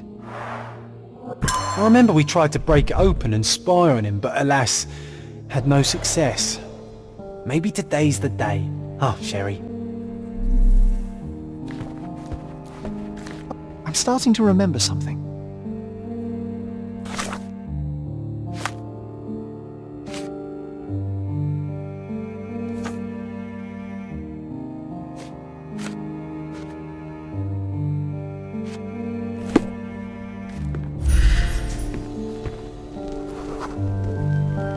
Ah, the memory comes back. We snuck about watching him. He closed the drawer and went to the hall. We were like two shadows crawling behind him.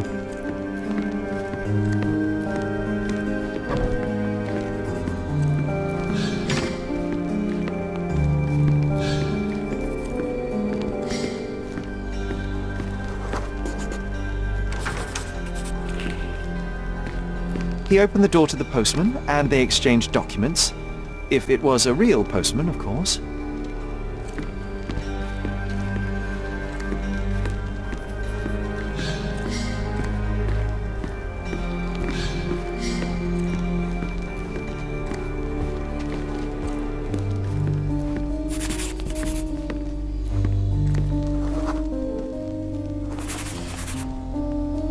The painting on the wall was slightly at tilt.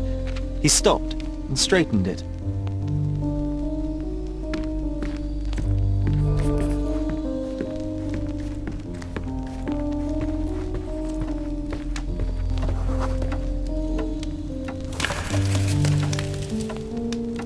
Then he threw some logs into the fire and sat in his armchair to read.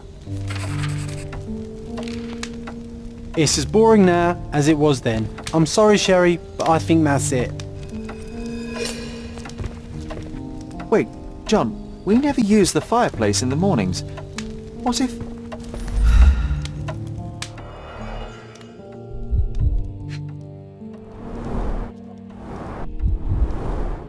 A bit of juniper in the fireplace created a soothing atmosphere. It's the little things, isn't it? I think this is what we're looking for. I heard footsteps upstairs a second ago. Wait, do we have an attic here?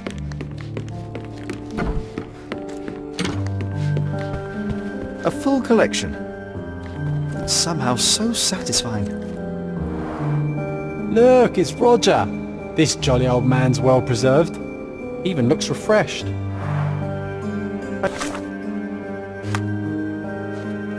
I doubt he drew much interest at the auction. But we made it. So what's there?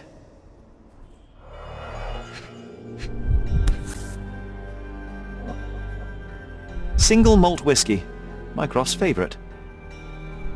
Gifted by Queen Victoria herself.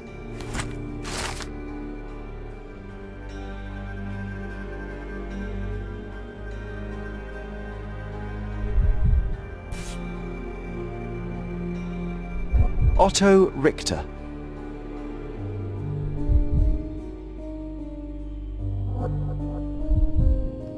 This one is rather thick.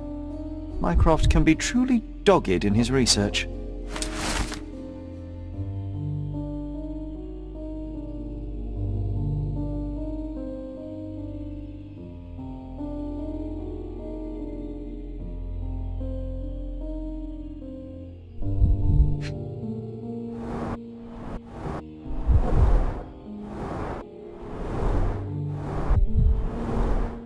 Dossiers on the most influential people on Cordona. Mycroft always had a habit of building files on everyone he met.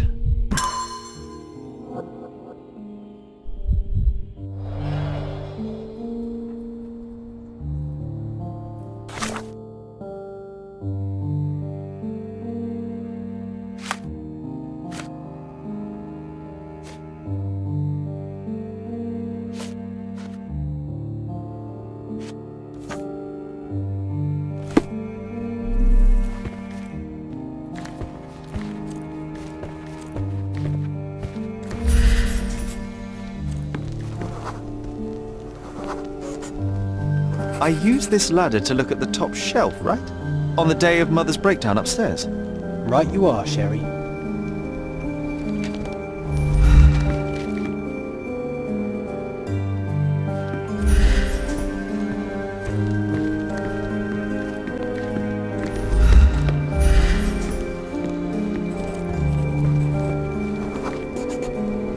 We heard a noise. I can't recall of exactly what. And we didn't have a great view from behind the statue.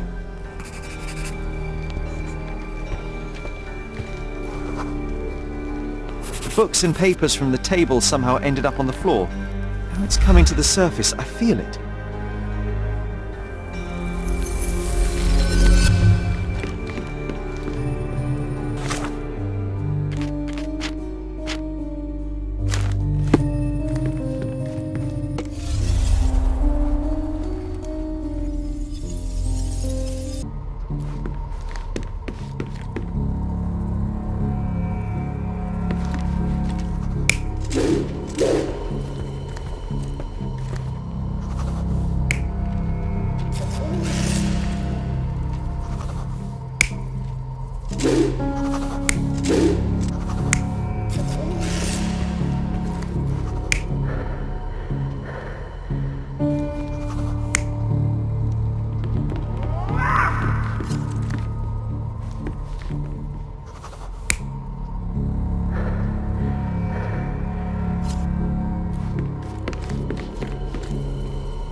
Come on, Sherry.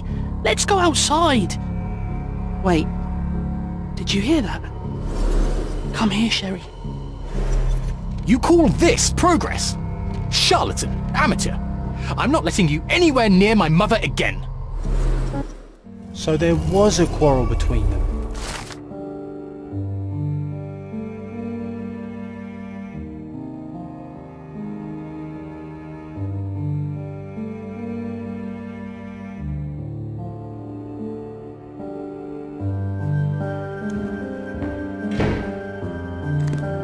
I heard a noise in the hall. Let's check it out.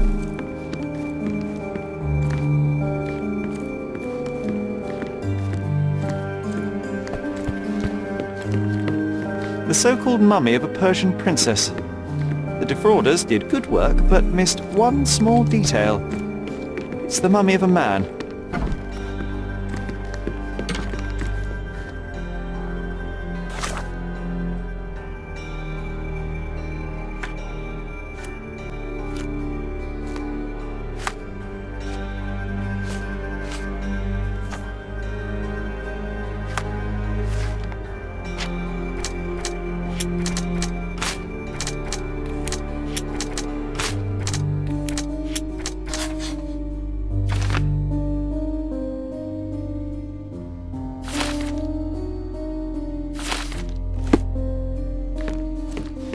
Sherry, look!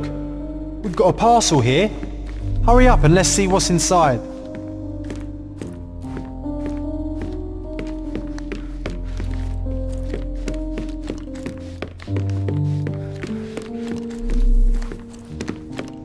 An invitation that comes with a mask. We can't miss this, Sherry.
On this?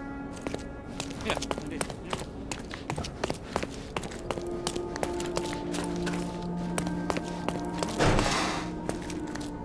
Excuse me, but are you Mr. Capello? My name is Sherlock Holmes. I'm hoping you could spare a moment to talk. Manners, what a pleasant surprise. Most of your colleagues have lacked even the simplest of common courtesies.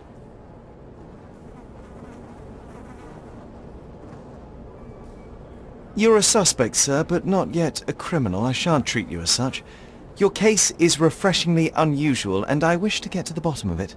Manners and enthusiasm. Huh. May you go far, young man. What can I help you with?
You are surprisingly composed for a man accused of murder.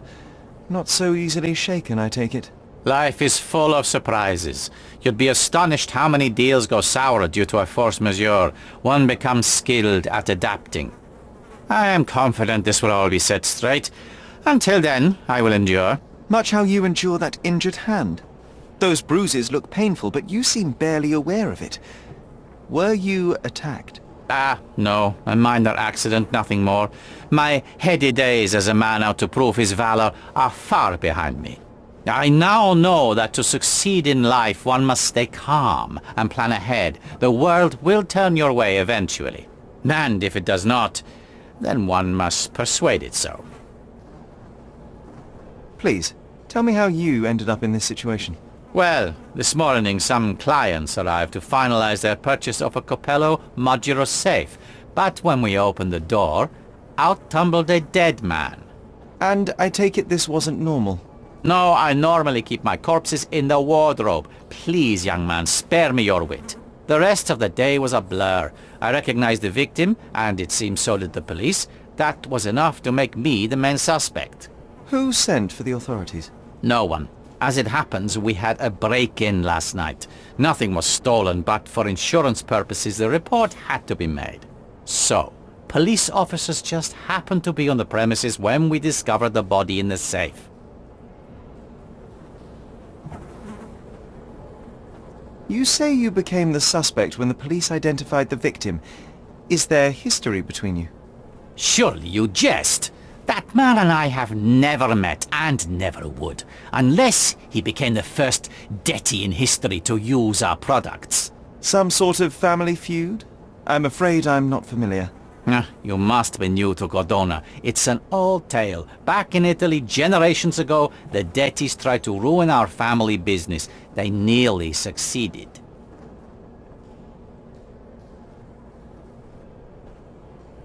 Fellows rightfully struck back, but there has been bad blood ever since. And does that blood flow in you too? I told you, sir, it's an old story, or it was. I fear this horrible event portends worse to come. My wife may be in danger as we speak.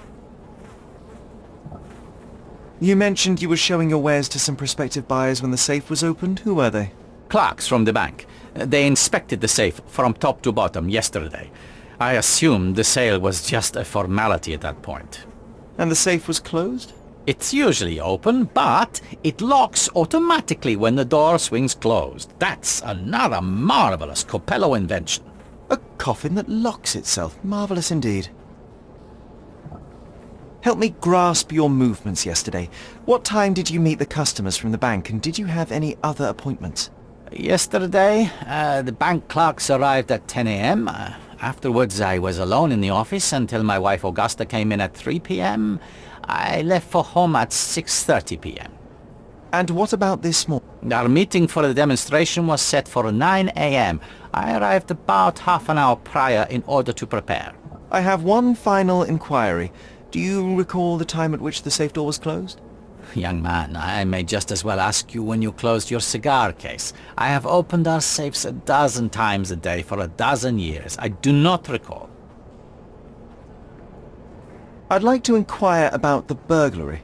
I'm not sure I see the connection, but if you wish to know more, talk to Billy Lloyd, the night watchman. He scared off the thief. Was it also Billy that discovered the burglar? No, my wife did. She had stayed late yesterday. Poor Augusta.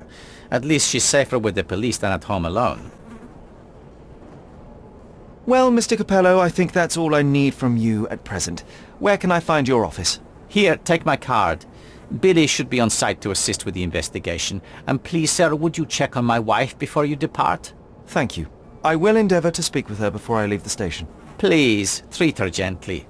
Women lack our resilience when it comes to ordeals like this. I shall eagerly await your return. After all, there's little else I can do.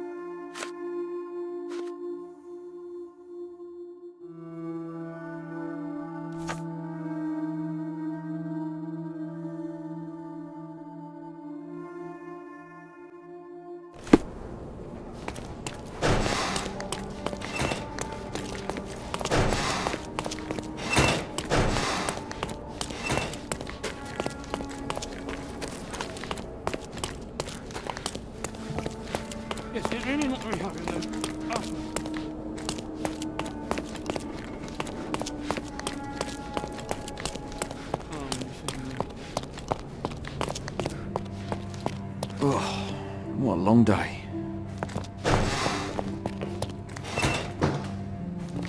Mrs. Capello, please wait in the office. The inspector will be here soon.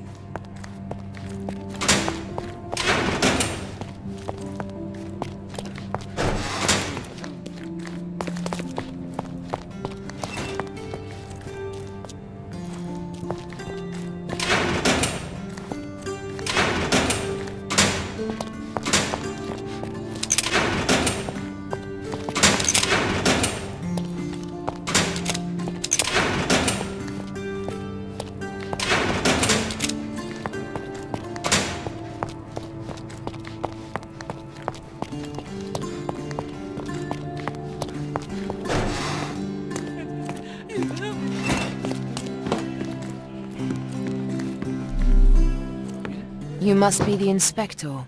Would you be Augusta Capello? Must I really repeat myself to every baby-faced man in uniform that strides in? Forgive me, I am not the inspector, but I am working on your husband's case. Then I have nothing to say to you. Come back with the inspector in charge so that we may dispense with the endless repetition.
Whilst I prefer German composers, the harp solo from Lucia di Lammermoor stands out as one of Donizetti's finest contributions to the form. I'm sure Basilio thought the same. He did. How? Did he tell you how we met? Oh, there was no need. It is trivial to observe how much you value your memories of playing harp in the orchestra, and even an amateur Italian harpist would be familiar with Donizetti's finest work. Yes. Music is a balm in these uncertain times. It is nice to meet another who appreciates it. Much as I appreciate the truth. Please, Mrs. Capello, let me help you and your husband. I am not unappreciative, sir. But I'm afraid I presently lack the strength. Basilio tells me you were present during the burglary yesterday. What can you tell me about it? Oh, it gave me such a fright. I fainted, fell to the floor. I wish I could help you, but, I'm just utterly useless. Please, I want to rest before the inspector arrives. Were you familiar with the deceased man found in the safe? No, I did not know him, nor can I conceive of how the poor soul ended up there. You've had quite the day, Mrs. Capello. I shall leave you be. If I have further questions, I may visit again later.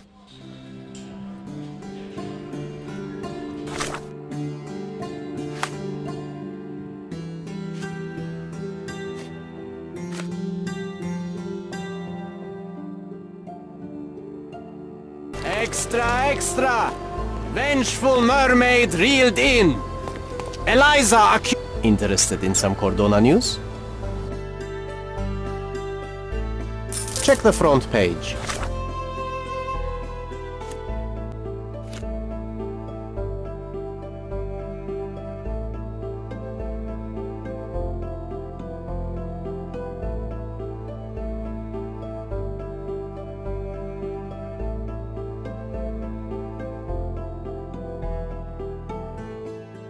You won't regret it.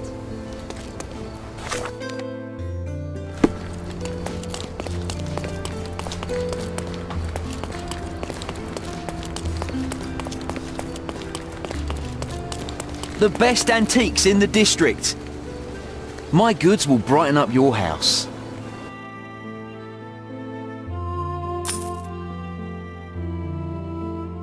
Enjoy your purchase.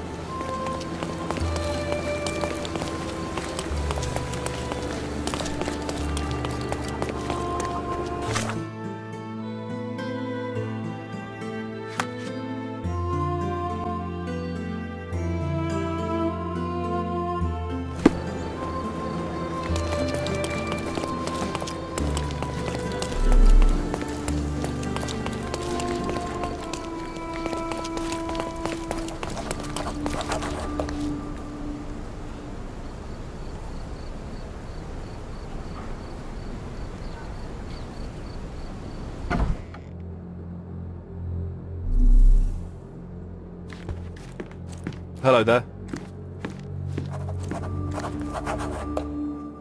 Ill-fitting pants, wonky nose, and hair that appears to have been cut by your own hand. You must be Billy Lloyd. Oh, it's you!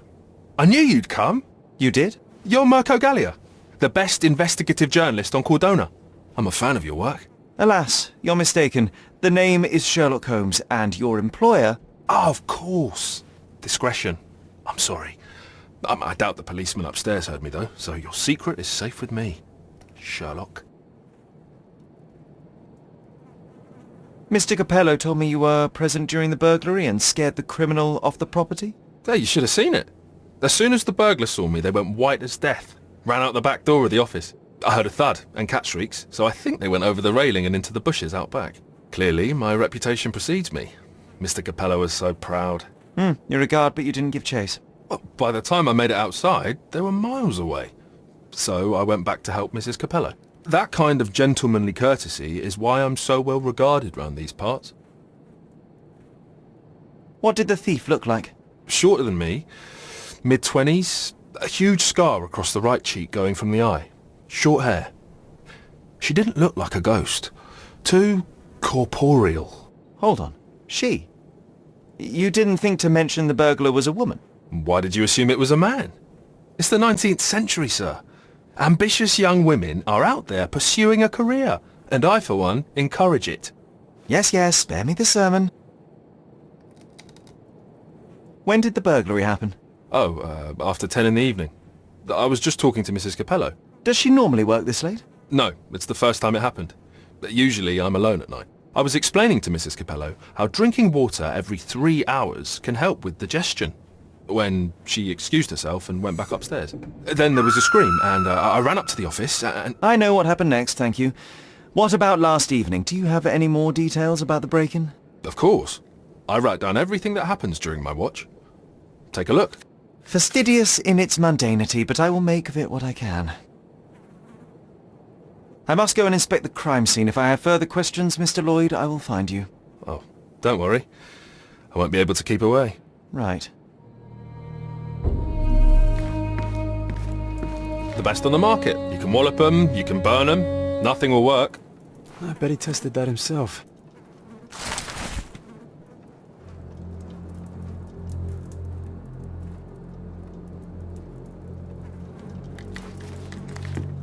They sell door locks, padlocks. No Sherlocks though, probably for the best. Imagine dealing with two of you. Ugh. Strength, security, peace of mind. Tacky. Well, you know, that's your opinion, good sir.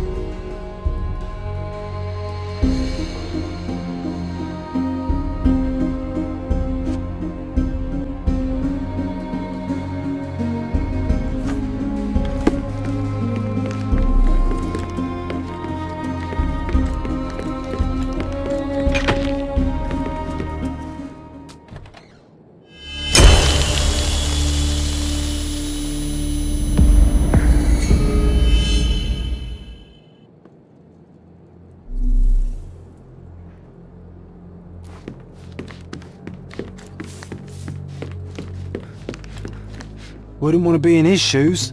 I'm a bit claustrophobic. Bruises, torn nails, bleeding was severe and continued at length.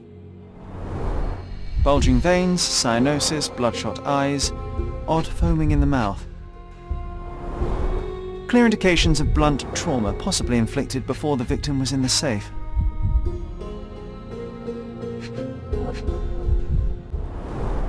Clothes are not fully buttoned. Was the victim dressing or undressing? Blood on the safe door could have been left by the victim. What a rotten way to die. Yeah, what a shame.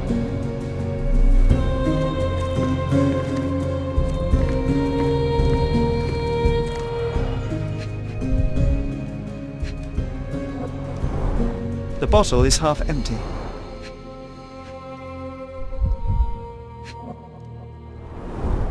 A wine, well enjoyed.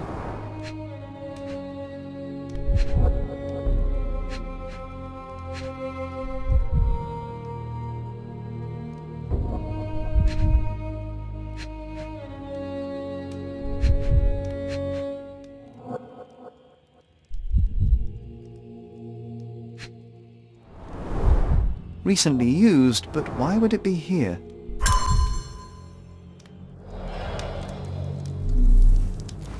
Oh, why do I get the worst jobs?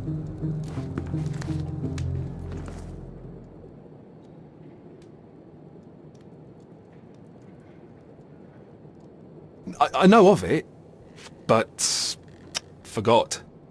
Do you know anything else about the dead body in the safe? Well, there is the rule of threes. You can survive 3 weeks without food, 3 days without water, 3 hours in harsh weather, and 3 minutes of you talking without air. I'm sorry, did you say something? No, very enlightening, Mr. Lloyd, thank you. Is this code memo still valid? Oh yes, it's the same combination code everywhere. It corresponds to Mrs. Capello's birthday, actually. In fact, during this year's celebration, I was allowed a sip of champagne. That's when I had to dry my trousers, and then I had to... Okay, thank you, Billy. I know of it, but forgot. I know of it, but forgot. Have you noticed anything different about Mrs. Capello recently? Not really. She talks to me more when I start my shift. Probably because of the 100 Best Curry Recipes book I'm reading. Oh, and we've been running out of paper a lot lately, so she often sends me out to buy more for her.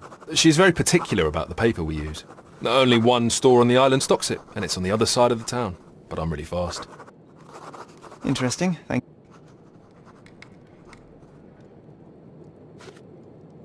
you. Oh, actually, no. What can you tell me about Mr. He's a good employer, but very focused on work, and very serious about security, of course, since he employed a night watch of my caliber. Not everyone appreciates his strict business approach, though. Store clerks don't seem to last long in the office. Good to know.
I'm going to catch the criminal myself.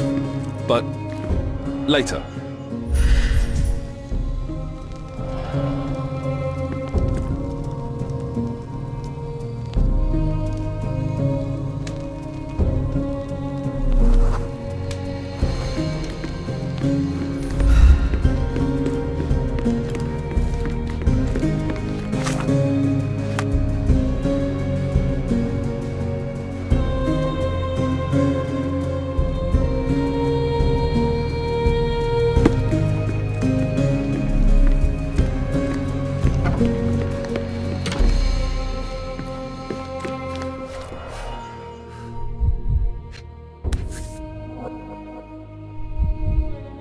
Concert program from 7 years ago.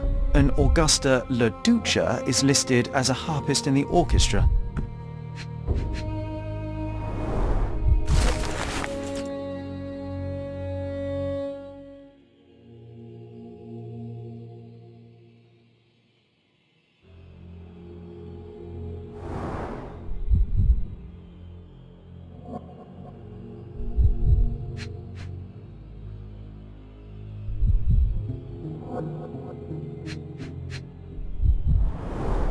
Two theatre tickets for Shakespeare's Othello. The performance is tomorrow. Have to respect the classics.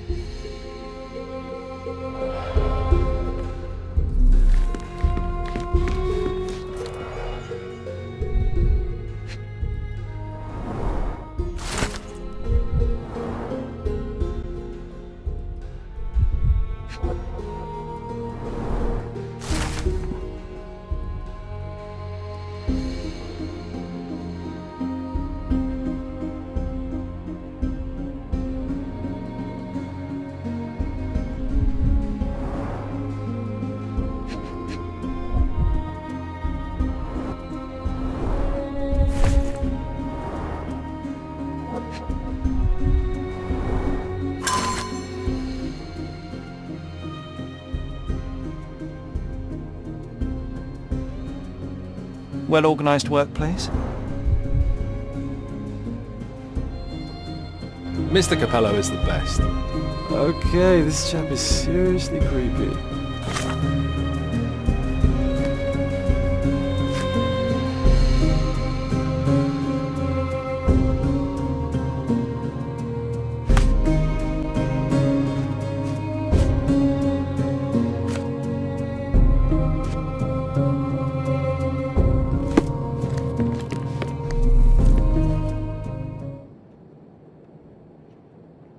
Do you know anything about these entries? No, but Mr. Capello is so well organised. I use a different method, very popular among the Buddhist monks. You create an attic in your mind and... I'm familiar. Keep it tidy, put only necessary information in, remove unnecessary information regularly. What? No, it's called an attic. You just stuff it with everything. You never know what might prove helpful someday. That is profoundly upsetting. Do you know whose keys these are? Probably Mr. Capello's. Police took him so suddenly. I have the same set, but it's more efficient. Has fewer keys. So you don't have access to the entire office? No. Only Mr. and Mrs. Capello have the key to the back door. Oh, actually... No. I know of it, but... forgot. Do you know what this note might be? I cannot presume to know another's mind, of course, but... I think Mr. and Mrs. Capello have been having some familial difficulties, probably due to their lack of children. One of my oldest friends helps couples with their relationship troubles, and he always says... You don't have to continue. Oh, well, he says that to me as well, but I'm perfectly happy to. No, I insist.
Don't forget about the cats in the bushes, Sherry.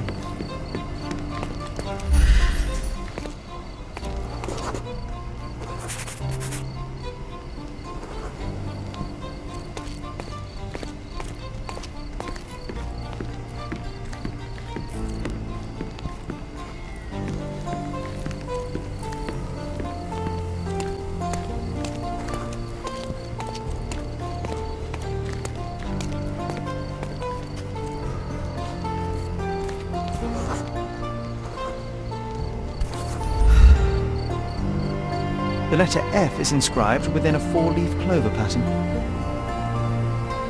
Passe muraille. Walk through walls in French. Our thief seems rather arrogant.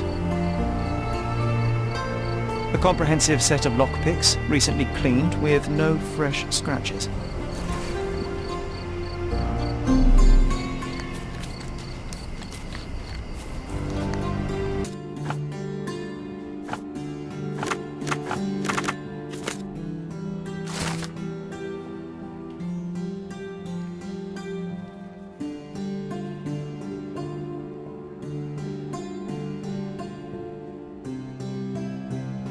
Maybe it would be wise to take a look around outside before we enter. Just a thought.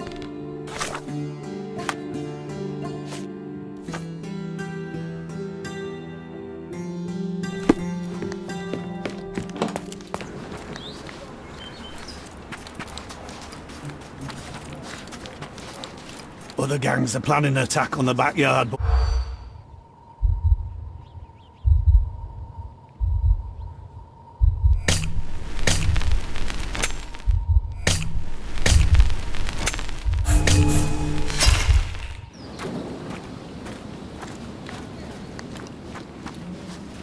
Other gangs are planning an attack on the...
Not bad.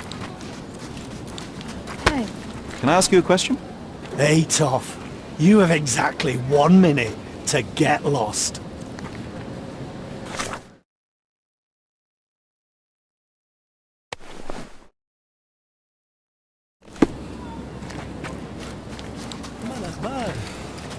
Can I ask you a question? No, I don't know anything, friend. Oh, I am bored. Call me when you find the answer.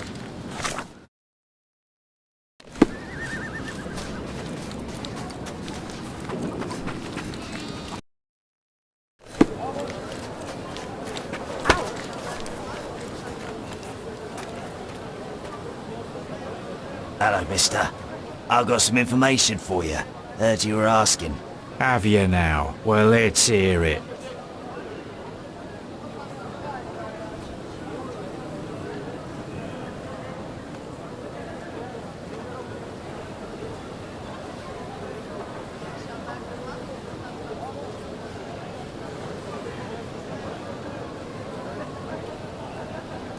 So the bandits, right?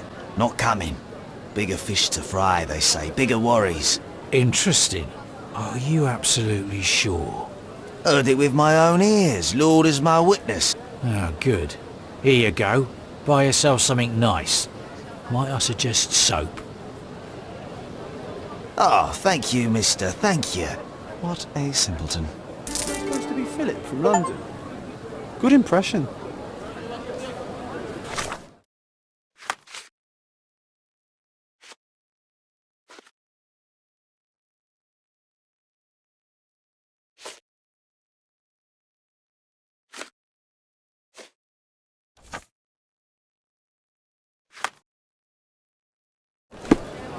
The best the free markets can Buy some clothes and help me feed my family.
Take a rest. I'm coming.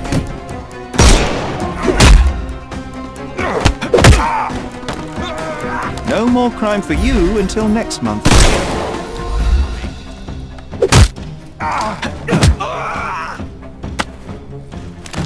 The snuff's ready.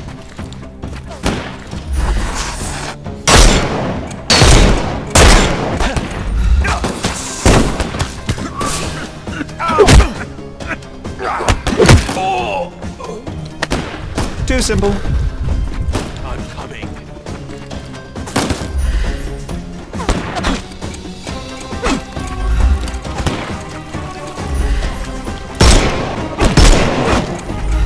I couldn't miss the party.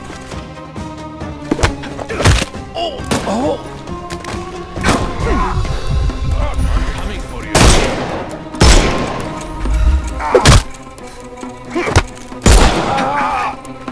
Don't bother. Give him the pepper snuff.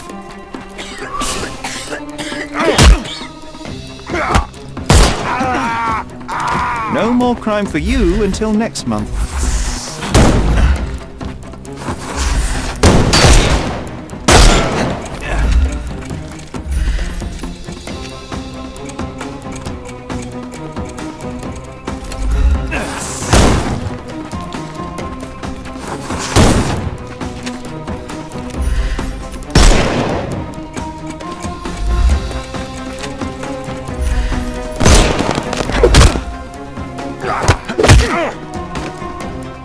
don't cry, you'll live.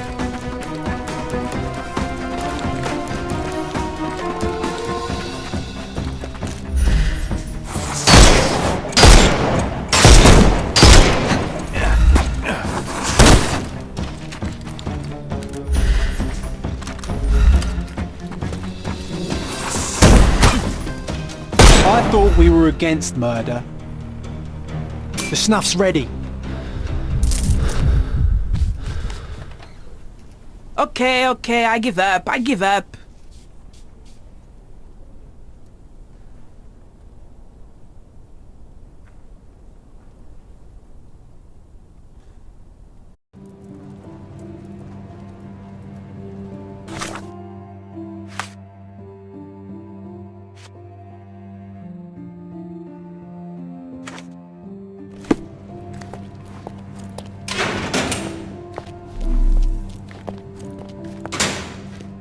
And here we are, Miss Sevigny. A place where we can talk about all your recent activities. We have a nice profile on you, you know. What are you talking about? I didn't do anything. Is there nothing you didn't do, Miss Sevigny? Thieve for the gang, break into the Arma Capello office, kill Niccolo Detti? What? Kill? I didn't kill nobody. No, how? So you admit the rest. I suppose you won't mind explaining some things to me then.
You were in the Arma Capello office yesterday evening, Miss Sevigny.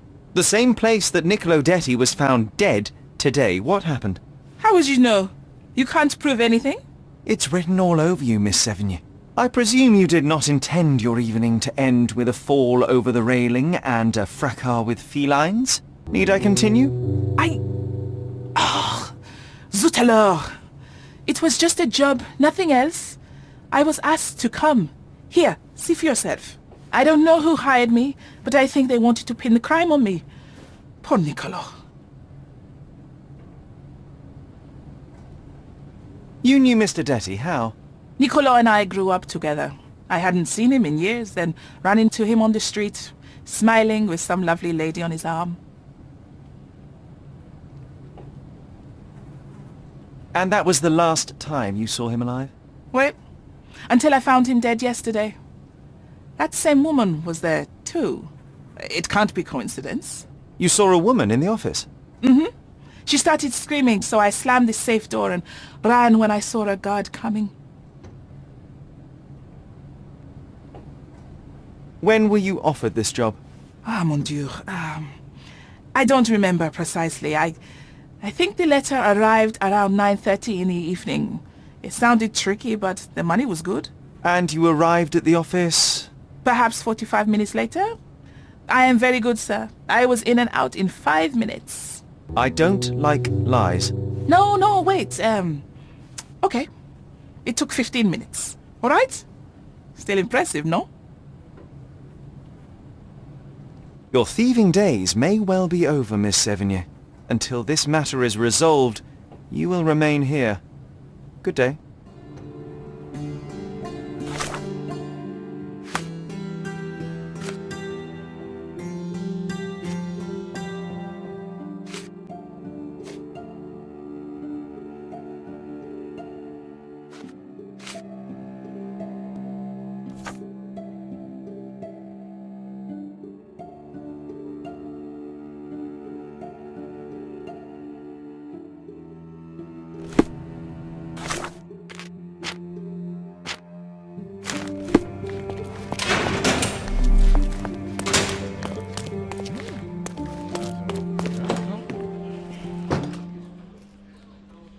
What exactly was your relationship with Niccolo Detti? Who? What are you talking about? Madam, please, a young woman dedicated to her music and an enthusiastic artist, your marriage to Basilio could not have offered all you needed. And then about 6 months ago you met Niccolo Detti. There was a spark, you started to see each other. It brought passion back into your life. How could you... But your tryst didn't go unnoticed. Felicia Sevigny spotted you with Niccolo, but rather than cease your affair, you took care to avoid the public eye. You started working with your husband at the office, and met your lover there in the evening after Basilio departed. Billy would not notice, and you hoped neither would your husband. Do I have this right so far? Yes, I love Basilio, I truly do. But his first passion is his work. I respect that, but it left me adrift. Niccolo. Oh, sweet Niccolo. He was the man I needed. If he had had any other name, I would have talked to Basilio. But he was a Detti. And your husband suspected something. I think he did. He asked questions. Billy's schedule was moved forwards here. Yes, he suspected. And thus we arrive at the heart of the matter. How did Mr. Detti end up deceased in the safe? I do not know. Madam? I don't know anything about his death. Are you sure this is how you wish to proceed? It is the truth. Please, just leave me be.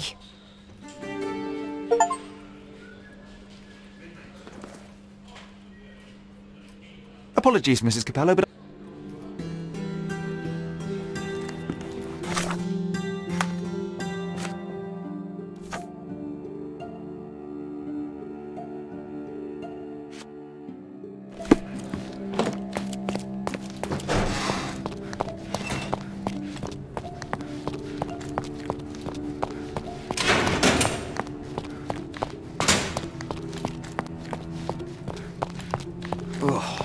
What a long day.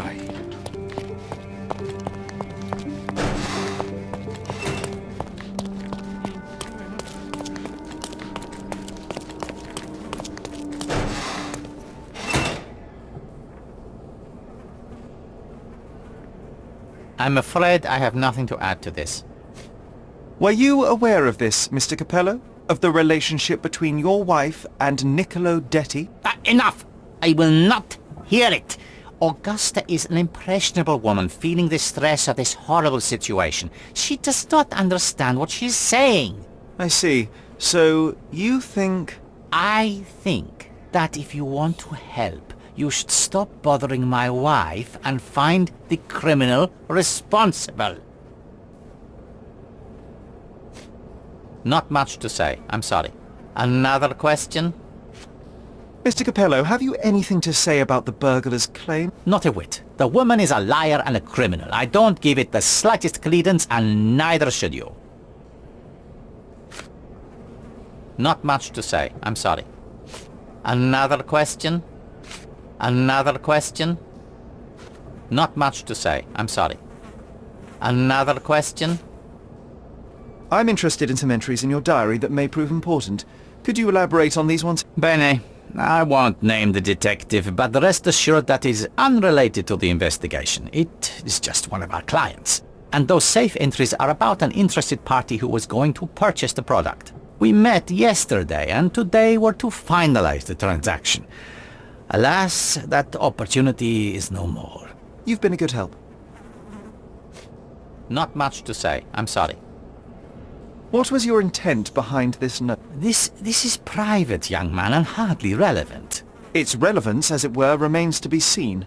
My wife Augusta joined me in business half a year ago, but works late hours. I worry because I love her. What else do you need to know?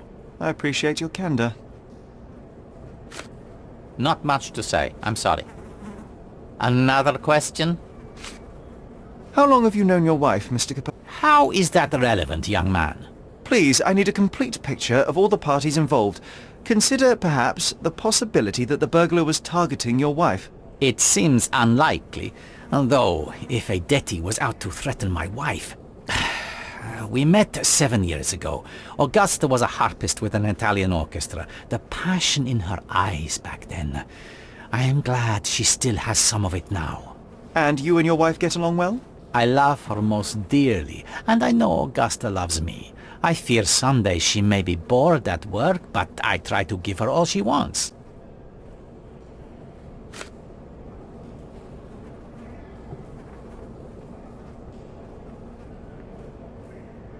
Note still valid?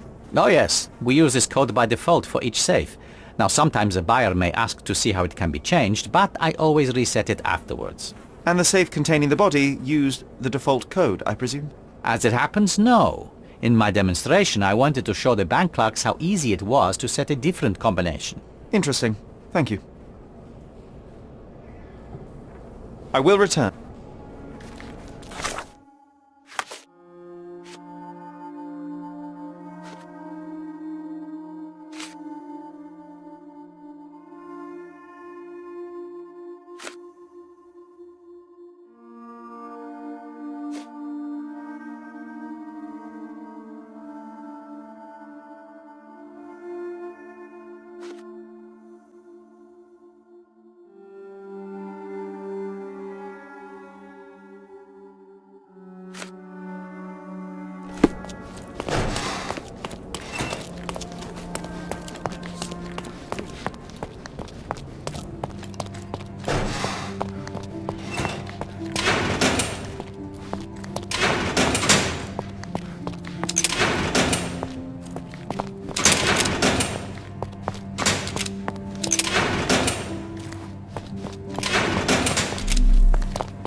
It is a shame it has come to this, but it is patently obvious that you are responsible for Niccolo Detti's death. How dare you?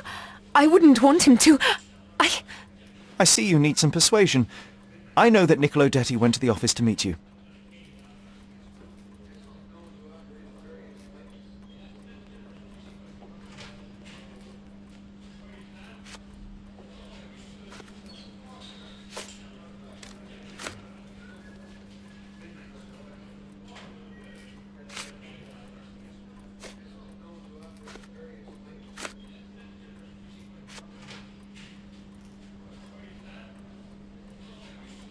This is nonsense.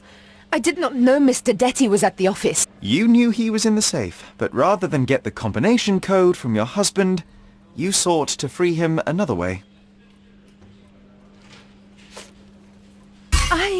I don't follow you. The fact remains you chose to risk...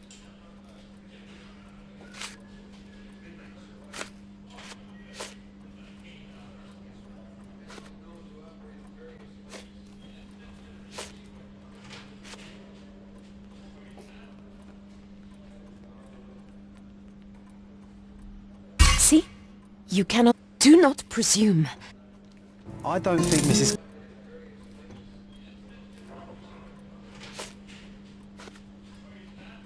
It was a midnight tryst. Niccolo would visit the office once Basilio left, but this time he returned. So you hid Niccolo in the safe. A foolish move. I didn't know the code had changed. It was the only choice. I couldn't let him be found. I loved him. Really? You could have saved his life by simply speaking with your husband, but you sought to free him another way.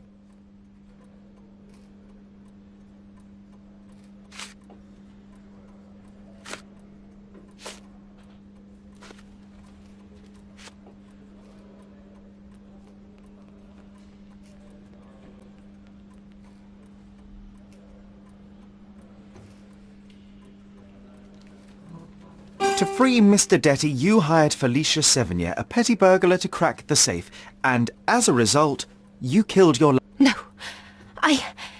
It's because the combination had changed. It is not my fault. You are splitting hairs, Mrs. Capello. The fact remains you chose to risk Niccolo's life rather than call your husband, and I know why.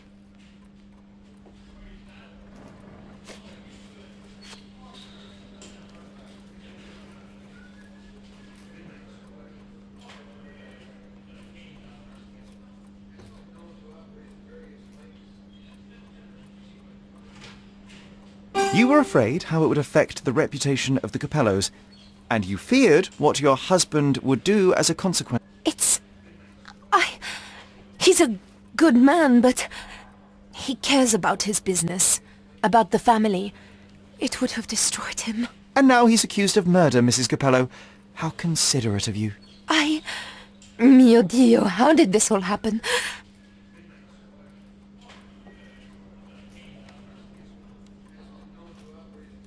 Despite your best intentions, Mrs. Capello, I believe you are to blame for this sorry affair, not Basilio. I think you're right, sir. Basilio, he does not deserve this. None of this. It is not my place to decide what is deserved, but perhaps you now know what to say to the inspector. I do. Good day, madam. I don't think Mrs. Capello did this on purpose. I would have let her go. Come on, Sherry. Say, I am the law.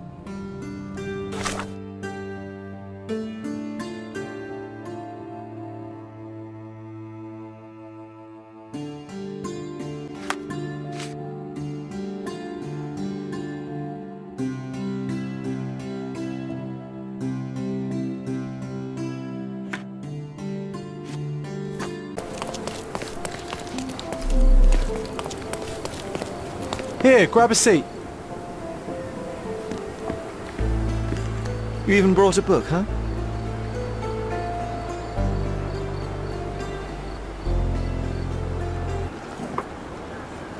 May I have... Same as always. You just don't give up, do you? Oh, come on, let's get closer. We can't see anything from here. No, too early. So we're just going to sit here all day? Patience, John. I have a feeling this is more than simple blackmail. We'll be close when the blackmailer leaves, and then... Go!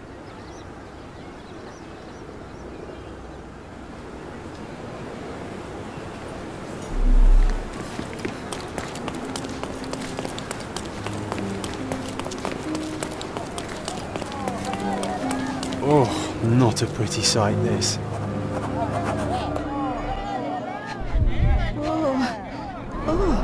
Head trauma, fatal. Gravity is cruel like that.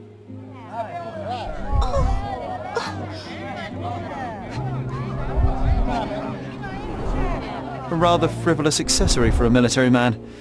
Shame it's all bloody now. He was stabbed several times before he fell. The shape of the wounds suggest a curved blade. The knife is missing.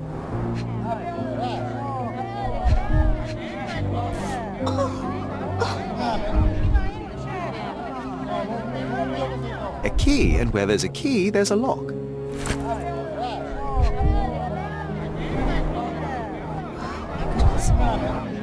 Who's it? It's almost like he's dancing. Dancing the dance macabre. No signs of life, no pulse. I'm declaring Corporal Ridley dead.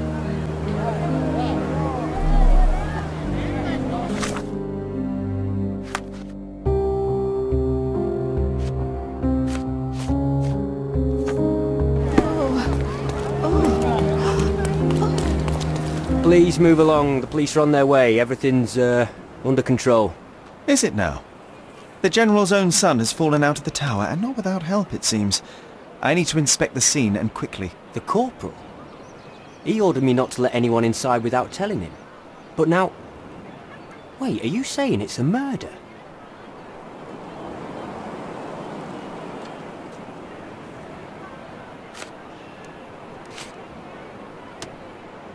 A brief examination of the body was enough for me to conclude that he was murdered by a blade of Ottoman origin. You can't possibly be so certain. Oh, I can be. The corporal suffered deep stab wounds which were inflicted with great force. They were made by a knife meant for cutting, not stabbing.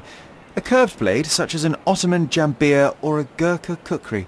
I haven't seen any Gurkhas on the island, so the conclusion is quite obvious. Amazing. You do seem more than competent. All right, go in. I'll wait here for the police. Did you see anything suspicious? No, sir, nothing. Corporal Ridley had to attend to some private matters upstairs. No one went in, no one came out. Oh, but that means the killer is still inside. Are you sure you want to go in alone? I'm not alone. I have my friend with me. Your friend? You mean your gun? There's no one at... Never mind, I'll be fine.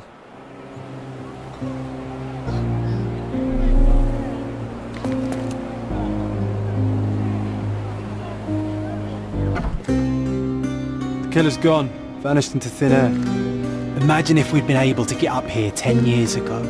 Oh, it would have been the perfect base. This blade is a naval officer's dirk. Sharp and well cared for.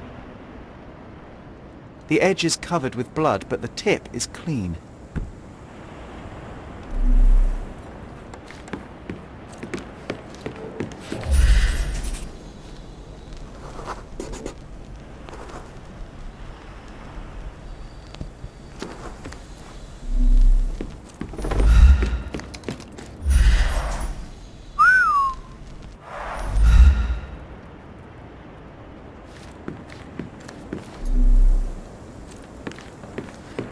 This cigarette is still smouldering.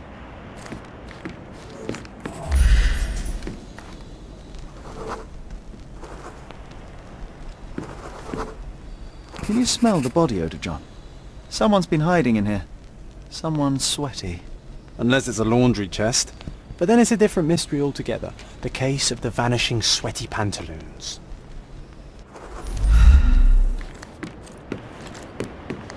Gonna join the Navy after all. That'd make Mycroft so happy, you know.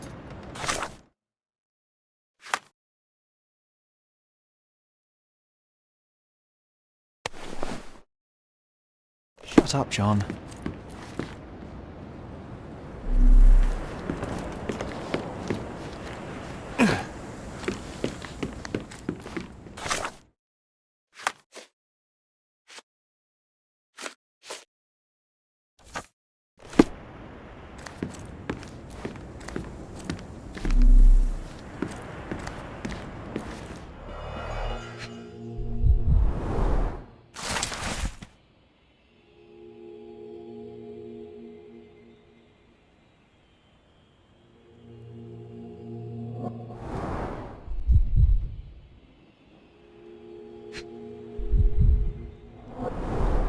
Exactly 100 mangears. The killer didn't touch them.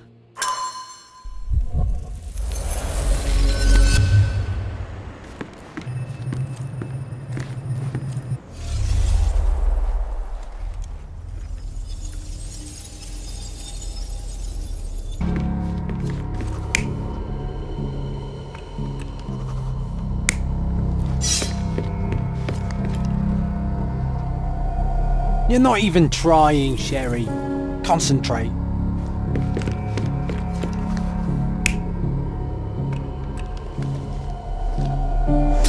Ridley was attacked by his blackmailer, but before being pushed out the window, Ridley managed to wound him. The killer must still be bleeding.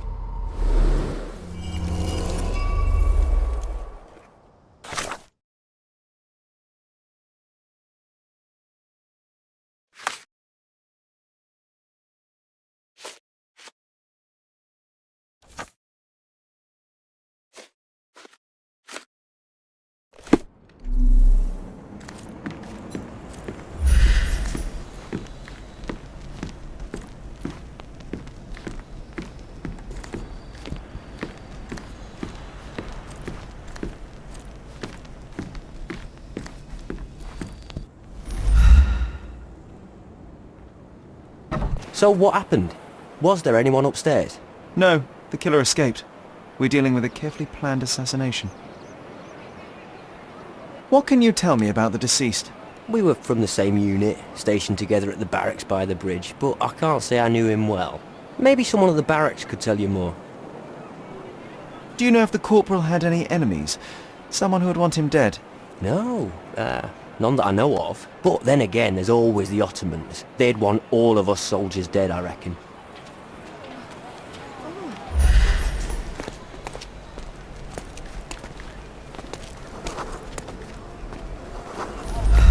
I hope the police find the murderer.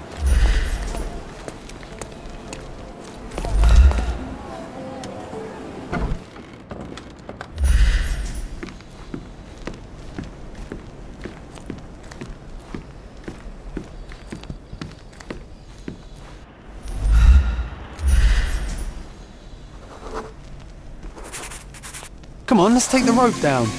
I'd rather take the stairs. Ah, what a bore.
That was a rough landing.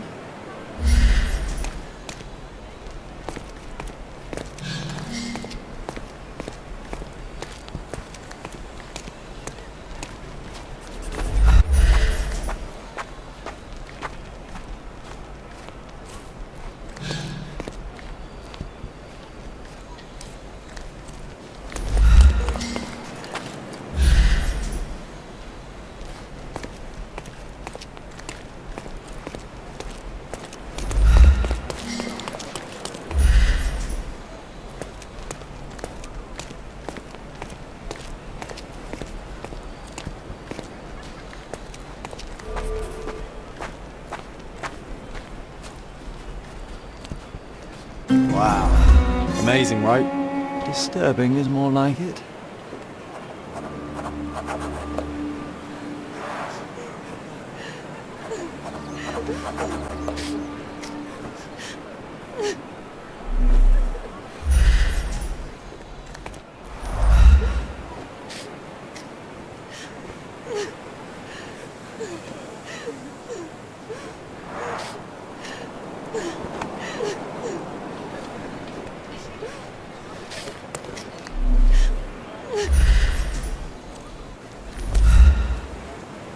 Aha! A curved knife covered in fresh blood. There we go. Aha! A curved knife covered in fresh blood. There we go. I doubt that this eagle is purely ornamental. Careful, Sherry. Locals aren't too happy with what you're doing. I'd better leave the knife here. Now is a bad time to ruffle any feathers. Who do you think you are? Leave it! Don't touch!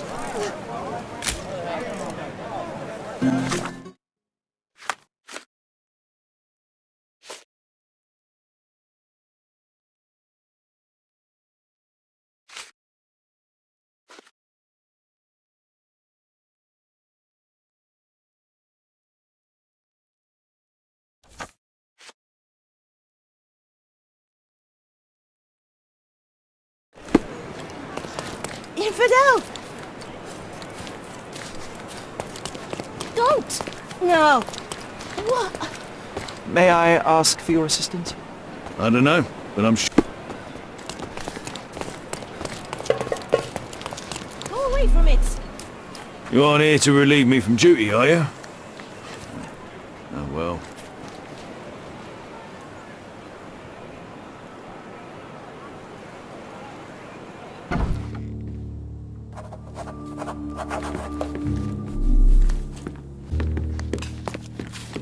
Can I ask you a question? Ah, I know this, yeah, let me help you.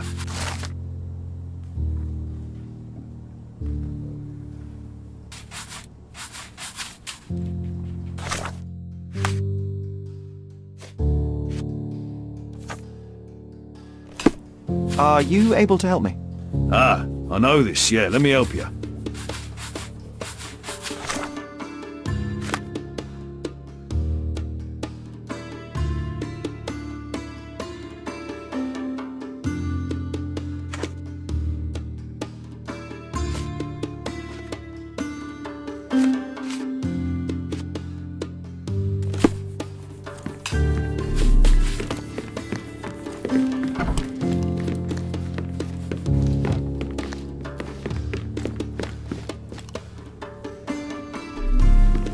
Nice. A room after my own heart. A little austere for my taste.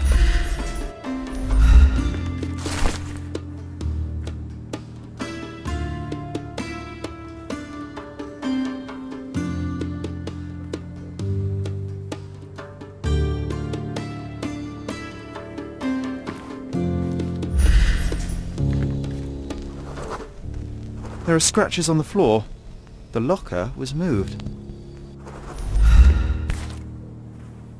Rise all the way to the top. Make me proud, son. Being the son of a general must be difficult.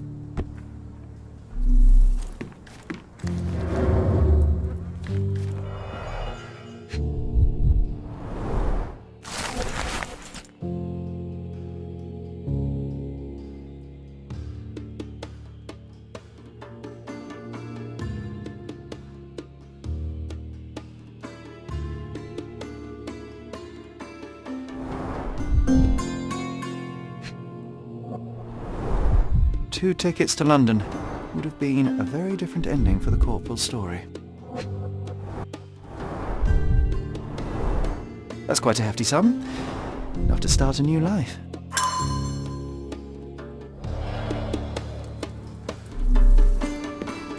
Can you imagine me wearing that uniform? I think I'd look...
rather dashing.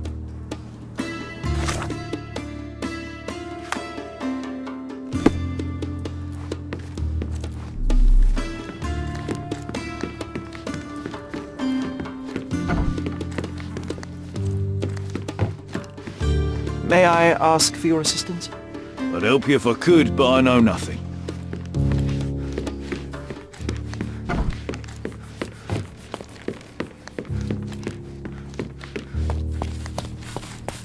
Ridley's blood.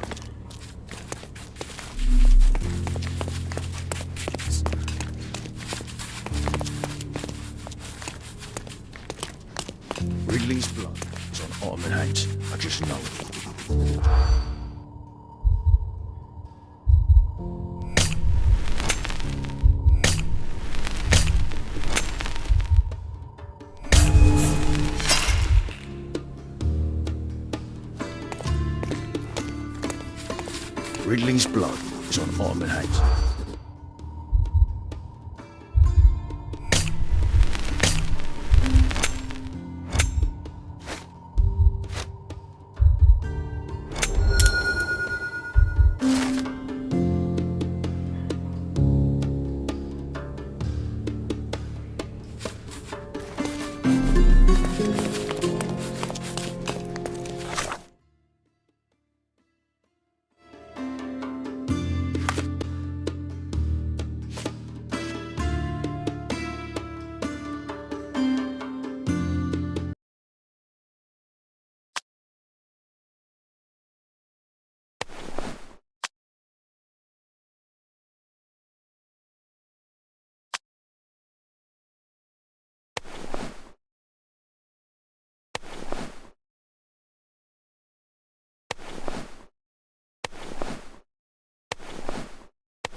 Are you able to help me?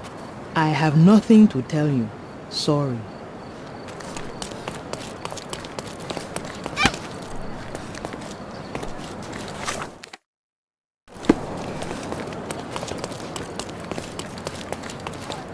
Is this familiar to you? Oh, let me tell you everything I know.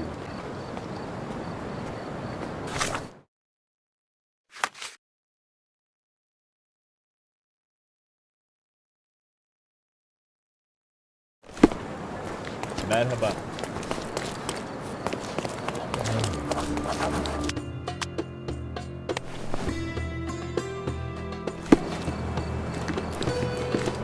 You are expected. Quickly, come in.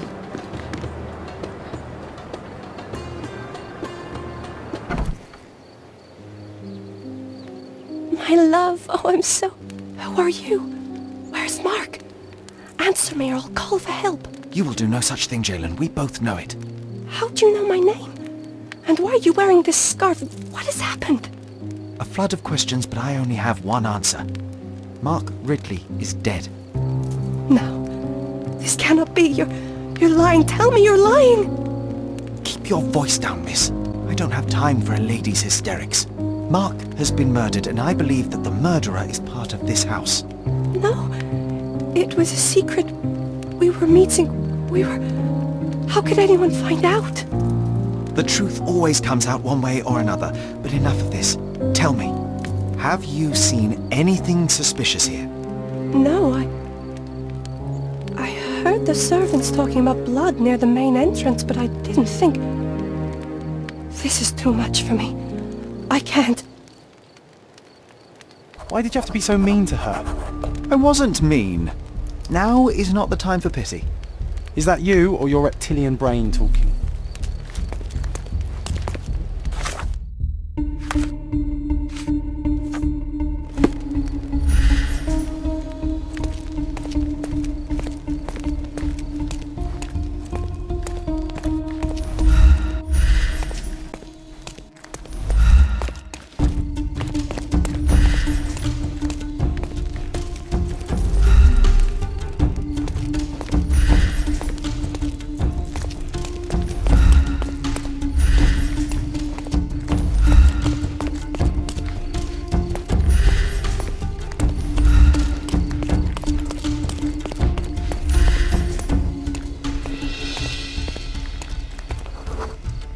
Bloody trail.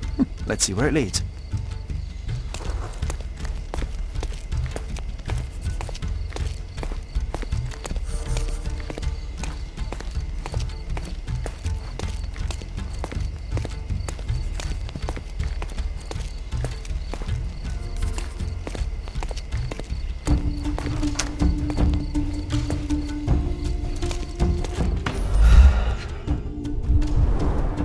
Pile of fresh clothes. How convenient. All soaked in blood. Well, a fresh shirt is as good a lead as any.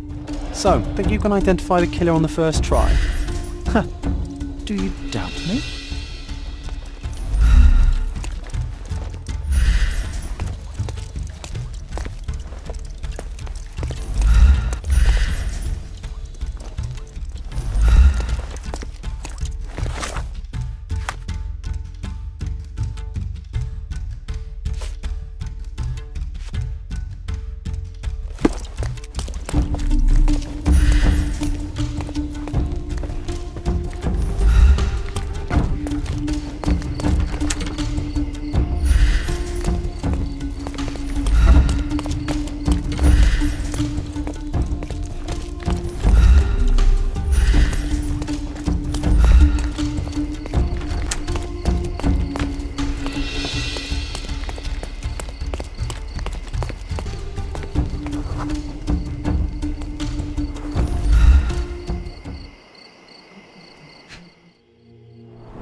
What are you staring at, you crazy woman?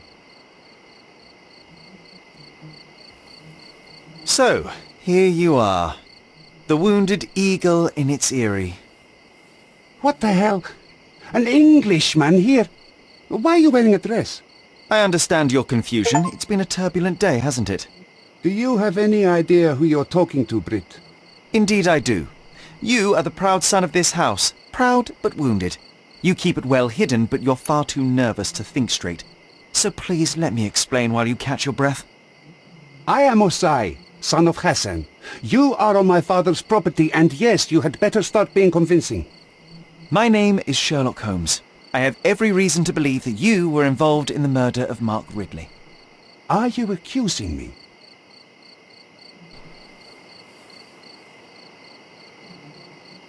That's right, I am. I recovered the murder weapon.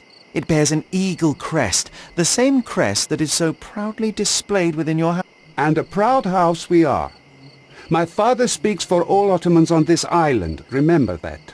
Regrettably, I failed to detect much pride in the callow way you ambushed the corporal.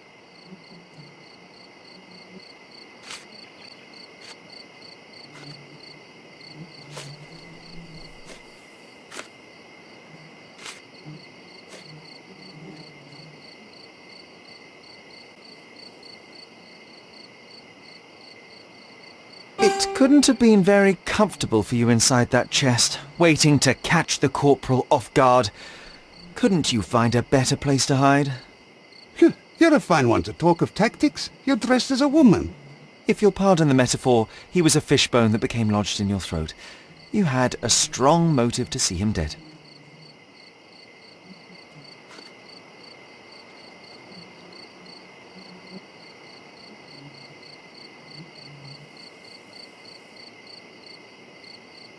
At the heart of this crime is a woman, Jalen. I wonder who she might be to you. Your wife? Unlikely. Enough! Don't you dare say a word about my sister. It was he who led her to sin. That son of a dog, Mark Ridley. He spat on our traditions and brought shame to our family. His father promised us peace, but I knew how it would be. You feed the crow, it tears your eyes out. So you risked the peace to right your honor? I had no other choice. Not that you'd understand, Brit.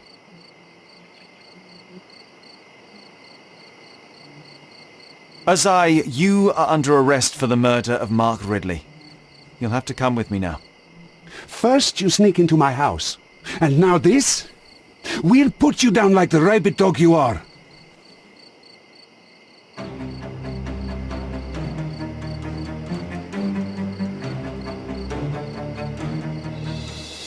I'm coming for you.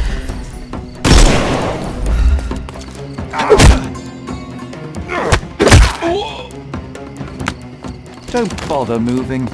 You've lost.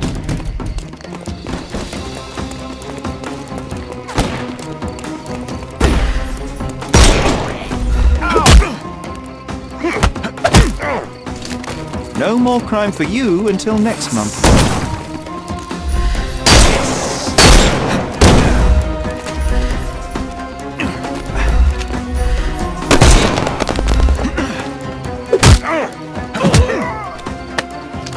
Don't cry, The snuff's ready.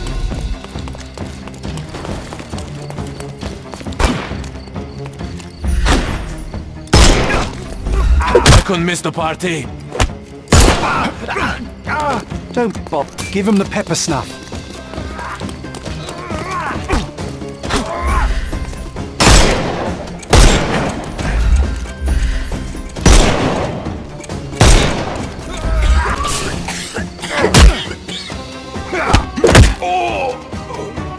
I couldn't miss the party.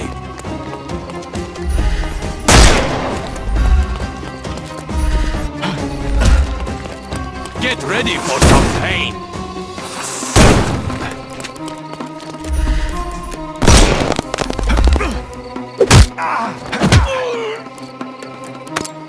Don't bother moving. You've lost.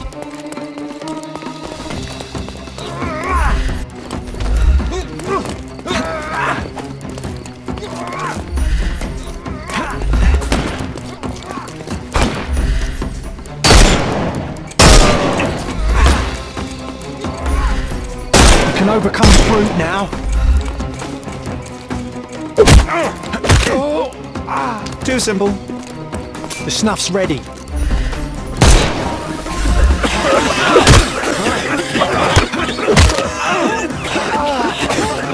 Don't cry, you'll live. Give him the pepper snuff. Don't bother moving. The snuff's ready.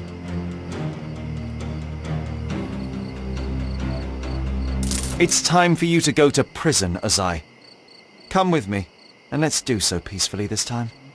You'll regret this, Brit.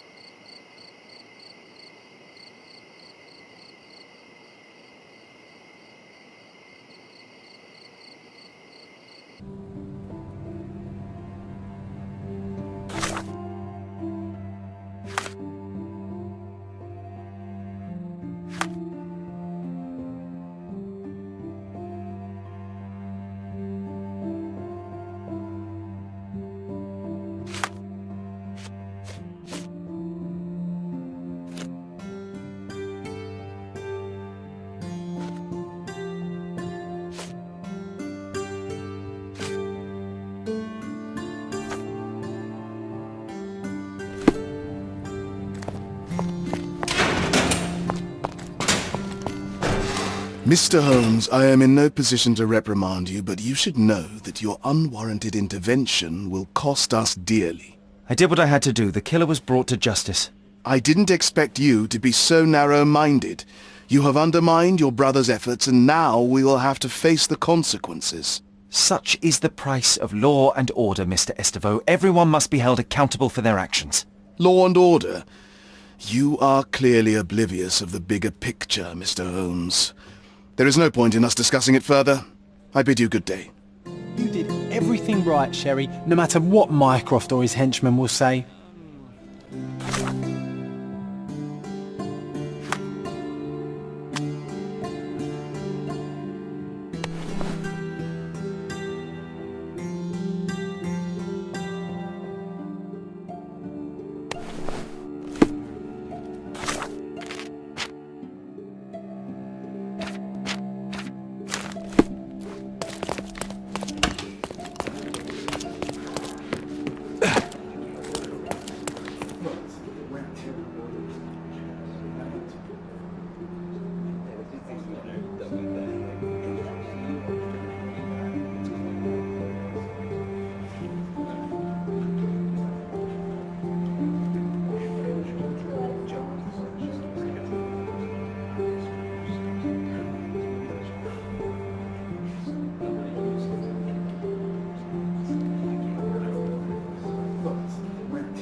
Good day, sir.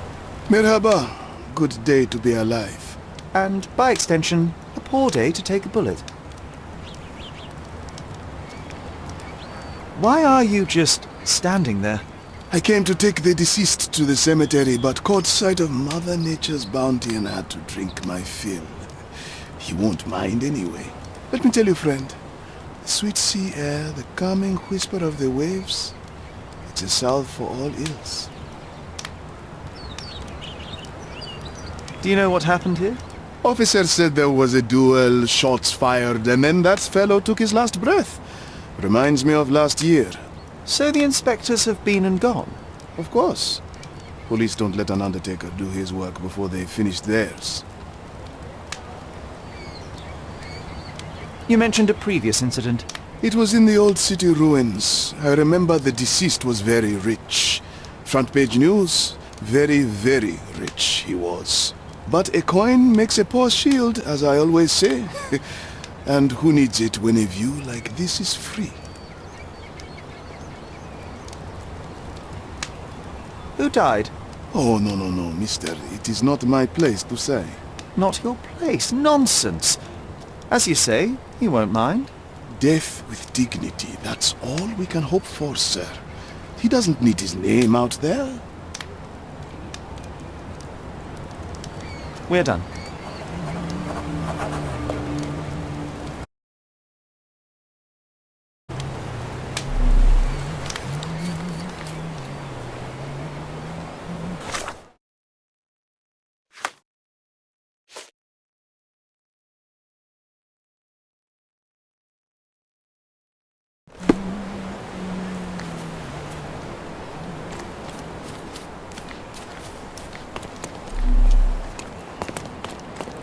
This man is no more. He's ceased to be. He's expired and gone to meet his maker. He's a stiff. Bereft of life, he rests in peace. You know the rest. The bullet entered the heart at an angle, implying it was fired from an elevated position. He died instantly. Predictably, the rumours were exaggerated. The blindfold is intact, with both eyes unharmed.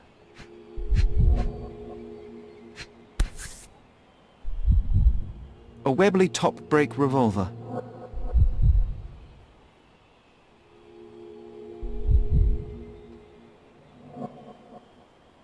Blank cartridges filled with a wax-covered gelatin bullet. Effectively harmless, even at close range, but leaves a nice red splash on impact.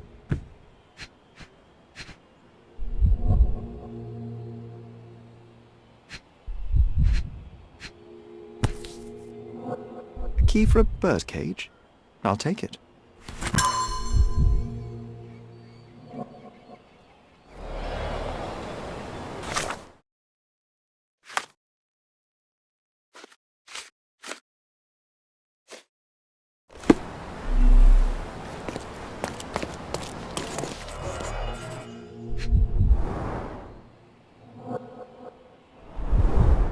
A blindfold, discarded or lost.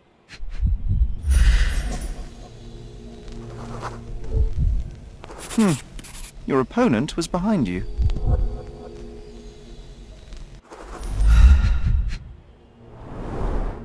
The duelist eventually reloaded his gun, but all the cartridges were filled with red non-lethal rounds.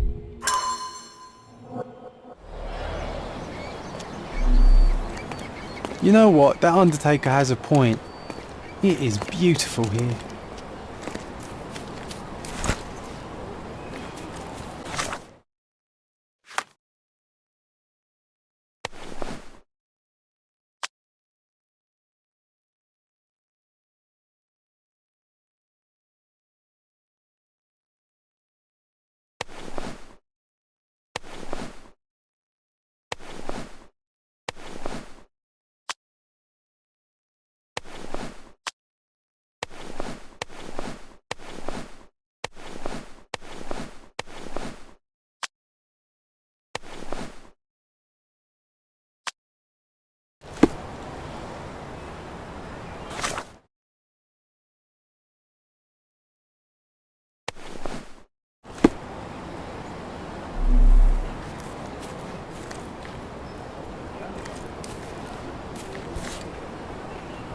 blank cartridges filled with red wax-covered gelatin bullets. Most assuredly non-lethal, if rather theatrical on impact. A case for dueling Webley revolvers.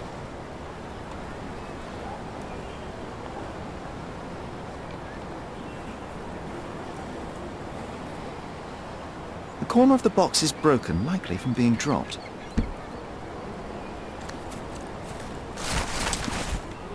Gosh, how exciting. I always wanted to be a member of a club. I bet you couldn't join.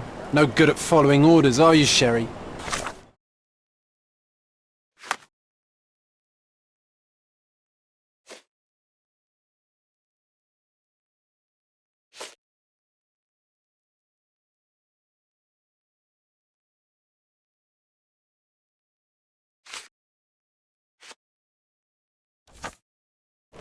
The contest, then.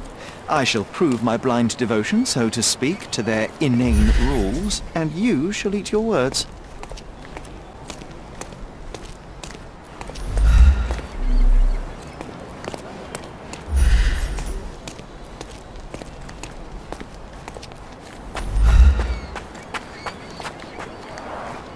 Red stains, relatively fresh.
One chamber is empty, the others are filled with live rounds. A Lamat revolver, .42 caliber.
The victim was killed by someone up on the wall. It may have been the referee who took advantage of the duelists while they were blindfolded. This seems plausible, but I must consider all options. What if there was another person here?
You're not even trying, Sherry.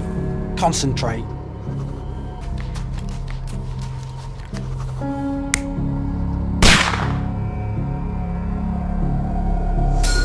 The victim was killed by someone up on the wall. There may have been someone else here, a fourth person waiting for an opportunity to strike.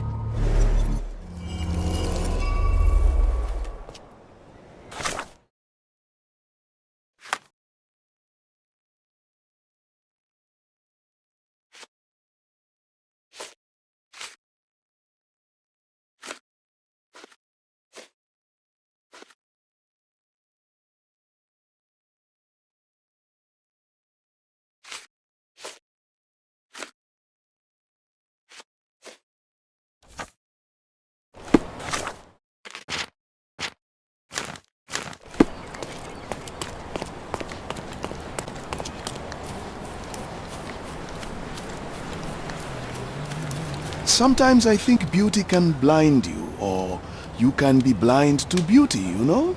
Did he see it all around him, do you think, before he covered his eyes and drew his pistol?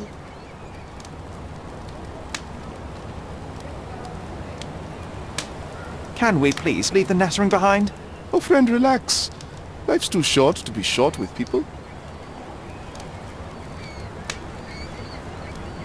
Enough tomfoolery. Give me the victim's name. I told you that's his business, not yours. 2 men duelled, 1 man died. When you hit a rock, stop digging.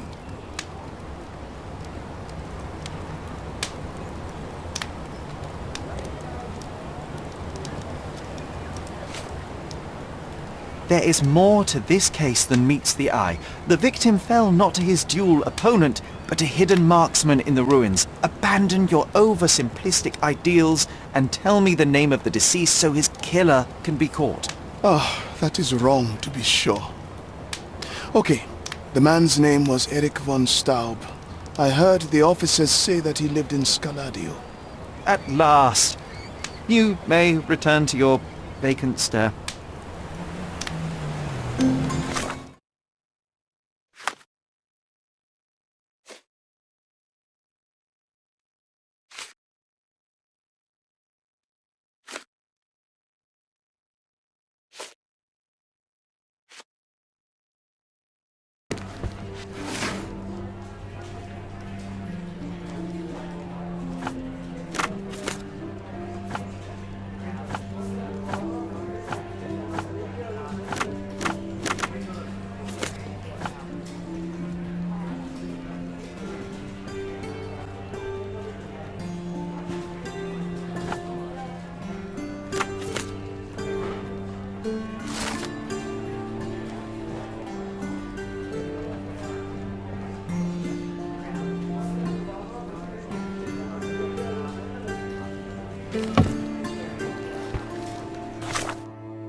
Miss von Staub is awaiting the police, sir.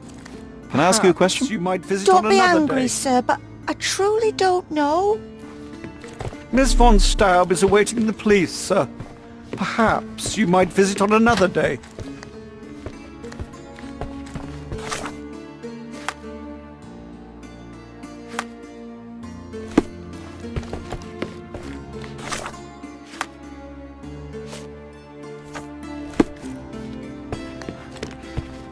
Miss von Staub is awaiting the police, sir.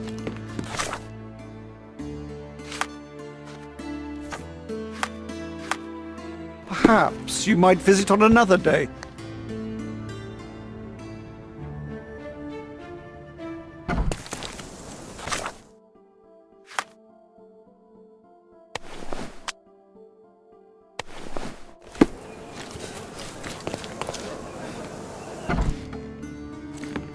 Good day, officer. Miss von Staub awaits you in her boudoir.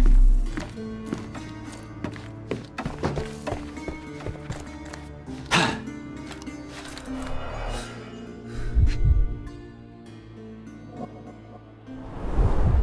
many German composers feature here?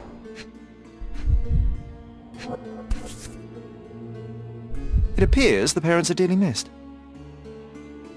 Our beloved parents, 1875, Baden-Baden. Rest in peace.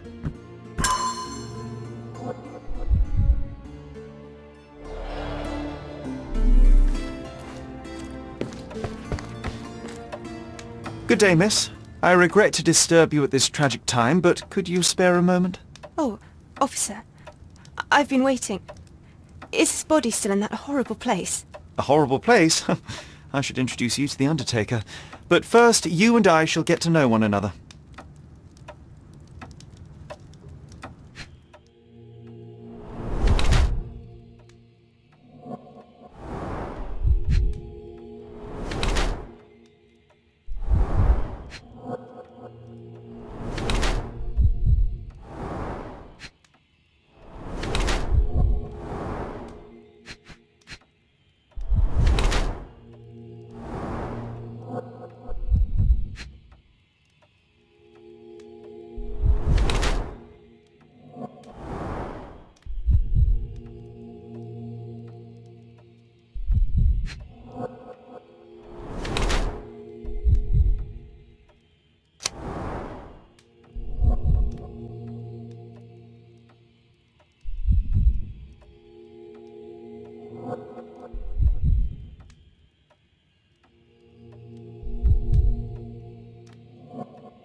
I am Officer Holmes. I take it you are Magda von Staub, the sister of the deceased?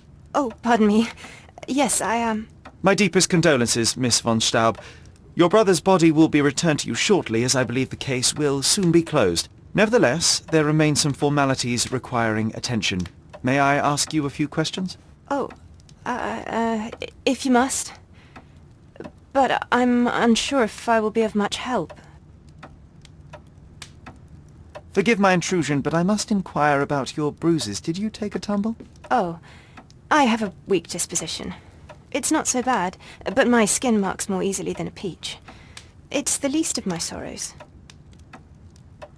Do you know if Mr. von Staub had any enemies? Someone that may have sought to do him harm? Enemies? I don't know. He and I did not discuss such matters, and he was rarely called upon by visitors. My brother's only guests were his friendly contests, but I was not allowed to participate. I merely heard it all from my room. Contests? Eric would practice shooting on the patio, and occasionally friends would join him, but I couldn't tell you if they ever argued. Where were you when your brother died, Miss von Staub? I was here painting Eric's portrait.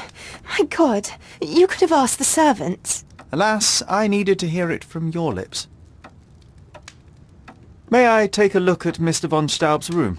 His personal effects may prove invaluable in our understanding of the case. Please do. Here's the key.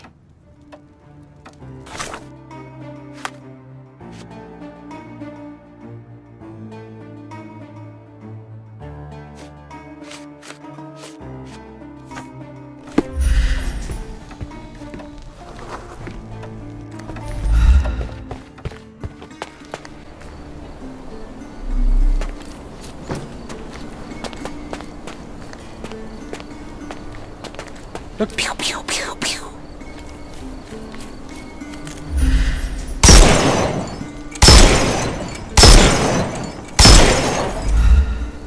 Oh, I love it when you're reckless. Were those Limoges porcelain? You have a keen eye. Well, I suppose it's yours. Next time, shoot with a blindfold.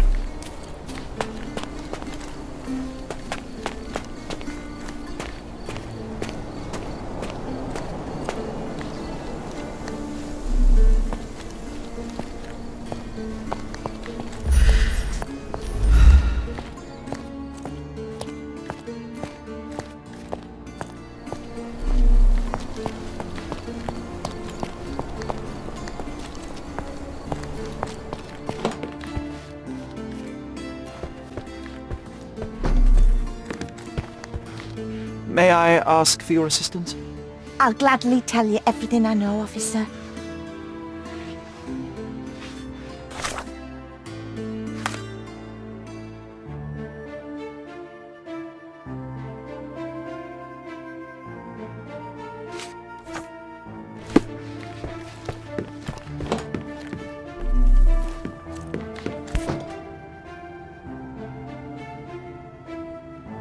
An ointment by a Dr. Herbert, with a lavender and pine scent.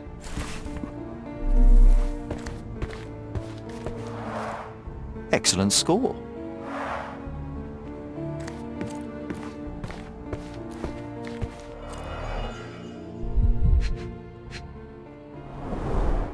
A handsome portrait of Eric.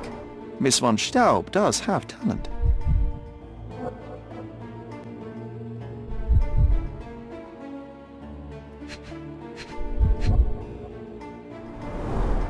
The rounds have been emptied.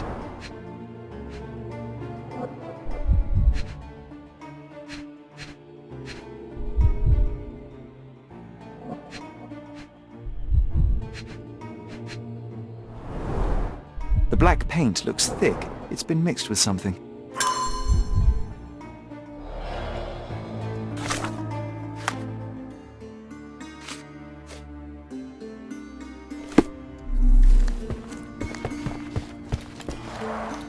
The end and the beginning.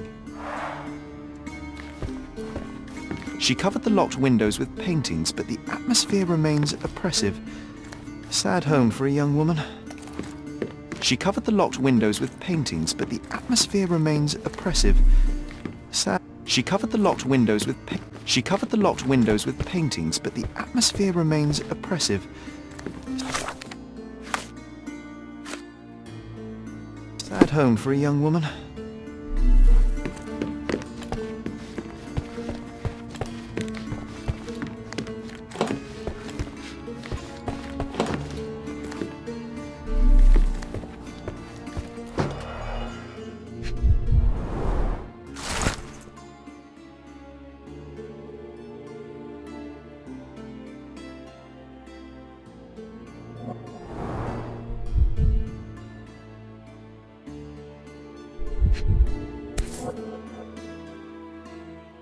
Sir Barnaby Boddington, 1879. A wealthy man in his 60s.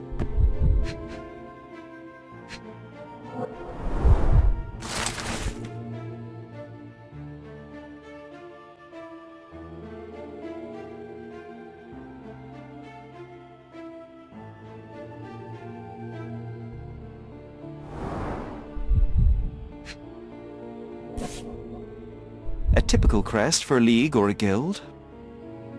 Club headquarters, 190th anniversary celebration.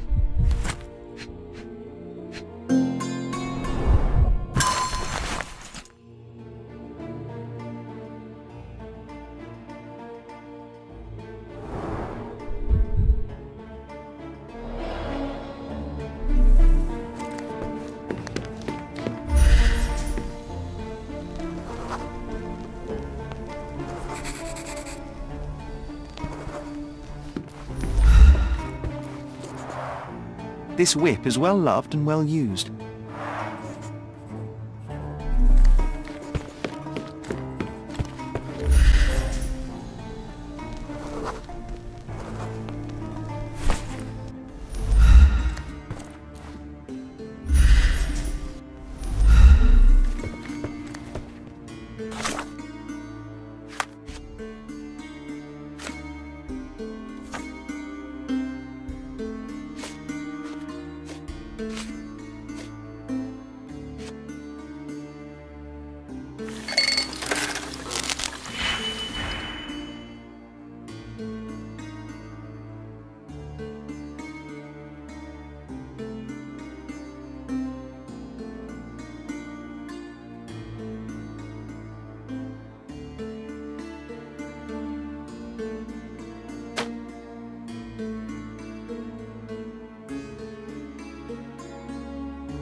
I found burnt letters in your brother's room. I believe they were addressed to you. To me?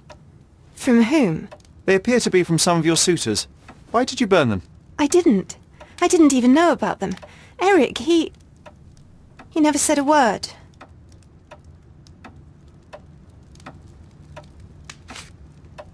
One of the revolver cases in your brother's room is missing. Do you know where it may be? I'm not permitted in Eric's quarters. I suppose he must have taken it with him. I'm sorry, I don't follow. I'm sorry, I don't follow. It seems you and Mr. Boddington were to be engaged. Were you as thrilled at the prospect as your brother? Mr. Boddington is not how I had imagined my husband. But it was Eric's choice. I didn't dare dispute it. I beg your pardon? There is an unfinished portrait of your brother in your room. Beautiful to be sure, but one detail drew my attention. Why did you add gunpowder to your black paint? You entered my room? I thought you were only inspecting Eric's. It is standard procedure, Miss von Staub. Now, tell me about the gunpowder. Eric's art was his shooting, and this painting is my tribute to him. It felt appropriate. We're both artists in different ways. Oh, please, let me mourn my brother.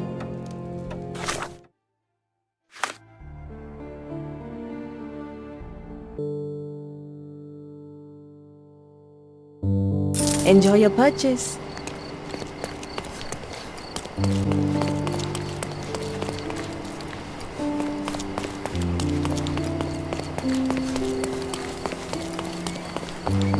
How do you do?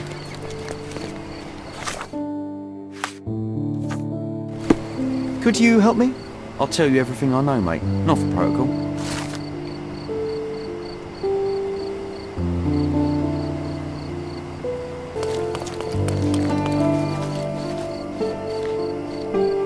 Excuse me, just one question. Of course, officer. Let me tell you.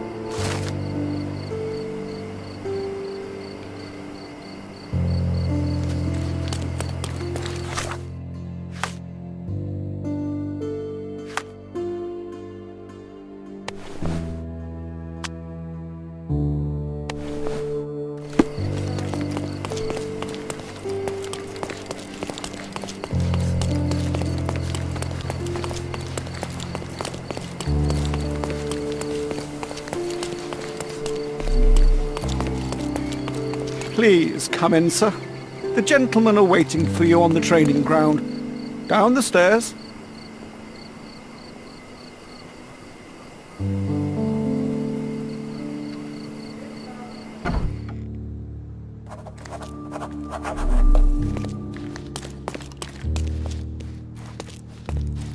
Fancy. Not every manor has a custom floor.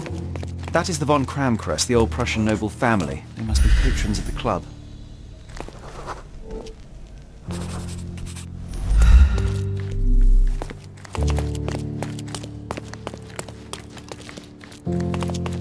How often do you think they check the submission box? My application deserves prompt consideration. The floor is so smooth and slippery. I wonder if I could skate on it.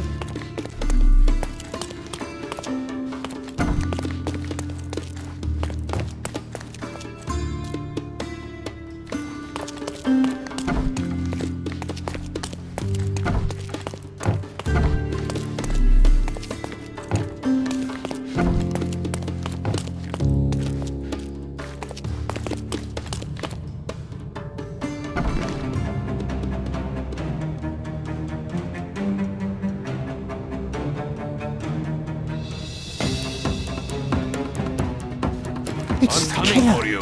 Shake a leg. Get him.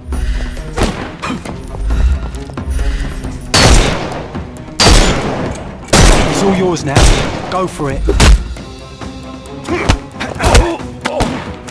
No more crime for you until next month.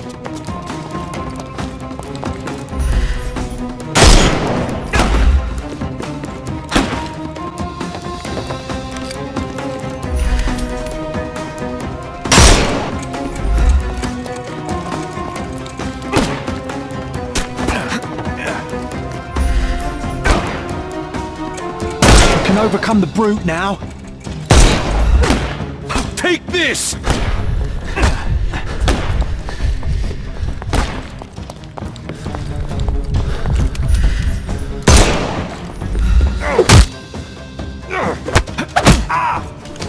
Take a rest, my friend. Give him the pepper snuff.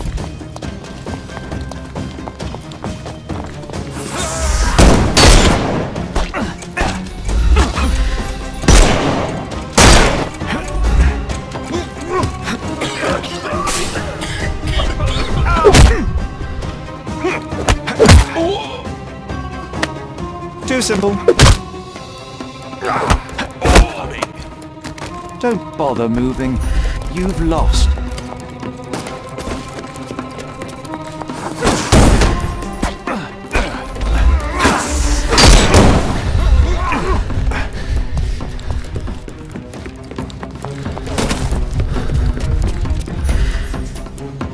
Time to knock this guy. I will end you! Couldn't miss the party. I'm coming for you. The snuff's ready.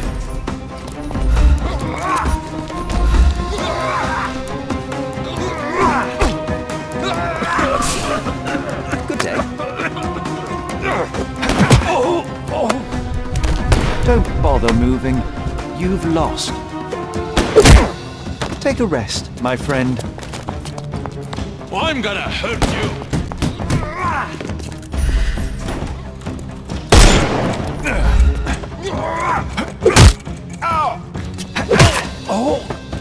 Don't cry, you'll live. I couldn't miss the party. I'm coming. No more crime for you until next month.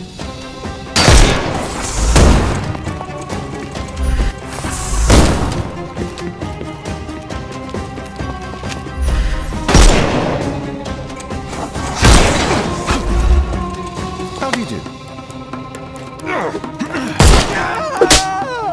Don't cry, you'll live.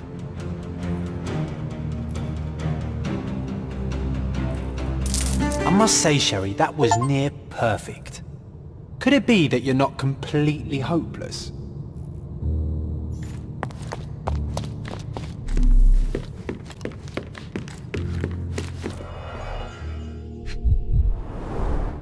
A nice apricot aroma. Marilyn schnapps, I presume. Half full. 2 glasses with dregs of alcohol. Should I pour us a drink, John?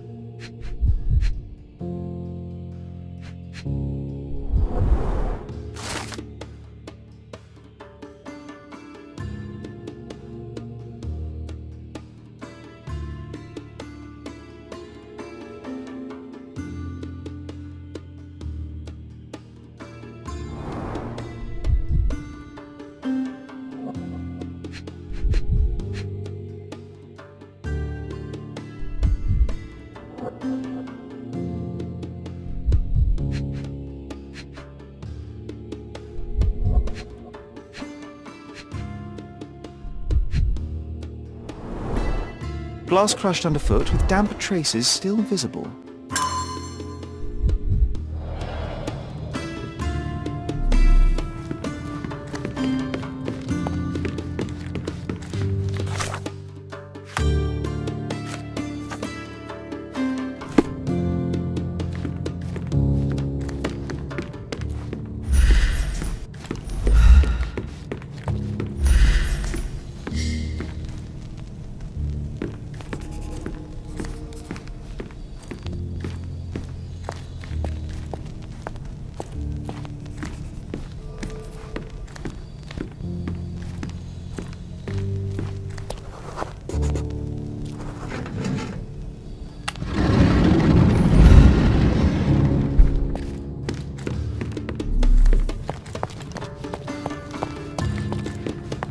The same ingredient was used in the duel. All these places are perfectly secluded, ideal for private duels.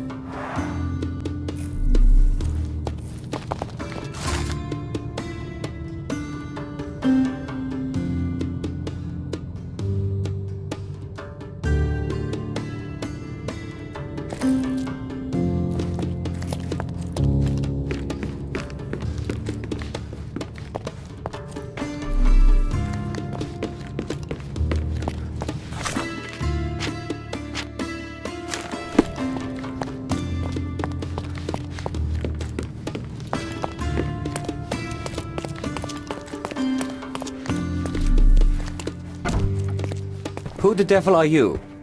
I won't go down without a fight. Sherlock Holmes, and if I wanted a fight, you would already be on the floor. Fortunately for you, I'm merely here to ask a few questions. Is that so? Well, come on, pretty boy. How about I fix that nose of yours? Give it a bit more character. Enough. Your compatriots attacked me and I responded. They still have their lives, unlike Mr. von Staub. True. At least you are not a murderer. Fine, you may speak.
So you are Mr. von Kram, one of the club's best shots, the referee of the deadly duel, and witness to Mr. von Staub's murder. Incorrect. I am the best shot at the club. Heinrich Vögen von Kram. But how did you know I was there? Your clothes, Mr. von Kram, the dirt on your trousers confirms your presence in the old ruins. And your jacket features a bloodstain from your attempts to save Mr. von Staub. That is impressive. It is merely inferential. Now, a few questions, if I may. Be my guest. I have nothing to hide. I'd like to speak with the other competitor. He left the island. Mr. Dorfman was sure that the killer was after him. He is innocent, I assure you. Indeed, from his position it would be impossible to fire the bullet at such a downward trajectory, but he was a witness. Shame. So, what transpired in the old ruins? Everything began as normal. The signatures, choice of weapons. I checked it all, and then blindfolded the duelists. Erich stood to my left, and his opponent, Mr. Dorfman, to my right. Before they could begin, the killer fired. And I'm sure it was not Dorfman. Why are you so sure? The sound was different. Not a Webley revolver, and further away. The killer must be an excellent shot to hit the heart. You said the killer was an excellent shot. Do you suspect someone from the club? Definitely not. No one from the club would break our rules. Did you or the other duelist see the murderer? No. The killer slipped away into the hills, so we turned our attention to Erich. Rest his soul. And neither of you pursued the culprit? I will not have my character impugned. We had only blank cartridges, and a fallen friend at our feet. He was our focus. What transpired after the shooting? I heard Erich cry out and fall. Mr. Dorfman turned and fired at the killer, but I shouted at him to stop and help. I tried to save Erich, but it was too late. He was gone.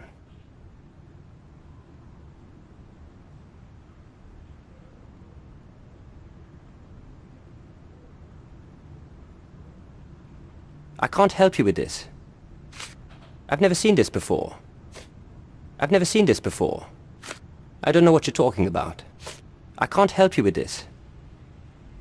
You have a nice collection of pistols, Mr. Von Kram. Ah, a fellow connoisseur of firearms. Did something catch your eye? What caught my eye is a missing Lamat. Where is it? Ah, that one. I lost it in a bet. A rare failure of mine. A bet with whom? That's private, Mr. Holmes, and unrelated to your investigation. I don't know what you're talking about. I can't help you with this. I've never seen this before. I've never seen this before. I can't help you with this. It seems you owed Mr. von Staub a small fortune. A fortune to you, perhaps, but a trifle to me. Our debts ebbed and flowed. In our next contest there was every chance I would win it back. Eric was too concerned about all that. Frankly, he often lacked the demeanor of a nobleman. His progressive tendencies could be grating. I've never seen this before. I don't know what you're talking about. I've never seen this before. I don't know what you're talking about. I've never seen this before. Last year there was a similar incident in which a duelist died. What can you tell me? A tragedy. I shot too well, and my opponent stumbled from the impact. He slipped and fell down the cliff. I regret it all. I have not participated in a duel since. Instead, I only take the role of a referee and supervise the proceedings for safety. I swore that no other club member would die in a duel. Alas, someone else intervened. I don't know what you're talking about. I don't know what you're talking about. As it happens, a Lamat .42 caliber revolver was discovered at the crime scene. You said you were missing a Lamat, yes? I did, but my Lamat was a .36 caliber. And you can prove... My word is proof enough. If I said it, it is true.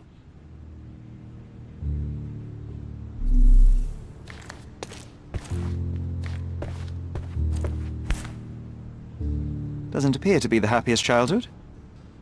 Cecilia von Kram with Heinrich, Cologne, 1864. Mein Wunder.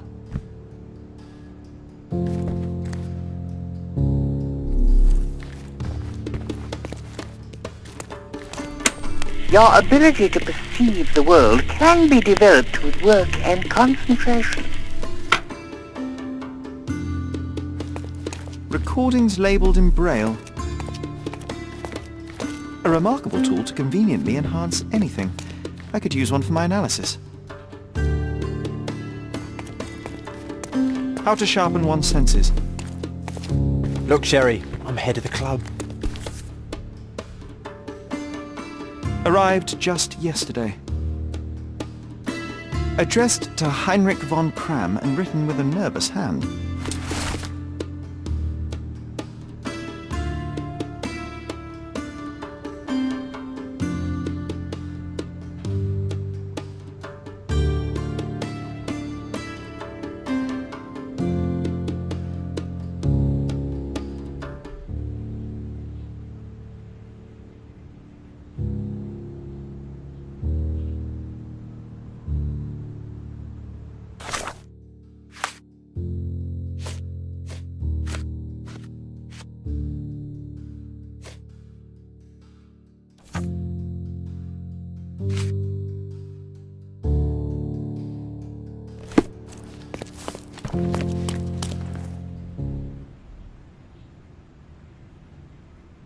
There must be more you can recall from the day of the duel. I wish. My eyes make me a poor witness, I'm afraid. Yes, your blindness. An affliction since childhood, one presumes. No scars on your face, and you carry yourself with confidence. I'm starting to see your worth, Mr. Holmes. But this limitation developed your other senses and made you an excellent marksman. So, tell me, did you notice anything else? I do recall a floral smell. Something artificial. It was sweet and fresh and came from the direction of the killer.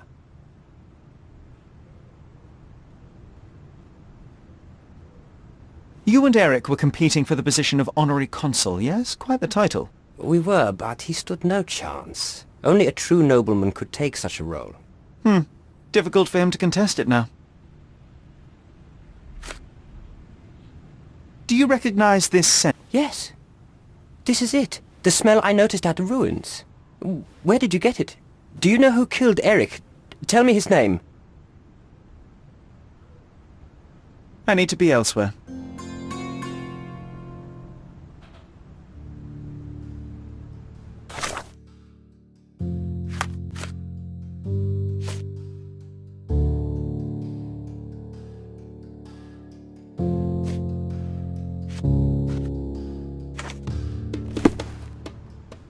I need to be elsewhere. Good day, officer. Going on a trip, miss? No, I'm leaving permanently. This place brought me nothing but sorrow. I am sorry. What do you want? I think the time has come to be honest with each other, Miss von Staub. I'll start with my confession. I misled you in our previous meeting. My name is Sherlock Holmes, and I do not work for the police. What? I don't understand. In actuality, I was independently investigating your brother's death, and came to an unexpected conclusion. How? Why? It was not a tragic accident, miss. It was cold-blooded murder. And I know the culprit. No. Who is he? Nice try, but as you well know, I'm talking to the culprit right now. What? Are you out of your mind? Certainly not. Allow me to explain how you killed your brother.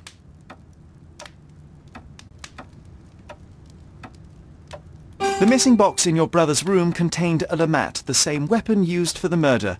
You stole it to kill your brother. What? No. Eric was obsessed with guns. I bet he simply left that revolver somewhere else. Yes, it was left somewhere else. The crime scene. Abandoned in panic. A typical feminine response. No, I've never been to that cursed place.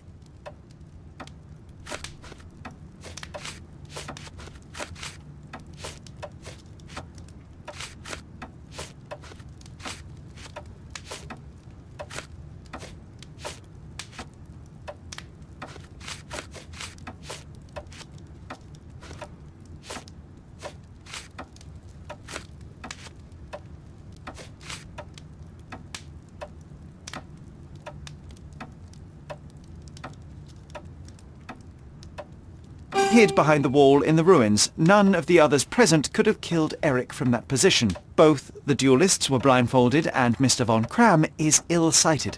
So nobody saw anything? Your imagination has run wild. Ah, but you forget one thing. A blind man's other senses grow stronger. Mr. von Kram detected a lavender and pine scent. That of your ointment. You're taking the word of a sightless man. This is monstrous.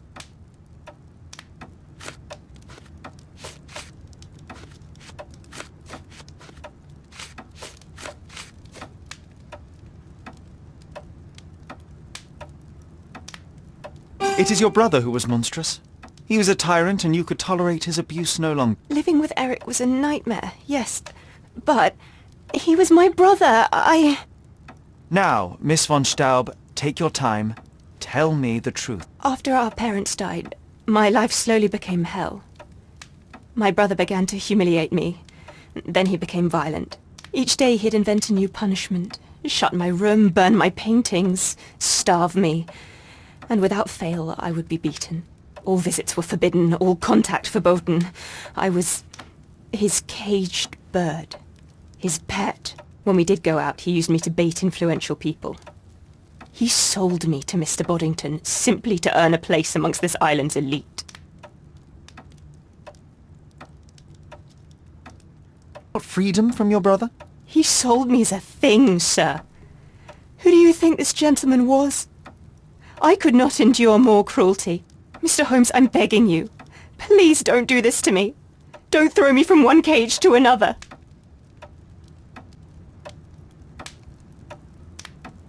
You have suffered enough, Miss von Staub, but now it is over. I will not turn you into the police. I don't know what to say. What will happen with the case? The usual. With their typical stupidity, the inspectors will confidently declare the case a tragic accident, and that will be that. I didn't expect such kindness. Kindness? No, where the truth reveals injustice, I expect accountability, but in this matter, Miss von Staub, I see no injustice at all. Thank you, Mr. Holmes. I'll never forget what you're doing.